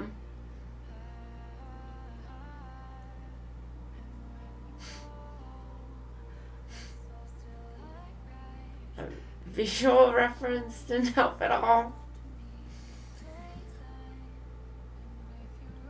Maybe I'm misremembering. Hannah's definitely rated Willow, but I'm pretty sure it was you that led me to Willow. It's possible I found you through someone else. Yeah, no, I'm almost positive. I do. That Hannah's never rated me. I would remember. I have a pretty good memory when it comes to that, and like because for one, I pay people back usually when they raid me, especially if they're a bigger streamer like Hannah, you know. Absolutely, I'll be raiding them back. And so yeah, she has a lot of viewers. I would remember anyone for sure who's rated me with like her number of viewers, because really it's only Willow. Willow's the only person over 100 who's ever rated me. No one else has. Unless somehow it was blackout drunk, which I doubt. I don't really black out.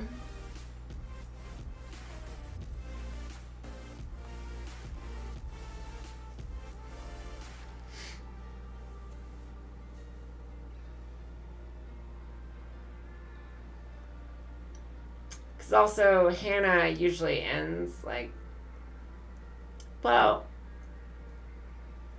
she definitely ends way before me, but I think she often ends even before I start, right? Hi there, Donatello. 4:30. Holy shit, you guys. It's been awesome, though. You guys are awesome. See where you got. She ends her stream pretty early, yeah. Yeah, no, I thought that. She usually ends her stream before I even start, right?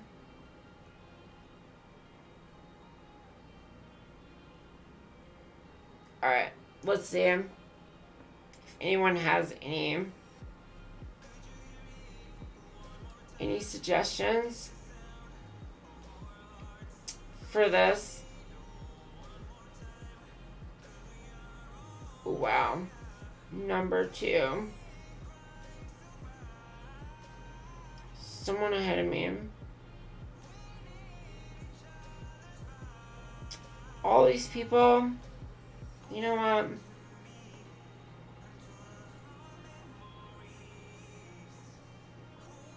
It's pretty lame.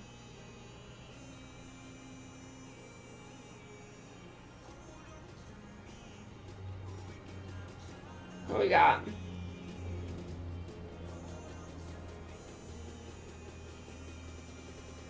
Trying to look for some.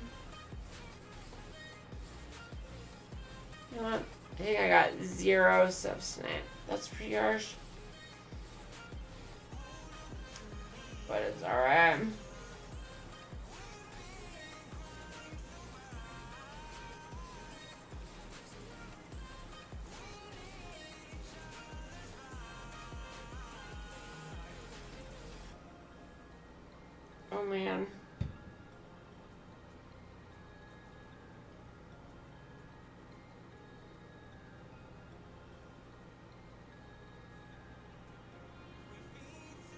trash toy we got. Anyone have a suggestion? Let's go with this one. Actually, we got one. I think I got one. You're trying to sub now? Are you really? Nice. Thank you. Better hurry, though. Better hurry.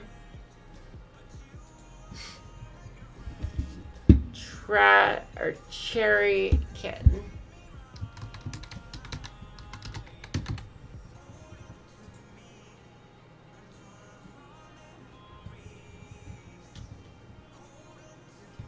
My computer start off. Alright, so here we go, guys. Here we go. Thank you so much, everyone who came by. You know, follow me if you haven't. Appreciate it. All that stuff. Thanks, guys.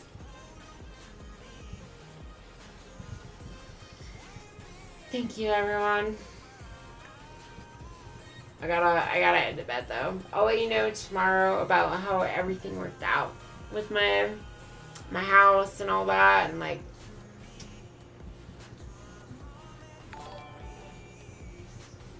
thanks, guys. Love y'all. Wait, Dark Eden, you did it. You actually did it. I thought you were like just kidding. A lot of people say that. Oh my gosh. I got one sub tonight. Made it all worth it, right? All worth it. And I appreciate that. I do. I'm not trying to be like sarcastic there either. I got one. All worth it. My life is complete. Really though, thank you. I appreciate it. I really do. I'm trying here, you know, to make all this work. And thanks for supporting me. Appreciate it.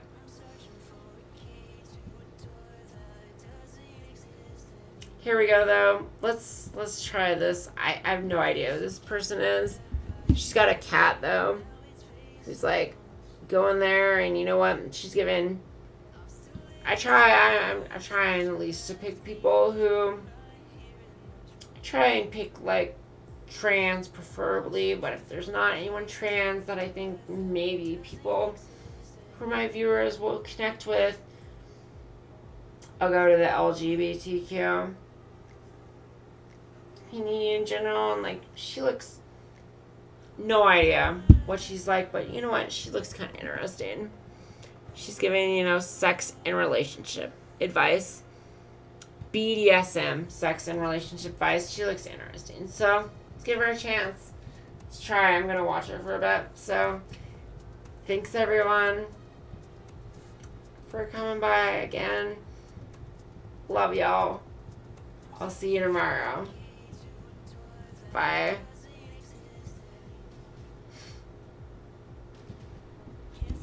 Let's do it. Let's fucking do it.